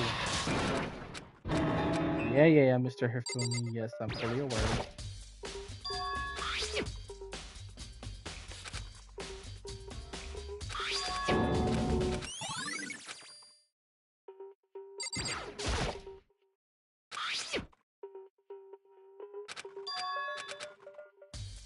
Pretty much, I'll summarize the dialogue that's happening. So, when you're actually playing this game for yourself, you question and talk to everyone. You find out about all these little details about like, oh, there's actually everyone has a given role that they have to do. One person's doing cleaning, one's doing trash, another person's doing laundry, another person's doing whatever the hell they're doing. And then you find out that everyone has like their own to-do list, their own chore stuff that they have to do. And then eventually after that, well, that's really about it. You find out bits of everything here and there. And then right now, we were just talking to Hifumi, because Hifumi, he's the one that's in charge of the garbage area. He's in charge of doing trash and everything else. And seeing how he's the only one that had the key, we had to go ask him if he can open up the gated door. Where the freak is this guy?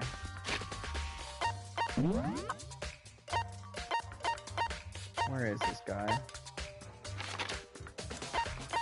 I need to talk to the guy with the big afro. There he is.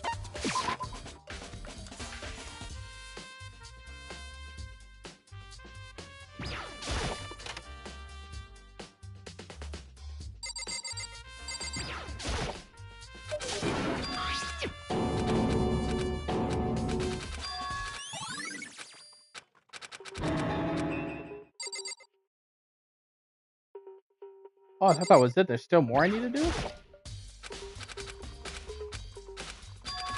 Oh, that's right. The numbers. Yeah.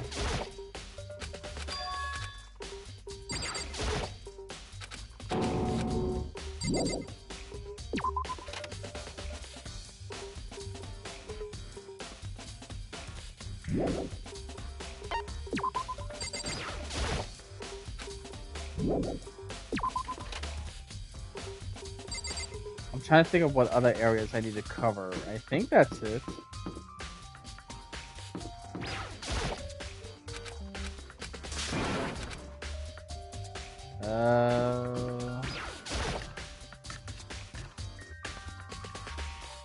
I'm pretty confident No, I'm missing one vital information. I know I'm missing one vital information. What is it?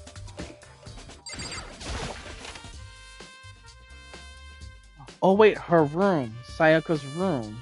Yeah. I gotta go get I gotta go to her room and check out the tape. I gotta go pick up the CD.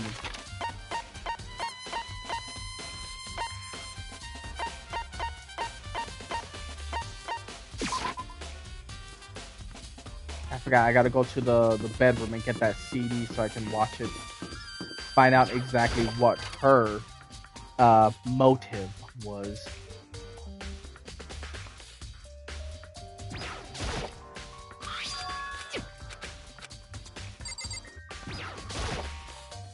Oh, I picked it up, okay.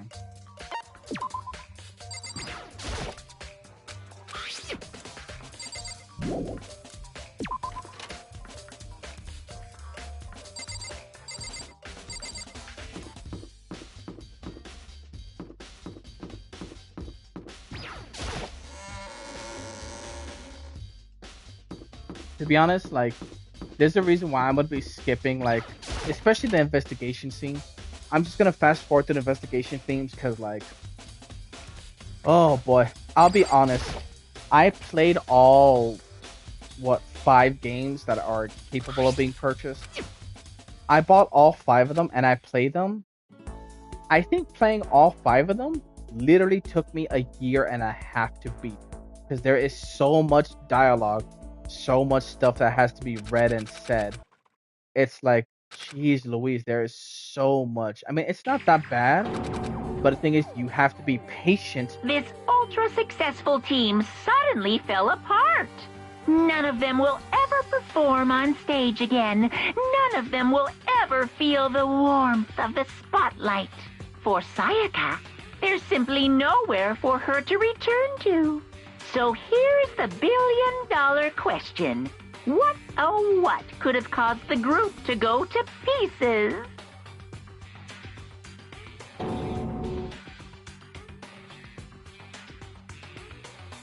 As I was saying, yeah, like even playing this very first game, the first game, if I remember correctly, it took me almost a month because there is so much dialogue.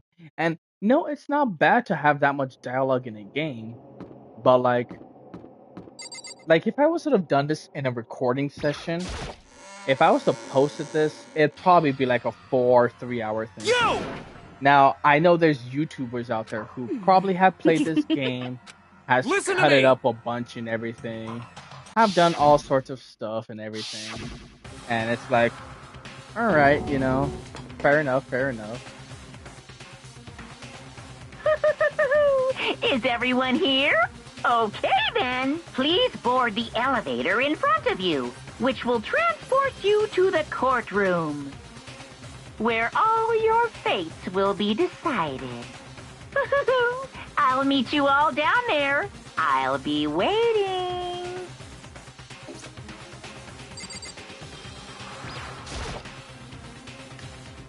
Yes, indeed.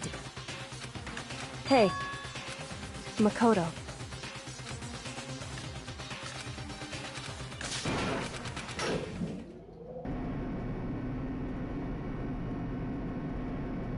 The steel box descended with a heavily clunking sound towards the school basement. I wonder if this is how desperate inmates feel when they has time finally come.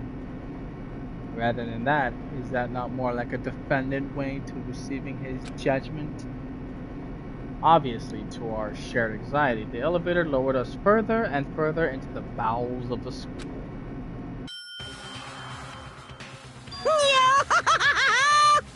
You finally arrived! What do you think?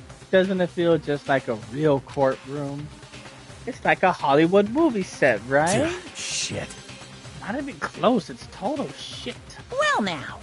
Okay. Everyone find your assigned seats and sit down. Yahoo! Hurry up now, hurry up! We did what he said and found our seats. Oh man. This entire moment is such... this truly is, man. This entire moment is...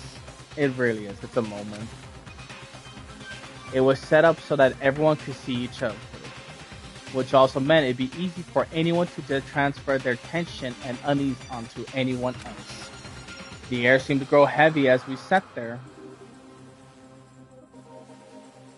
And so, the curtain of our first case opened. A deadly judgment, a deadly deception, a deadly betrayal, a deadly riddle, a deadly defense, a deadly fate, a deadly class trial.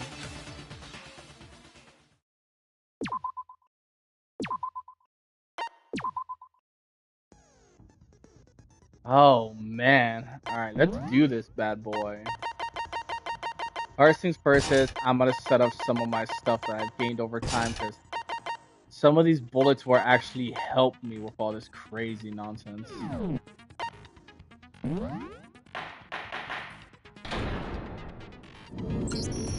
Let Let's begin with a basic explanation of the class trial. So, your votes will determine the results. If you can figure out who done it, then only they will receive punishment. But if you pick the wrong one, then I'll punish everyone besides the blackened, and the one that deceived everyone else will graduate. And the killer really is one of us, right? Of course! Okay then. Everyone, close your eyes. And whoever did it, raise your hand. Don't be a goddamn idiot. Why the hell would they raise their hand? Before we move on and start the trial, can I ask a question real quick? What's going on with those pictures? I'd feel awful if they got left out just because they died. Friendship penetrates even death's barrier. Friendship penetrates? Okay, but what about that other empty seat? There were only 15 of us to begin with, so why are there 16 seats? Oh, no reason. It's just that our little courtroom here can technically fit up to 16 people. Okay, that about does it for the preamble. Get ready to get started. First up is the case summary. Now, let the class trial begin. Let the real fun begin now.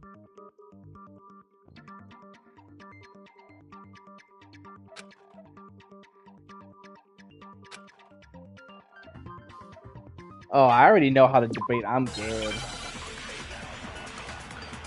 Let's have the fun ensue.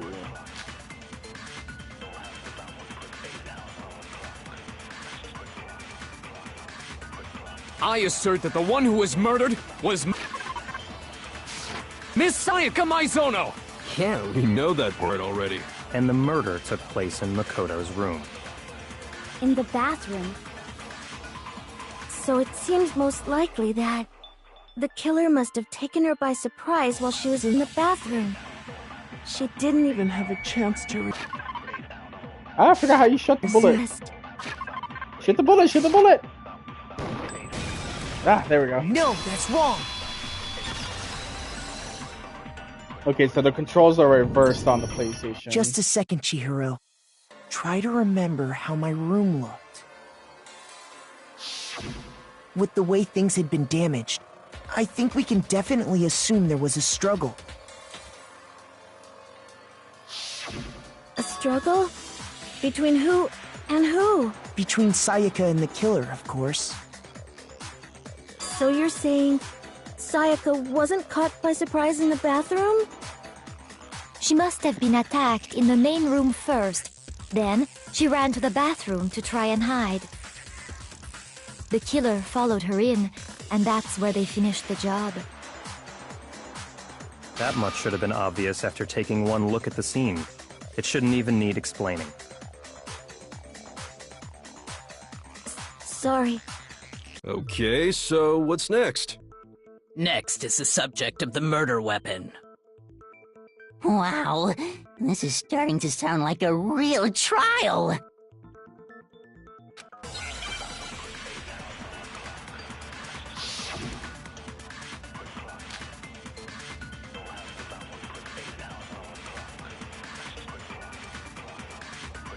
So what was used to kill her?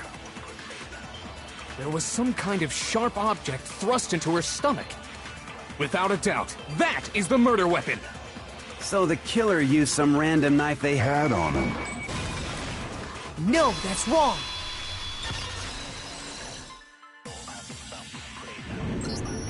No. I do think it was a knife, but not just any knife. I'm almost positive it was a kitchen knife. Huh? A kitchen knife? After the murder, we discovered that one of the knives from the kitchen was missing. Which means that knife must be the murder weapon. Oh, yeah. I guess that makes sense. You could sort of see the weapon sticking out of her stomach. And if you look real close, I could totally see that being a kitchen knife. Okay, so the murder weapon was a kitchen knife, but where does that get us? I mean, we all know Makoto killed her, right? That's right. Makoto's room was the scene of the crime. What more proof do you need? Hold on a second. Let's draw our conclusions after we've presented our arguments. Otherwise, what's the point of the trial?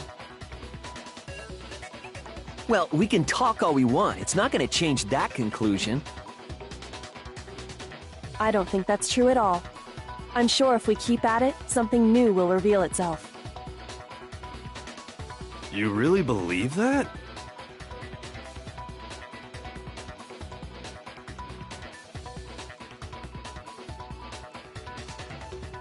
Oh. Because I know damn well I'm not the killer. I'm sorry, I gotta get used to reading some of that stuff. No. I know how to do this next part.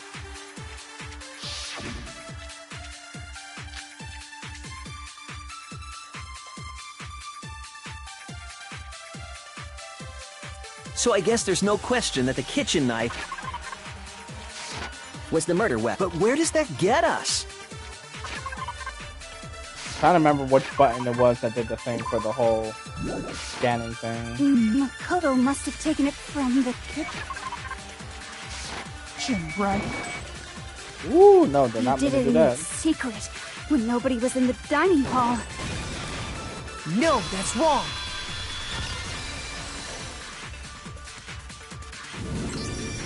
Okay, wait. Hold on. I didn't take the knife from the kitchen. Next, you're gonna say you're not the killer, right? Go ahead and say it all you want. Well, what if I have a witness? What do you think, Hina? Huh? Remember what you were telling me earlier?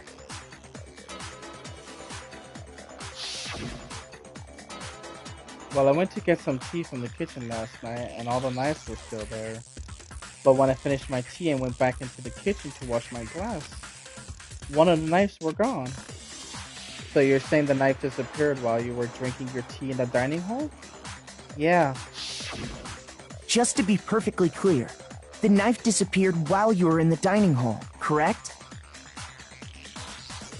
Yeah, that's right.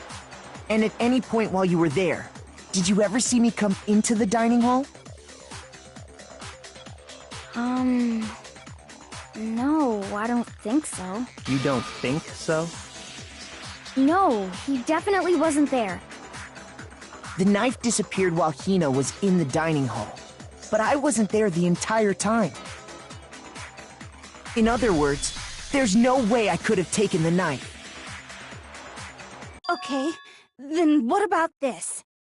What if the idiot swimmer girl and Makoto are in on it together, and lying to protect each other? Idiot swimmer girl? Oh, and more importantly, why would I get involved in something like that? Speaking of which, I'd like to ask the bear, if there is an accomplice, do they also become blackened? So you ask, and so I shall answer. Each murder is allowed to have an accomplice, but only the one who does the killing will get to graduate. So in other words, two people can work together, but one of them has no chance of profiting from it. Then there's no way anyone would work together, right? But what There if would they be no did point. work together, and they just didn't know about the rule? Good grief! Enough already! No, okay?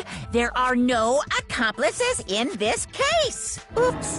Did I say that out loud? Anyway, I didn't go to the dining hall, and I didn't take the knife. So I'm not the killer. Okay, so then, who did take the knife? Hina seems the obvious candidate.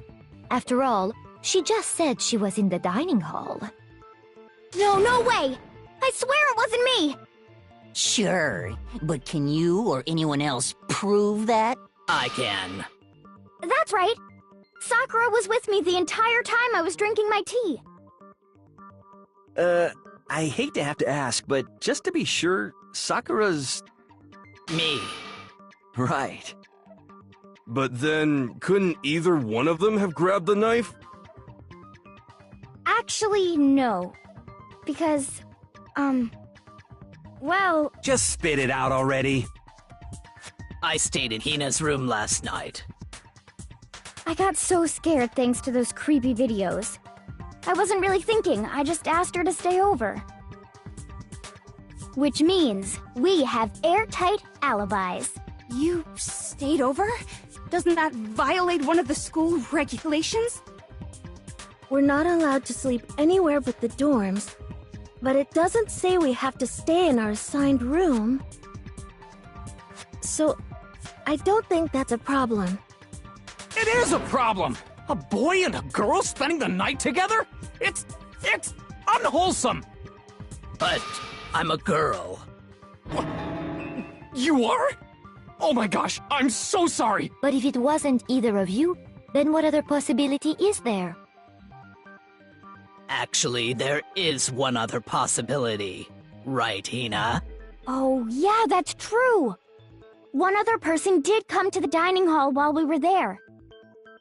Why didn't you say so in the first place? Well, because... they're not here anymore. Sayaka. She's the one who came to the dining hall. And then later, she wound up dead.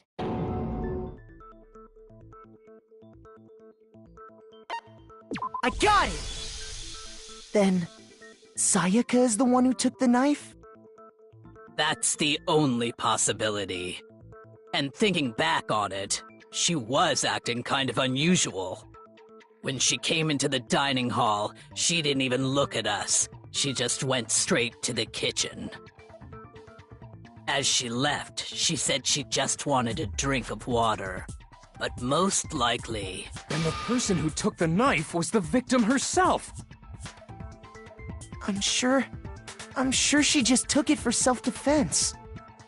So you're saying the knife she took was then taken from her, and she was killed with it? In that case, you may not have taken the knife, but you still could have killed her. What? See? He did do it after all! No! You're wrong! So, that's how you would twist the argument and send us all off in the wrong direction? You possess a most terrifying talent.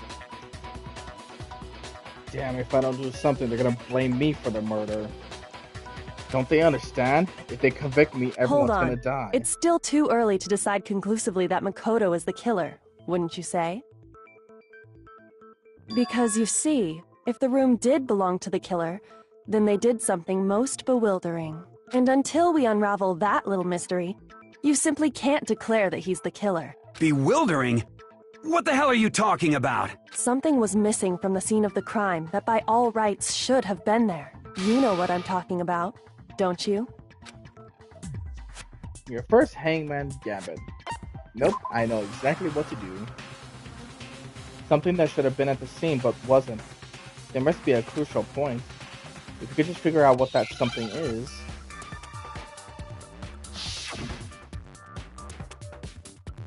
So pretty much what Hangbang Gallant is, yeah, we're given a variety of words here, and it's gonna, like, we just have to figure out what exactly it spells out. And in this case scenario...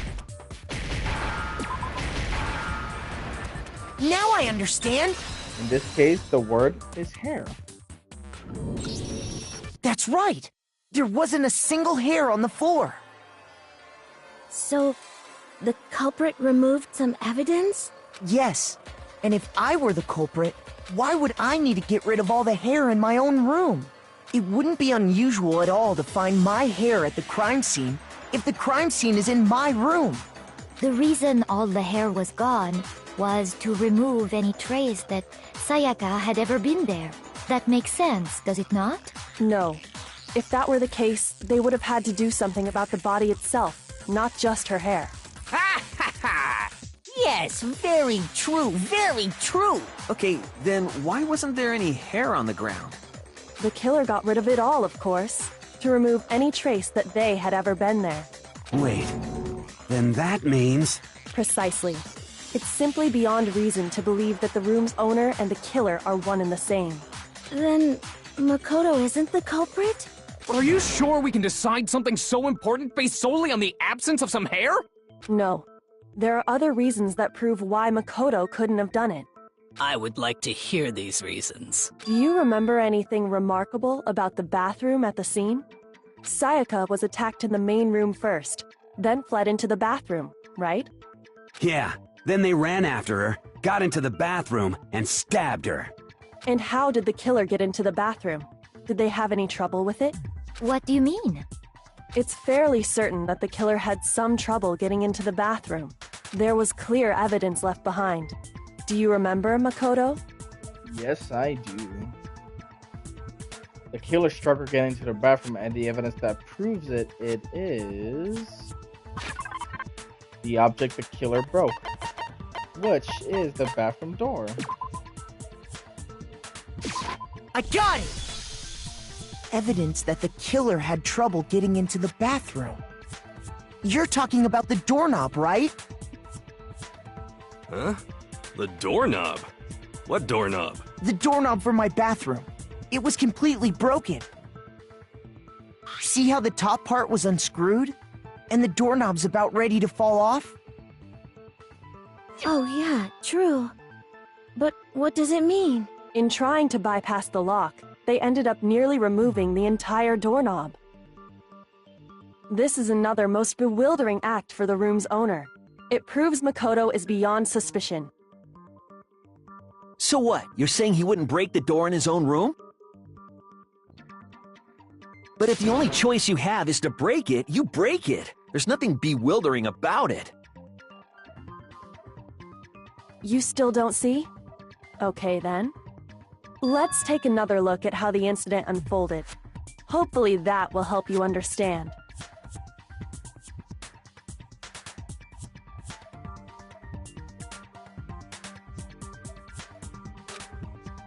God, I keep forgetting to read the little pieces.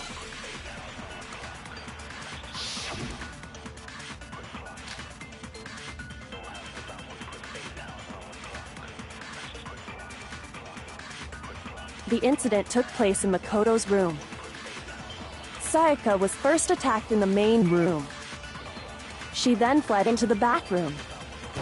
Then the killer ran after her. And they got into the bathroom. Let me just remember the controls real quick.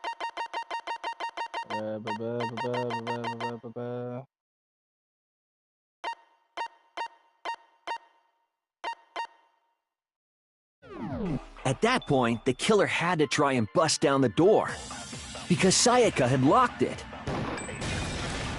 No, that's wrong!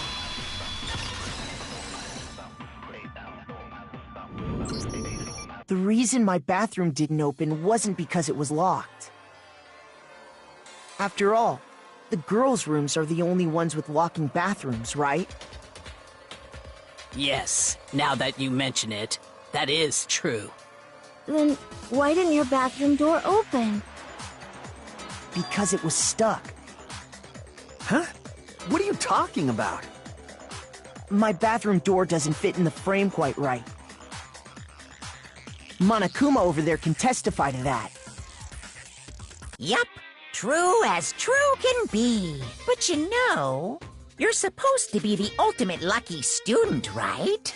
But to have such a cruddy door, that's not lucky at all. So the reason the door didn't open was just because it was stuck. But the killer didn't know that and assumed it was locked, so they tore apart the doorknob to get in. Okay, but then why would the killer even think the door was locked in the first place? Everyone should have known you can't lock any of the boys' bathrooms. The killer could easily make that mistake, thanks to one important detail about the scene of the crime.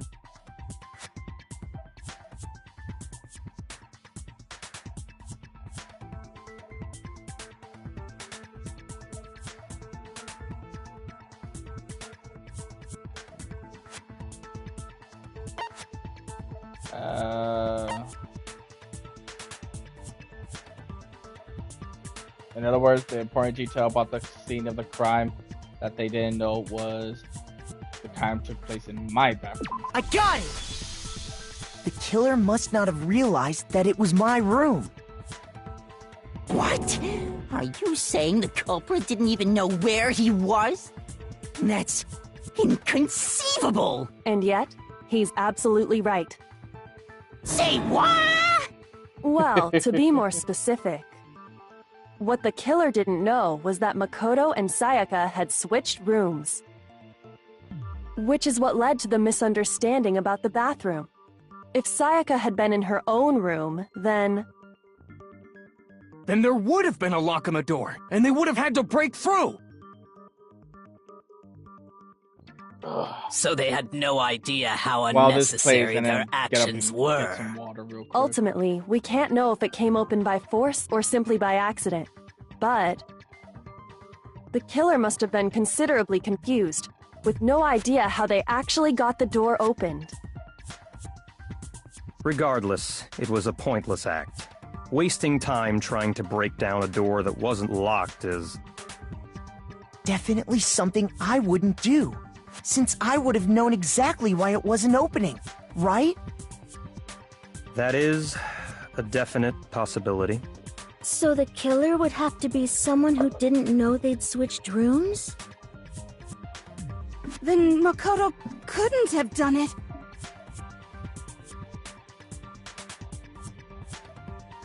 Okay, then who did do it?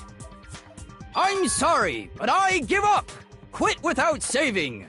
But what happens if we can't decide on who we think did it? Well then, why don't we just vote right now? Majority rules! Majority rules? Do you really think that's a good idea? Yeah, our necks are on the line here. Someone seriously needs to do something. For serious. Does no one have any other thoughts or questions? It does not matter how trivial they may seem. Oh, as a matter of fact, I do have one question. Oh, you... You don't gotta sound so disappointed. It's fine, it's fine. Just ask your question. Oh yeah. Okay, so, well, I was just wondering, how did the culprit get into Makoto's room in the first place? Yes. How did the killer get inside? Maybe Sayaka just dropped the key somewhere and the culprit picked it up. That's possible, right? I don't think so. That seems way too convenient. Then maybe someone picked the lock? Negative! If you remember, Monokuma made it quite clear that the locks are all unpickable. Fine. How about this? The killer got in the easy way. They could have knocked and said they wanted to talk or something, and Miss Maizono just let him in. No, that can't be it either. Oh, trying to argue against me? Sounds like someone doesn't know his place. Hello? Why exactly can't that be it?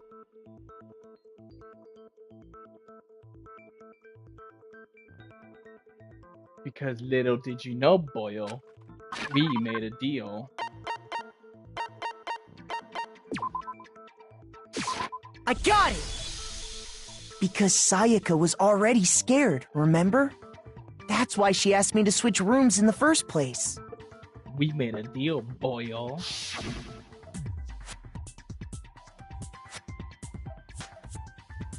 The same goes for you, Sayaka. No matter who it is, don't open the door. Even if I'm sure if it's you, I absolutely won't open it. Otherwise, what's the point of even switching? Exactly.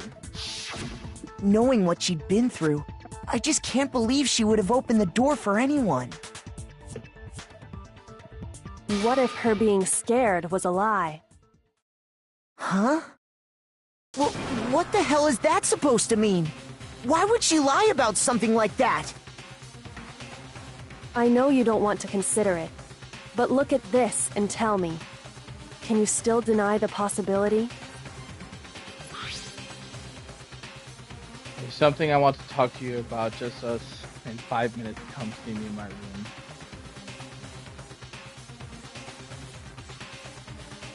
Actually, I'm gonna take a quick second. I gotta use the restroom. I'll be right back.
Okie dokie, let's continue where we left I off. found a notepad during my search, and I shaded in the top sheet with a pencil.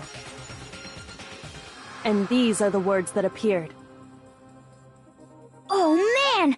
I've totally seen people do that on detective shows. When you write, it can leave an imprint.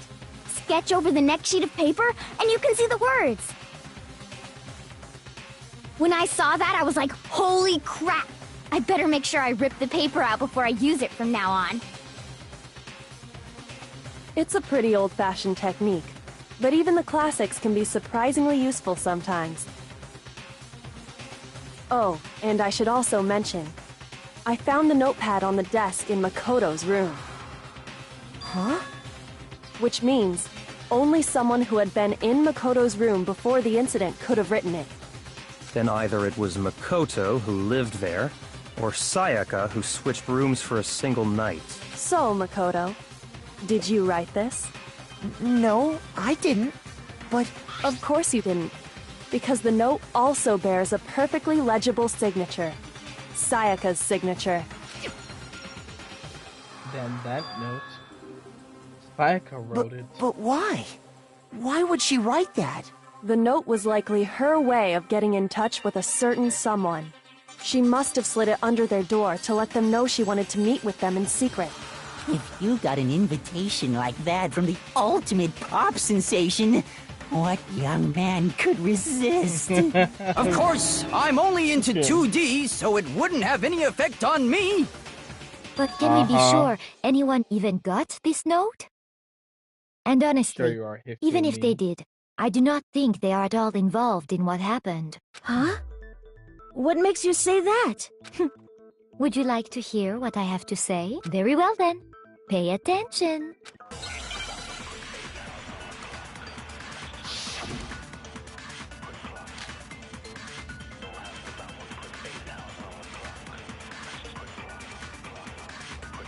Sayaka and Makoto switched rooms, correct? But in the note, the place they were asked to come to, it specifically says, my room. I see. So if someone read that note, then they would have gone to Sayaka's room. Exactly. The room that Makoto was staying in. So in other words, even if someone did read the note and did what it said, they would not have any connection to what happened. It certainly would seem that way. Yeah, I'm about to let the cutscene play out again. It was that last sentence I should have shot. Sayaka and Makoto but in the note. It specifically. I see. Then they would have gone exactly. The room that Makoto was. So in other words, even if someone did read the note, they would not have any connection. It certainly would seem that way. I fast forwarded way too fast. Sayaka and Makoto but in the note. It specifically. I see. So if then they would have gone to Sayaka's room. Exactly. The room. No, that's wrong.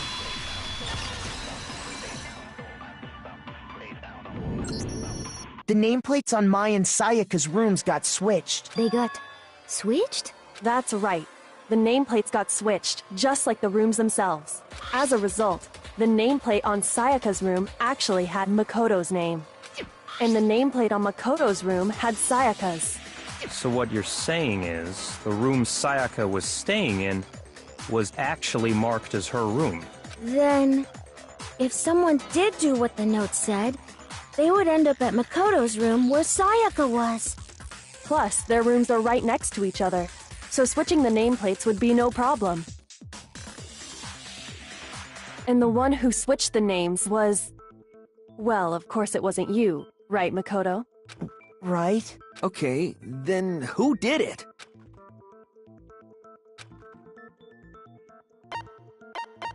Sayaka herself. I got it! Me and Sayaka were the only ones who ever knew about us switching rooms. So the only other person besides me who would even know to switch the nameplates was Sayaka. You can also infer as much from her note. There's something I want to talk to you about. Just us two, in 5 minutes, come see me in my room, Sayaka. Check the nameplate to make sure you don't get the wrong room. She specifically tells the reader to check the nameplate. She would only have written that if she knew the nameplates had been switched. But why would she switch them in the first place? She wanted someone to come to the room she was in, and also hide the fact that it was Makoto's room. What? Inviting someone to your room, but not telling them you'd switched rooms. Why would anyone do that? To understand that, we first need to understand what happened after she invited the person into the room. That's where the answer lies. What happened then was probably whoever she invited over came in and attacked her. We figured it out. We know who did it. Whoever she invited over is the culprit. But we still don't know who it is, you goddamn idiot. Sayaka fought with her killer there in the room, yes? Perhaps the answer to our previous question lies in that initial struggle. Yes, I think you're right. Then... we just have to figure out what happened during the fight, right? That reminds me. There was a replica sword at the murder scene. Was that perhaps used during the fight? Oh yeah. What's the deal with that sword? Sayaka suggested I should hold on to it. I thought it might come in handy if I had to defend myself. It seems pretty likely that the killer used it to break Sayaka's right wrist. How the hell could you possibly know that's what broke her wrist? Oh, because Boyle, the golden dust. I got it! All you have to do is take a good look at her broken wrist, and it should become pretty clear. Right there where her wrist is all swollen. There's something glittery there. See? Is that gold? It sure is. Specifically, the gold coating from the replica sword. You barely have to touch that stuff, and it'll stick right to you. And there's some on her wrist because... I got it! Because she got hit with the sword! Right there on her wrist! I see. And so the truth draws ever closer. All right, then it's about time to solve this mystery.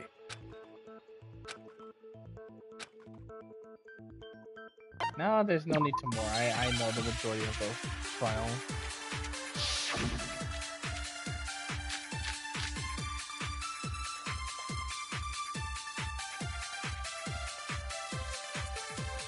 When the fighting broke out, the culprit grabbed the sword, and that's when the first blow was dealt.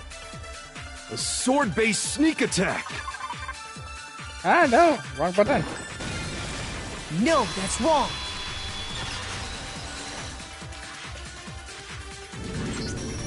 Actually, no. I don't think the fight started with the sword. Huh? Why not? Because the sword's sheath had been scratched. See? There's a gash in it. Like someone cut into it with something sharp. Something sharp? You mean like the kitchen knife? Stop jumping ahead! Slow down and explain it so I get what the hell's going on. If the sword was used first, there wouldn't be any explanation for the scratch on the sheath. If you were going to attack with the sword, you'd take it out of the sheath first, right? That's true. With the sheath on, it'd be heavy and bulky and useless as shit. Okay, so how did the sheath get damaged? If they got attacked with the kitchen knife, maybe they grabbed the sword as a defensive impulse. In that situation, there wouldn't be any time to actually unsheath the sword. So you're saying the sword was initially used to defend against an attack from the knife? Which means whoever had the kitchen knife was the one who attacked first. I think I get it! So here's how it all played out. The culprit came in, found the kitchen knife hidden there somewhere. Then they took the knife and attacked Sayaka before she knew what was happening. So she grabbed the sword to defend herself. But then the culprit took that from her too. Then, after they broke her wrist with the sword, they took the knife and finished it. Sorry, but I don't think Sayaka used the sword to defend herself. What? How the hell can you not think that? Because she never held the sword at all. There's a certain part of her body that makes this clear. It's her hands, yeah, her palms. I got it! You're talking about her palms, right? The palms of her hands were perfectly clean, so I don't think she ever picked up the sword. How can you know that just by looking at her palms? Like I said before, the gold coating on that sword comes right off. All you have to do is touch it. In fact, if you look, you'll notice that a lot of the gold has already come off the handle. It's safe to assume that's because whoever used the sword got some of it on their hands. There's really no way she could have picked it up and come away completely clean. Maybe she washed her hands after she escaped into the bathroom.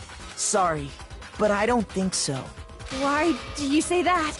Is it because you think I'm ugly? No, that's not it at all. Because water is off. Yeah, the water was off. I got it! According to the Monokuma file, Sayaka's time of death was around 1:30 a.m. In other words, at nighttime. And the water in the bathroom shuts off at nighttime, right? Oh, I didn't know that. Actually, I haven't taken a shower here yet. Oh my. You're no different. You smell like a big fat ugly donkey. I'm not sure whether to take that as an insult or a compliment. An insult, obviously. So anyway, if Sayaka never touched the sword, then that means the killer is the only one who used the sword. But hold on. If that's right, then the one who damaged the sheath with the kitchen knife was the killer. Oh no, it was both. Yeah, no, wait, my bad. It's Sayaka. I got it! Sayaka? She had the kitchen knife? But we already said that the attack started with... The person with the knife attacked first, and the sword was used as an impromptu defense. Then the one who attacked first was... Sayaka? Now do you understand? She wasn't a blameless victim in this. No, far from it. It's almost as if she'd been planning to commit a murder of her own. She took the knife from the kitchen, then invited the culprit to the room she was staying in. And if it's true that she had the kitchen knife and attacked without provocation... Indeed. These are all the actions of an assailant. Which brings up another point. Makoto, Sayaka was the one who suggested you two switch rooms, correct? Maybe the reason she wanted to switch rooms was so that she could pin the crime on you. That is a possibility, is it not? Sayaka wanted to... on me? That would also explain why she would switch the nameplates. She wanted to get whoever she had targeted to come to Makoto's room where she was staying. And by committing the murder there, instead of her room, that would implicate Makoto. But for that to work, The target had to be lured out while still keeping the room swap a secret. If the target knew she had switched rooms, they would have become suspicious right away. So all that's why she switched the names? But doesn't that plan seem a little risky? For one thing, even if her plan worked, Mr. Naegi would just tell everyone they'd switched rooms. I don't know. I'm not sure our soft-hearted Makoto is capable of that kind of cutthroat behavior. I'm sure Sayaka realized the same thing, which is why out of all of us, she asked him to switch rooms.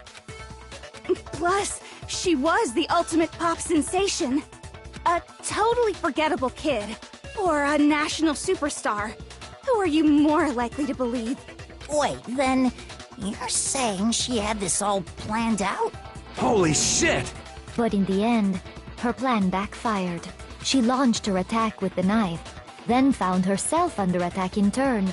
That must be when her wrist got broken, and she was forced to drop the knife. The tables were suddenly turned on her, and she died at the hands of the one she'd planned to murder. Just hold on! That can't be true! Because... Hey!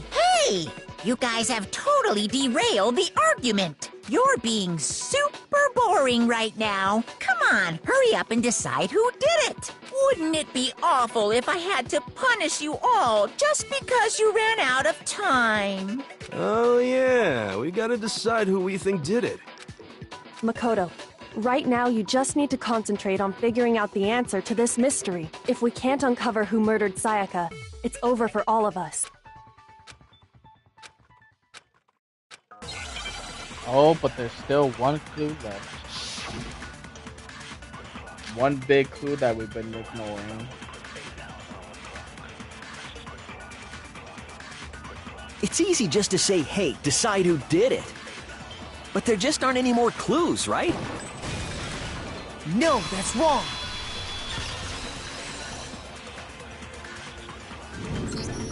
There still might be one clue left.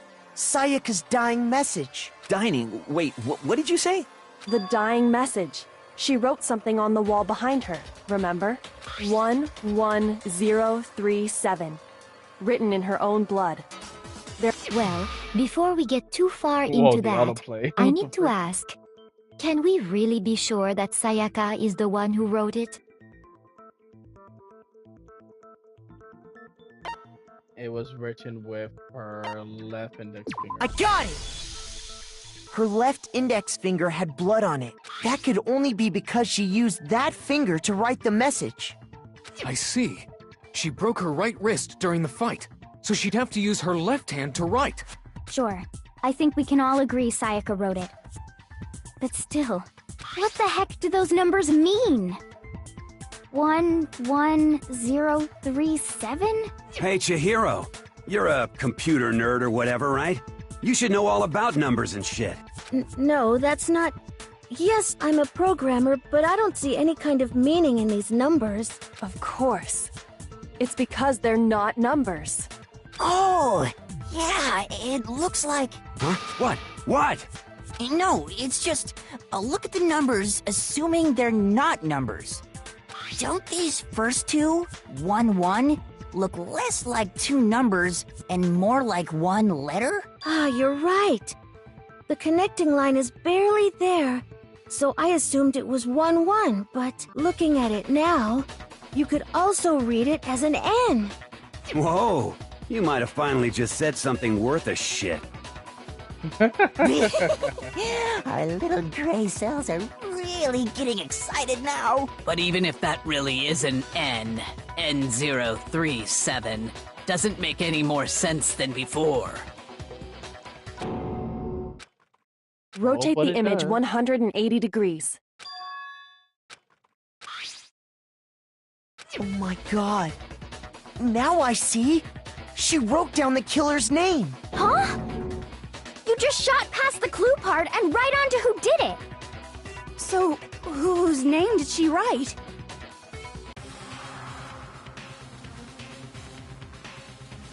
Sayaka's dying message revealed the true killer.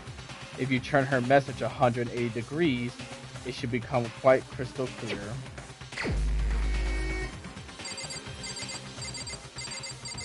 Huh? I know exactly who's the bastard that did it all. Here's my answer. The key to solving this mystery was simply to rotate the writing 180 degrees. If you turn the message around, it becomes the letters L-E-O-N. L-E-O-N. Or more accurately, Leon. What? What the hell are you talking about? It's just a coincidence. It's just a bunch of random squiggles that happen to look like my name. No, it's not random at all. She wrote that message on the wall behind her as she was leaning up against it. In that position, she couldn't move to write normally, and had to write upside down, as it were. And as a result, when you look at it standing in front of her, it ends up getting flipped. Try it for yourself if you want. Write something sitting like her, and the letters will be inverted. Which is actually something I did when I first played this game, because I didn't realize that at all. That sounds like one hell of a stretch to me. I'm the killer? You can't just go and say shit like that. If you're not the killer, then why did you try to destroy the evidence? Huh? You know what I'm talking about, right, Makoto? The evidence Leon tried to get rid of? Damn right.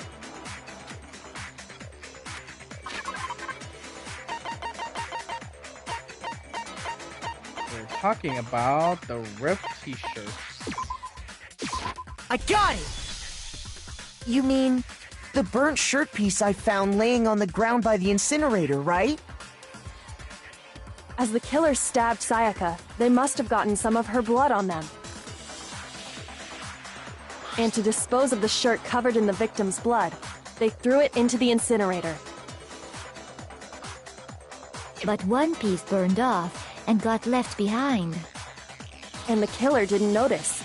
If they Honestly, had, they like, most yeah, certainly and would not have only panicked. that, like, if you pay attention, like, to the video Isn't and that stuff, right, Leon? every time it panned across his face But was is one always scrap shocked of fabric and enough to nervous. conclude that Leon is But yeah, guilty? not only that, like, when you first Yeah, find the I body, mean, Leon's not the it only shows one the wearing message. a Like, you white can button see up. the 11037. That's right. There but are then plenty of when other you start people here with looking at shirts it, like mine. You examine it on your own time. You realize With just that one it little doesn't say charred any of that. piece, It there's no way says you can say for sure Leon. who it It's belongs just- to. From her perspective, the way she had to paint it. You're right. She That had no alone other isn't choice. enough. She exactly But there are some other points had that to may paint reveal it the truth. Exactly how it Are you was. finally starting to understand? The answers to all the riddles are right here.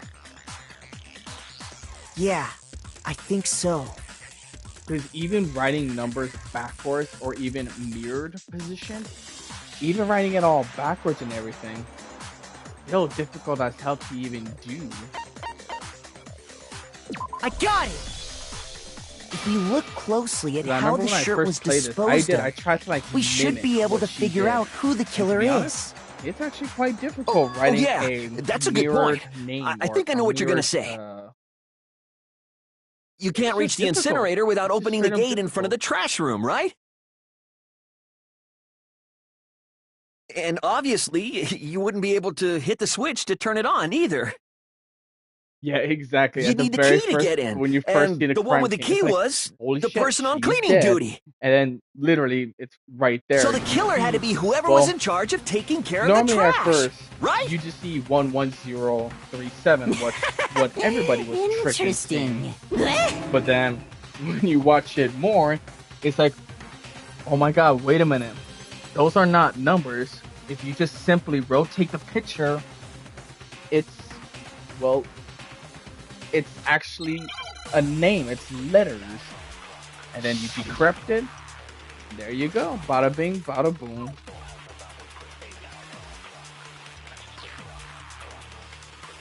The key to the trash room.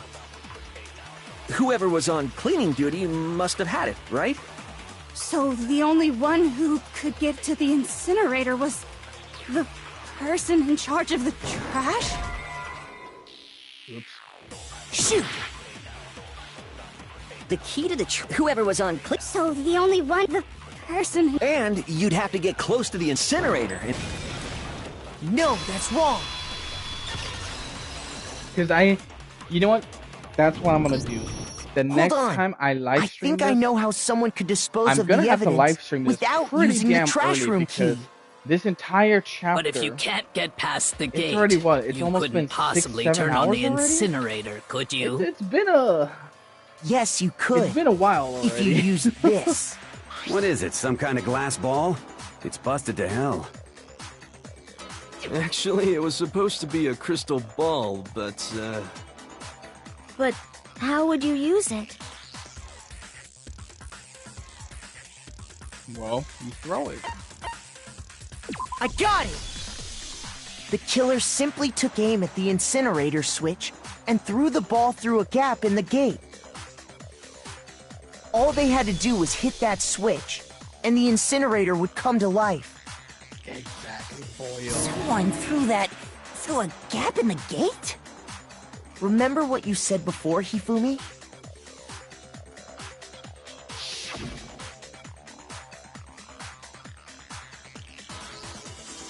Very strange. I'm quite certain it was off last time I was down here. Perhaps it was the work of a fairy. Hifumi had the key, so the only way the incinerator could have been turned on without his knowledge was because the killer was able to hit the switch without opening the gate. Once they'd gotten the incinerator going, all they had to do was ball up the shirt and toss it in. Hey, come on! What the hell is this? All you have to do is look at the scene to know that the No, killer not that I'm never aware actually of. went inside the trash room. The shards of broken glass, the incinerator left running, the piece of shirt that escaped the fire. If the killer had been on cleaning duty, the evidence would have been taken care of much more thoroughly. Wait, no, just hold on. But the distance from the gate to the incinerator has to be at least 30 feet, right?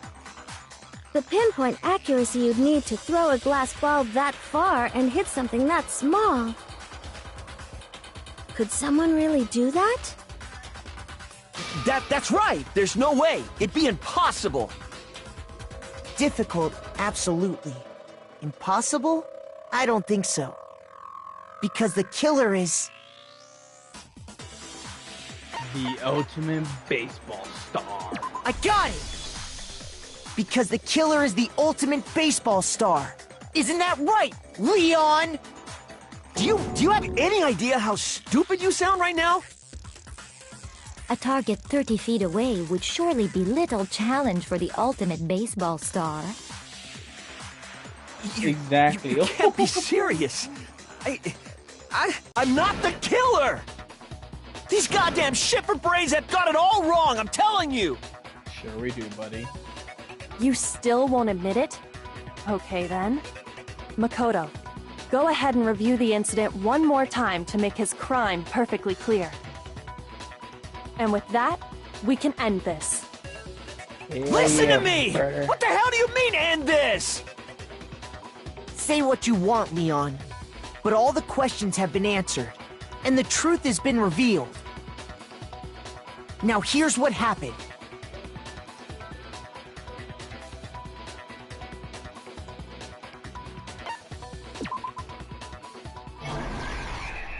I know how to tie this all up.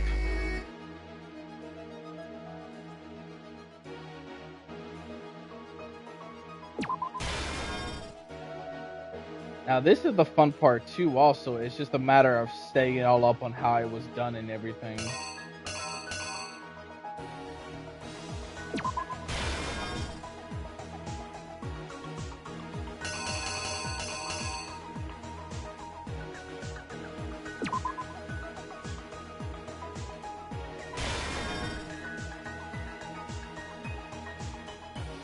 Oh wait, I forgot the very first thing I forgot.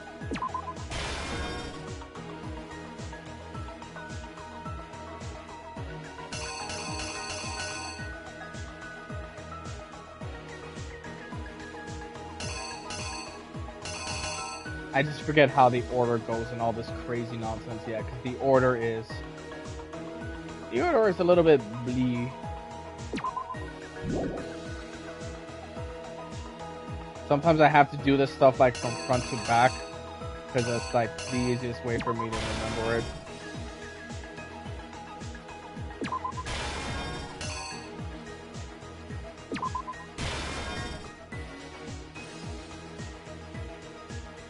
Wait, I think I got... No, I got this right, I believe.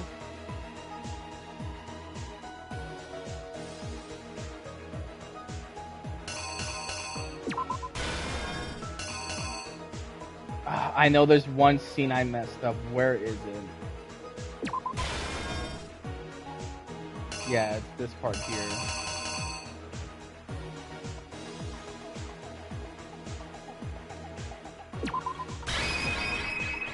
I think that's it. The killer is you! I think I'd better take one more look back at the case from the beginning. Because this is not how it originally plays out. Last night, the killer went to the room Sayaka was in. In other words, my room. From what we can tell, Sayaka invited that person there intending to kill them. She attacked them with the knife she'd taken from the kitchen earlier.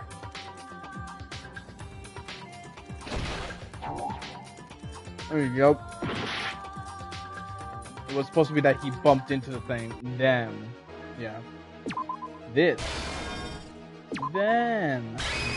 Here's exactly what happened.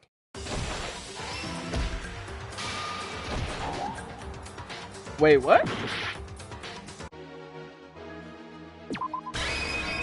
I guess he draws. Here's exactly what happened. Yeah, he draws. Yeah. Huh? Am I missing a thing?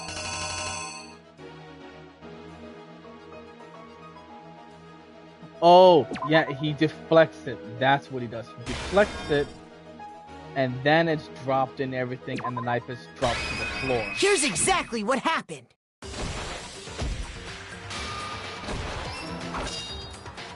But then something happened that she wasn't prepared for. They grabbed the fake sword I'd put in my room and fought back.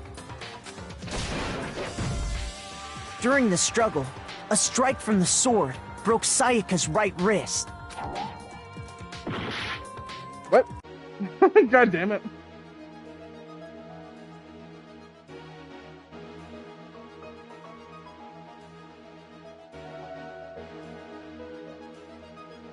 No, that should be right.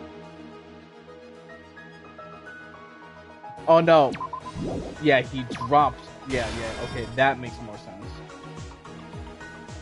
I believe. Right?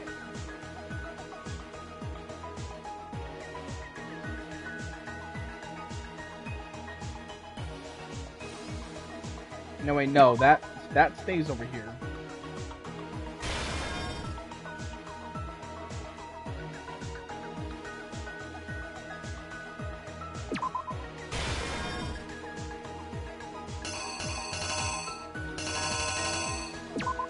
The killer is you! During the struggle, a strike from the sword broke... Oh, for Pete's sake. I'm gonna get such a bad record now. God dang it. I refuse to give up yet!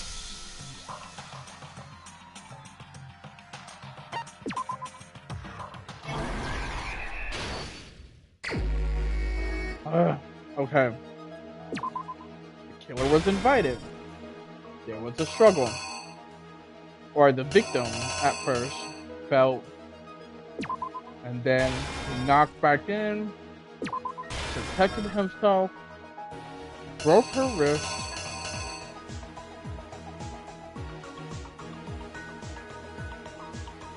because I know I have all this other sequence fine. I know I have all this stuff fine. Yeah, finds this, starts cleaning up.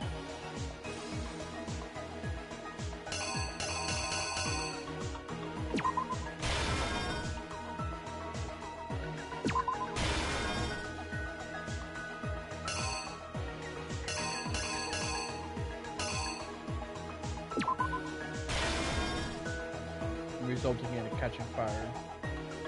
Oh no, that's good. That's good.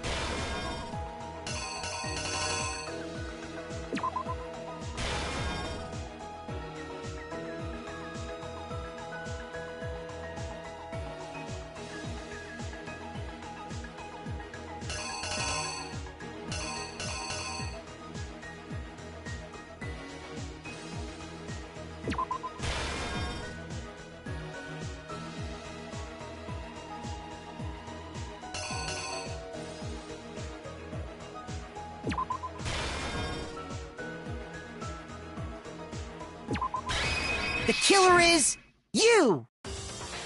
I think I'd better take one more look back at the case from the beginning.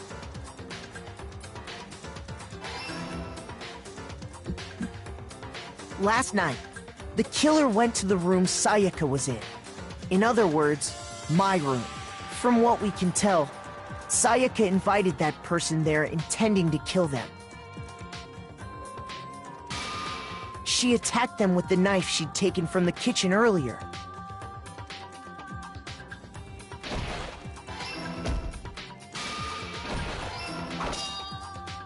But then something happened that she wasn't prepared for. They grabbed the fake sword I put in my room and fought back. During the struggle, a strike from the sword broke Sayaka's right wrist. And that's when she lost her grip on the kitchen knife. Finding herself cornered, Sayaka panicked and ran into the bathroom. The killer went after her, but couldn't get the bathroom door open.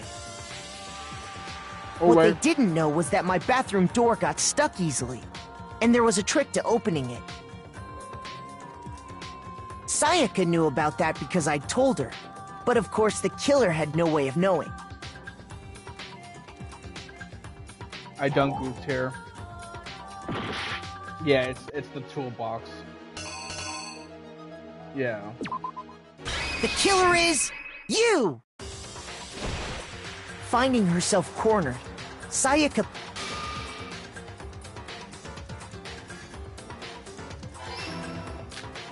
So instead, the killer forced the door open, took the kitchen knife,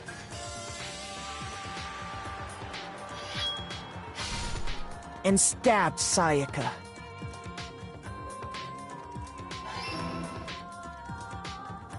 But with what strength she had remaining, Sayaka left a dying message.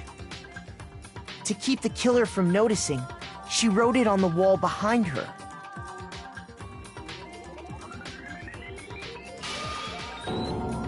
And with that, all her strength was gone. With Sayaka dead, the killer quickly began destroying the evidence. First, they took off their shirt, which was covered in their victim's blood.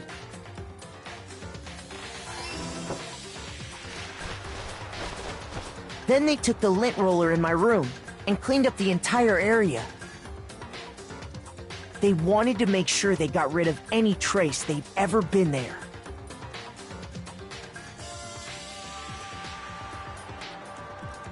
Afterwards, the killer headed to the trash room to destroy their bloody shirt. They tried to burn the shirt using the incinerator there. But the trash room was blocked off by an especially sturdy gate, preventing access to the incinerator. So they came up with a plan to use Hiro's crystal ball, which he'd left in the laundry room. The killer managed to throw the ball through the gap in the gate and hit the incinerator switch. For any normal person, that'd be an impossible throw, but the killer had the confidence to take a shot. And that's because the killer was the ultimate baseball star. Ba-ba-bum! The crystal ball, thrown with absolute precision, hit the switch on the incinerator, which then quickly roared to life.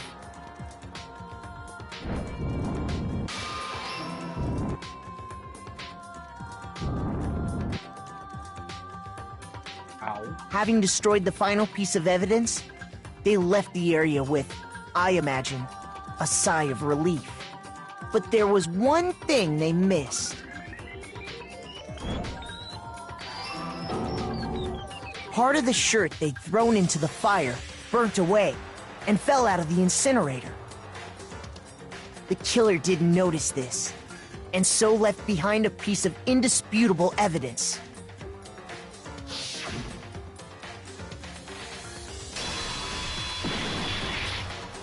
Isn't that right, Leon? It would appear that Hiro simply forgot his crystal ball in the laundry room. You went there to try and wash the blood out of your shirt, and that's where you saw it, right? Seeing the ball, you thought of a way to take care of everything. So, Leon, do you object to anything that's been said? Do I object? Hell yes, I object! Of course I do! I object! I object! I object! I mean, all of this is just a bunch of stupid theories! You need evidence! Where's the evidence? Without evidence, it's all bullshit! It's bullshit and I refuse to acknowledge it! Well then, I guess this is as good a time as any to present the evidence that proves you did it. Makoto, I believe you're in possession of that evidence.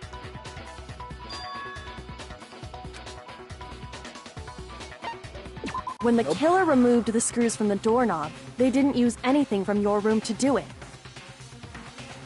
Instead, they must have used something that belonged to them. I refuse to acknowledge you! You're stupid! Stupid, stupid, stupid! Stupid, stupid, stupid, stupid, stupid, stupid, stupid! And the very last piece of evidence. Where's your proof? You kidding me? Not a chance! It wasn't me! Stupid! You lie! Stop talking! Shut up! Where's your proof? You kidding me? Not a chance! Stupid! You lie! Shut up! Where's your proof? You kidding me? Not a chance! It wasn't me! Where's your proof? This should prove it!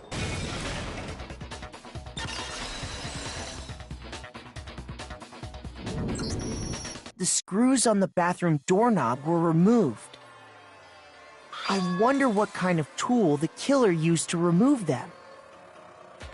I mean, it had to be a screwdriver, right? Oh yeah, I'm pretty sure the toolkits we got each had one inside. And that must be what he used. There aren't any other tools anywhere. But There the was one little toolkit in my Easter room egg I had left out. clearly never been used.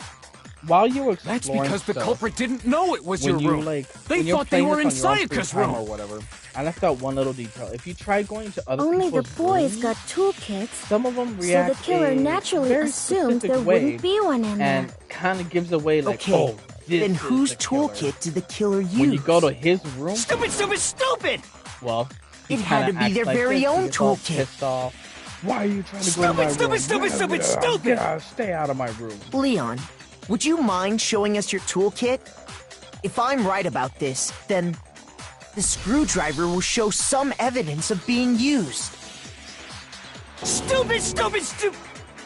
Huh? And if you say you used it for something else, you'll have to explain exactly when, where, and why.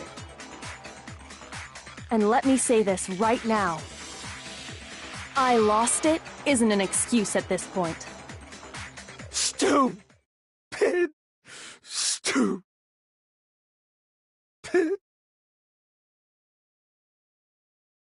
So, you have no rebuttal? Then it would seem we are finished here.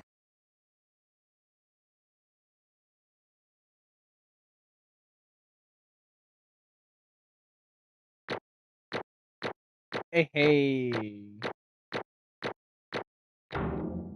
Oh, I got straight A's. Hell yeah.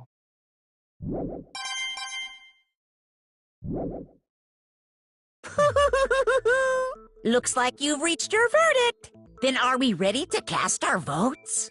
You all have a lever in front of you. Use it to make your selection. Oh, just to remind you all, make triple sure you vote for someone. You wouldn't want to be punished for something so minor, right? Okay, then let's get excited! Who will be chosen as the Blackened? Will you make the right choice or the dreadfully wrong one? What's it gonna be? What's it gonna be?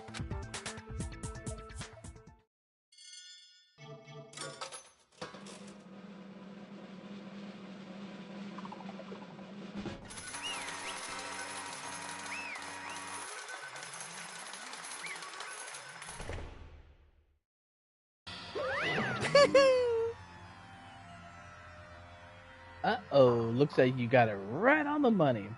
The Blacken, in this case, the one that killed Sakura, was none other than Leon.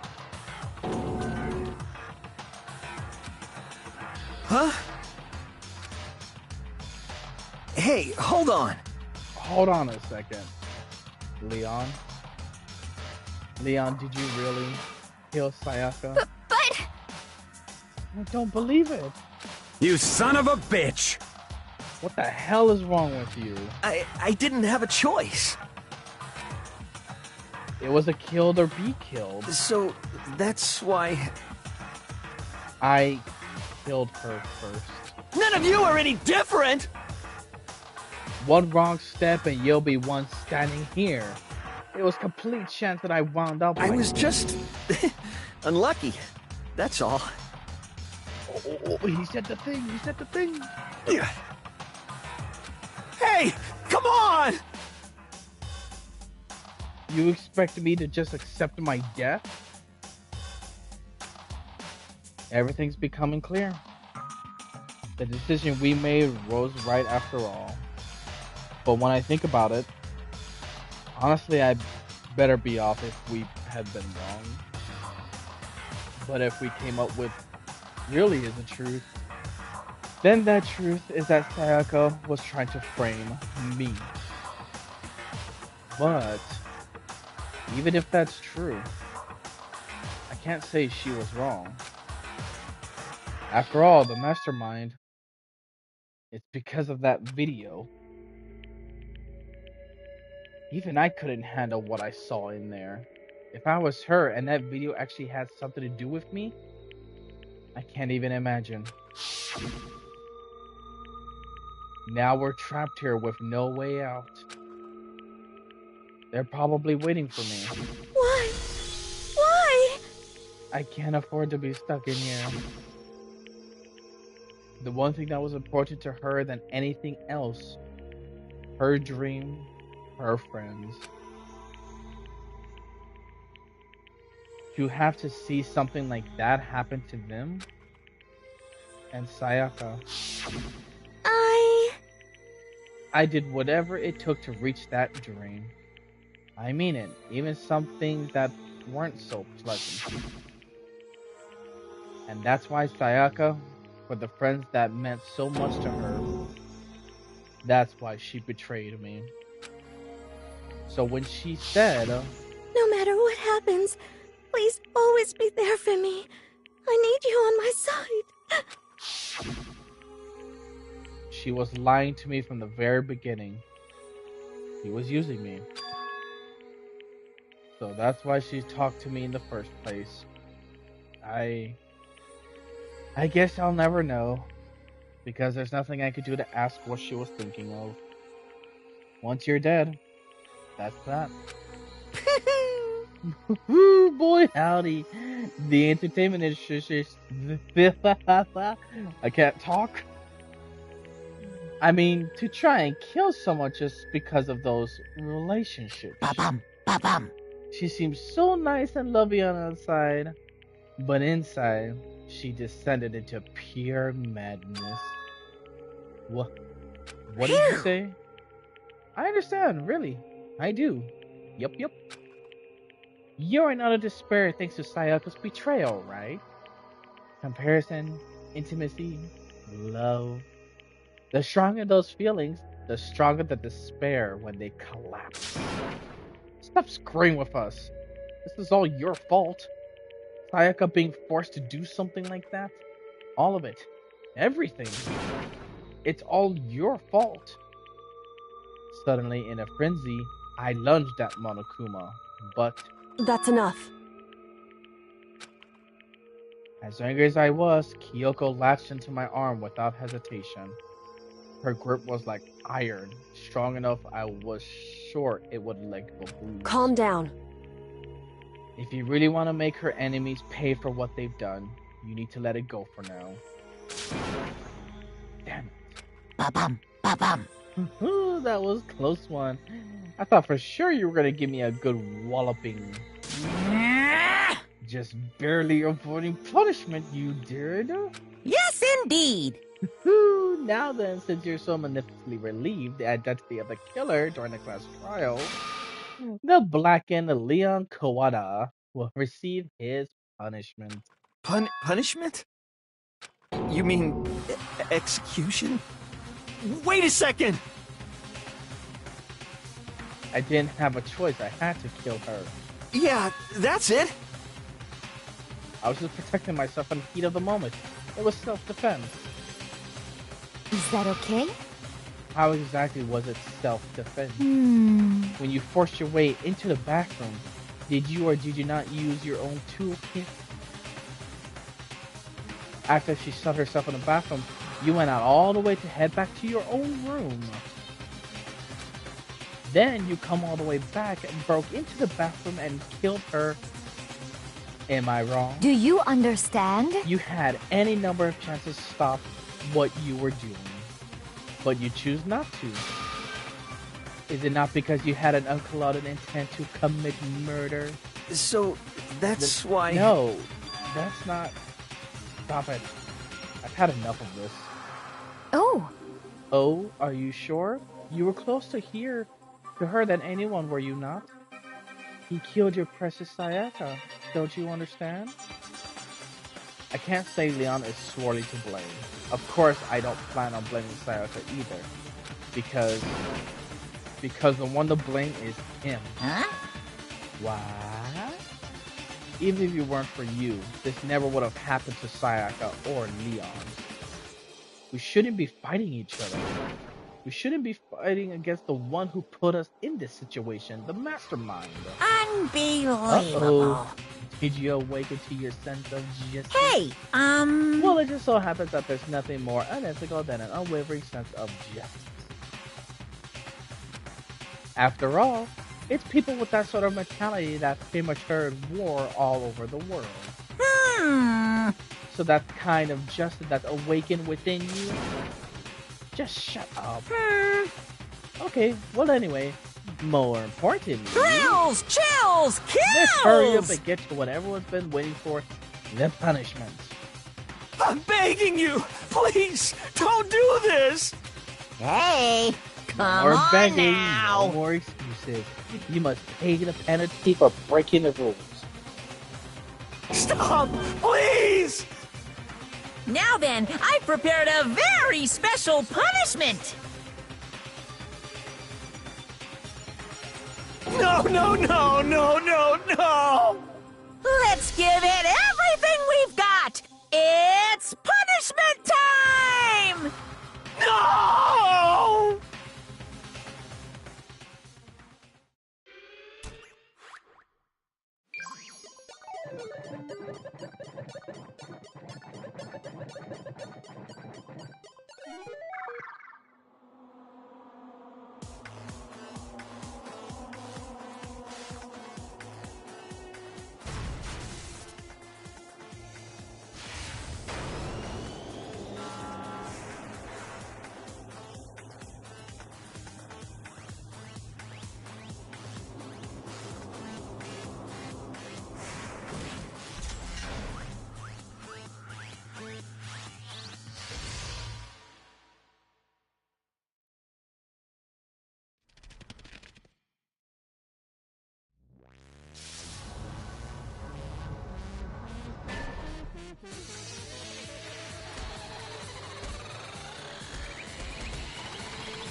Behave yourself, sir.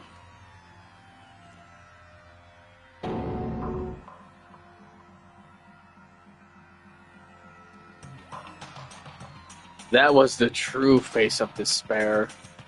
I mean, if we can call it that, what else could we call it? Extreme! Ooh, ooh, ooh, ooh. Extreme!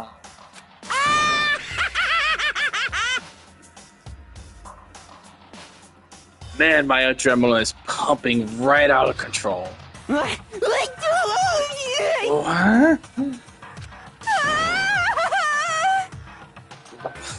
What's going on? I can't take it. I can't take this anymore. Do we really have to keep doing this? I just can't take it. Well? Well, hey, if you don't like it...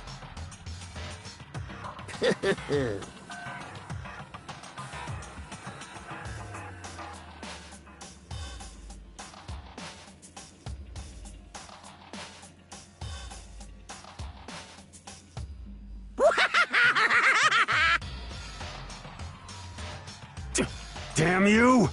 Man, fuck you. Why the fuck are you doing all this evil shit to us? What the heck? Evil?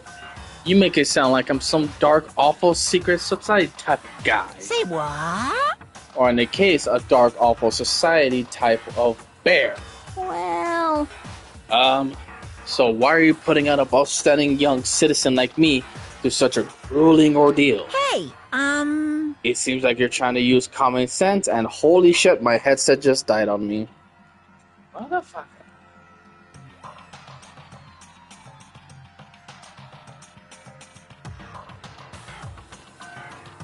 Well, at least I know the battery can last at least, 2 days, 3 days at least? It seems like you're trying to use common sense to make sense of something that doesn't make sense. That's like trying to put a smile on a scale. I just don't think it's possible.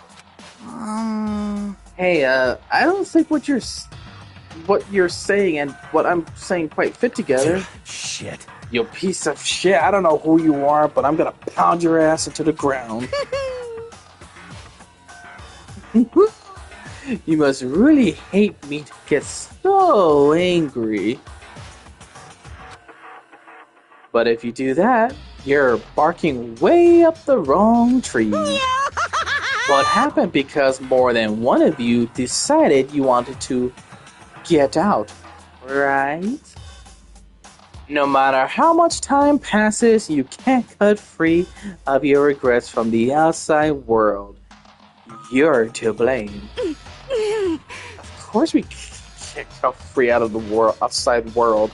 You've been trapped in this insane place. You're trapped, are you? Well, I'm sure once you learn all the mysterious of this school, your thinking will change for sure. You'll think, boy, isn't it wonderful how we all get to live here forever? What does this mean? What are you trying to say? Hey. I feel like there's some deeper meaning hidden in there. Just like before. Thrills! Chills! Kick! Hey. When you say everyone, who exactly are you referring to? Sorry, I said everything I gotta say. I need to save some of the fun for later.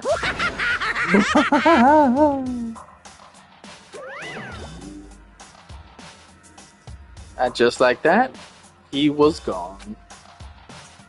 He left us there overwhelmed by a nightmare-churned reality.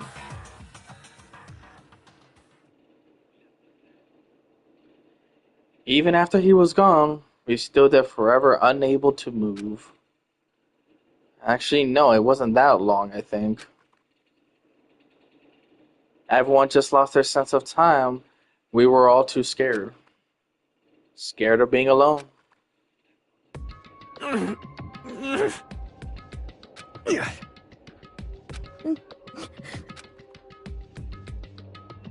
No one even tried to speak. Their faces were stone, their voices dead. But it was in that moment. Just a second. Makoto, can I talk to you for a second? She moved in close and whispered into my ear. Before we head back, there's something I want to talk to you about. It's about Sayaka, isn't it? I'm surprised you figured it out. Listen. I told you before the class trial started, you had to figure out the mystery of this case yourself. You wanted me to realize how Sayaka betrayed me by myself, didn't you? The thought never crossed my mind. I feel like such a fool becoming such an easy target like that. It's true. Sayaka meant to double-cross you, the fact that you can never change. But even to the very end, she wasn't even sure of the decision, that's why. As she's lying dying, she was thinking of you. She was thinking of me? You can't just say something like that. I mean, there's no way you can know that. Only Sayaka would know for sure, but we can't ask her now. However... If you can't ask her now, you can infer it, don't you think? Her final thought? How she was supposed to protect you. What? So...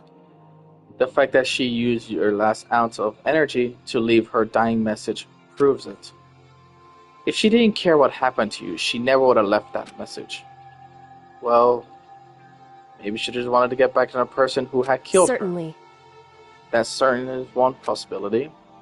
But I don't think that was Anyway... She was uncertain.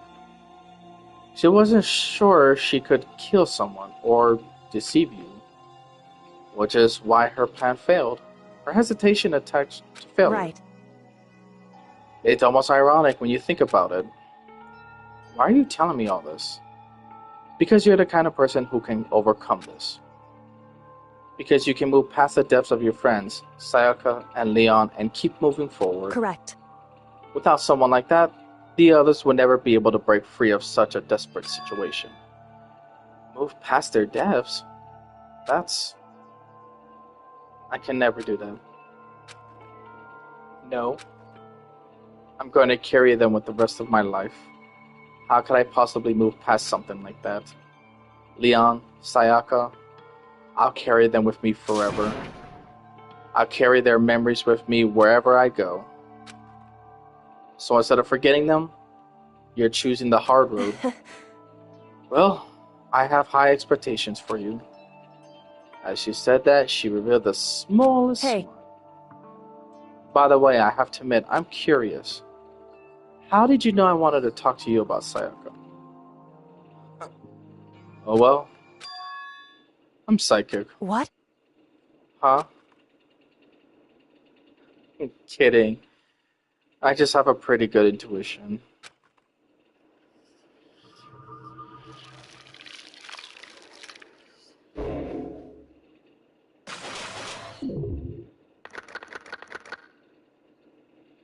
And there we go.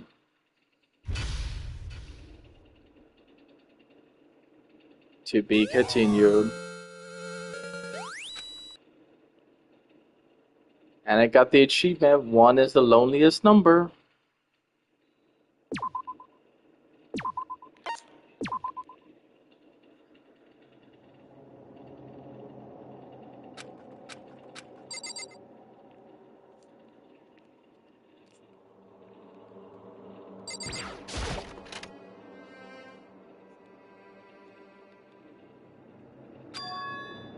It's gone. She really is gone. It's almost like there was never anything there to begin with. Every light of Sayaka's existence have disappeared without a trace. It's just like he said. After the class trial, before we took the elevator back up, Monokuma told us. Uh-huh. Oh, I almost forgot. Since the class trial is over, I'm gonna go ahead and dispose of all the corpses. What are you gonna do? It's okay. No need to thank me. Just seeing your delighted smile face is thanks enough for me. After all, nobody wants to look at a rotten corpse every day. That couldn't be good for your health.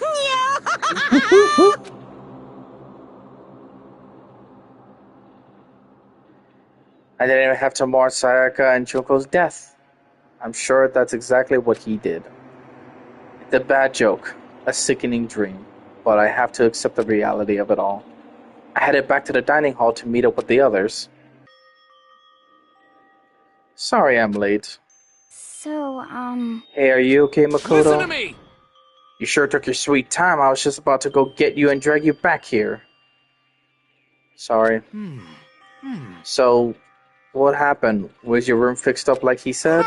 I imagine it'll be pretty hard to sleep with a rotten corpse in your bathroom. Hey, come on. Jesus, that's fucked up, man. Why would you even say something like that? My room was spotless. There wasn't anything left. Like the whole thing never happened. I see. It must be tough staying there knowing what happened. Why don't you just stay in Sayaka's room? Well, staying there with her scent still hanging in the air, that would hurt just as much. Plus, I decided that I can't turn away from her death. Makoto. Hey, cheer up. Getting depressed isn't gonna help anything, alright? If we all work together, I'm sure we'll find a way out of here. So everyone just try and cheer up and get back on track. Is that honestly supposed to make us feel better? Huh? We already know working together and yet someone was still murdered. Anyone can betray us at this point. Now that it's happened once, is a question of when, if the next one takes place. Yeah, but Sayaka made the first move. well... But if we work together against the mastermind, nobody will have a reason to do something like that. Stop talking. Keep telling yourself that. I'll be over here in the real world. Working together, fighting a common enemy like it or not, it's not that simple. What do you mean? Are you okay with this? The mastermind seems to be much more powerful than we ever suspected. They took over Hope Speaks Academy. Well, I just added that. Which was supposed to be well defended. Then modified it to fit their desire.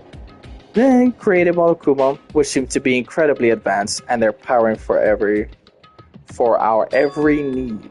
And the cherry on the top is the execution we just witnessed. Everything has been planned down to the last excruciating detail. This is not the work for your everyday psychopath. Defying them may be too great of a risk. So then... Then what are we supposed to do? Anyone who truly just does want to escape will just have to follow the rules. In which case, the only option is to deceive those around you and win the game. No. No. What? No, what? I can't I don't want to live. If it means killing someone else to do it, I don't want to kill anyone else. Huh? Anyone else? What do you mean? It's because... Leon died because we all voted for him, right? It's no different from us killing him ourselves.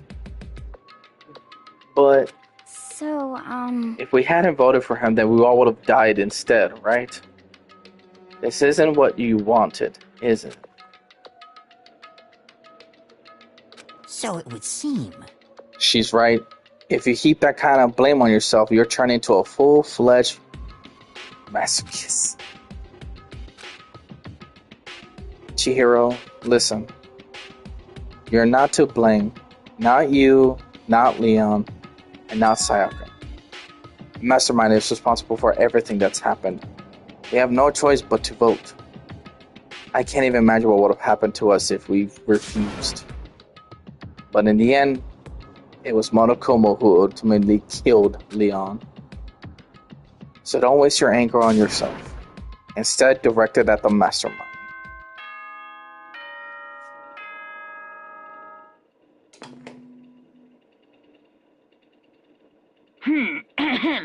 This is a school announcement. It is now 10 p.m. As such, it is officially nighttime. Soon the doors to the dining hall will be locked, and entry at that point is strictly prohibited. Oh, are you talking about the banners for Other Genshin Impact? thing. No, yeah, It was it's about time totally to start obvious taking them before down that you were because trying to make yourself we feel have, what, better and justify maybe just what a you few did. more hours and it's time for Natland See to you, be see finally you, dropped. don't see you, see you.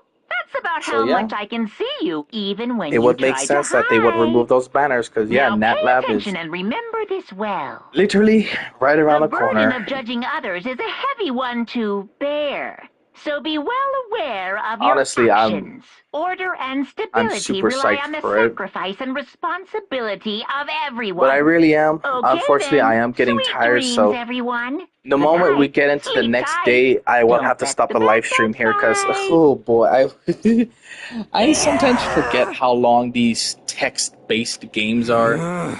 They are incredibly long, and Don't fuck with me. they are just something that has to be. It has to be well plotted and thought out on like how to do it, how to record, how to live stream, however.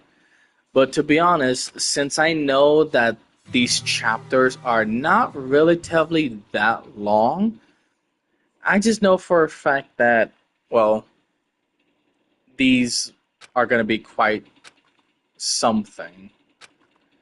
But for now, I guess I'm going to have to end it here. Okay, lift your We'll just arms go up. ahead and stop right here. Yeah, I'm going to have to end the live stream for here because, well, number one, everything is dying on me. My controller is low on battery and my headset just died on me. So for now, I appreciate everyone who was coming in and out. I appreciate the nice comments. If you said anything, I do appreciate it. I also, of course, appreciate the likes, of course. But yeah, I will be ending the live stream for here for today. Cheesy, I will message you in a little bit because, like I said, my controllers are about to die, so I do need to turn off my PlayStation for today. Let everything recharge, and I'll probably pick up the PlayStation again later today, so I will message you in a little bit. So, as for everything else, for everyone who's been watching in and out, I really do appreciate your time and effort for coming on in. And, yeah, for now, I'll talk to you all peeps later then. Bye-bye.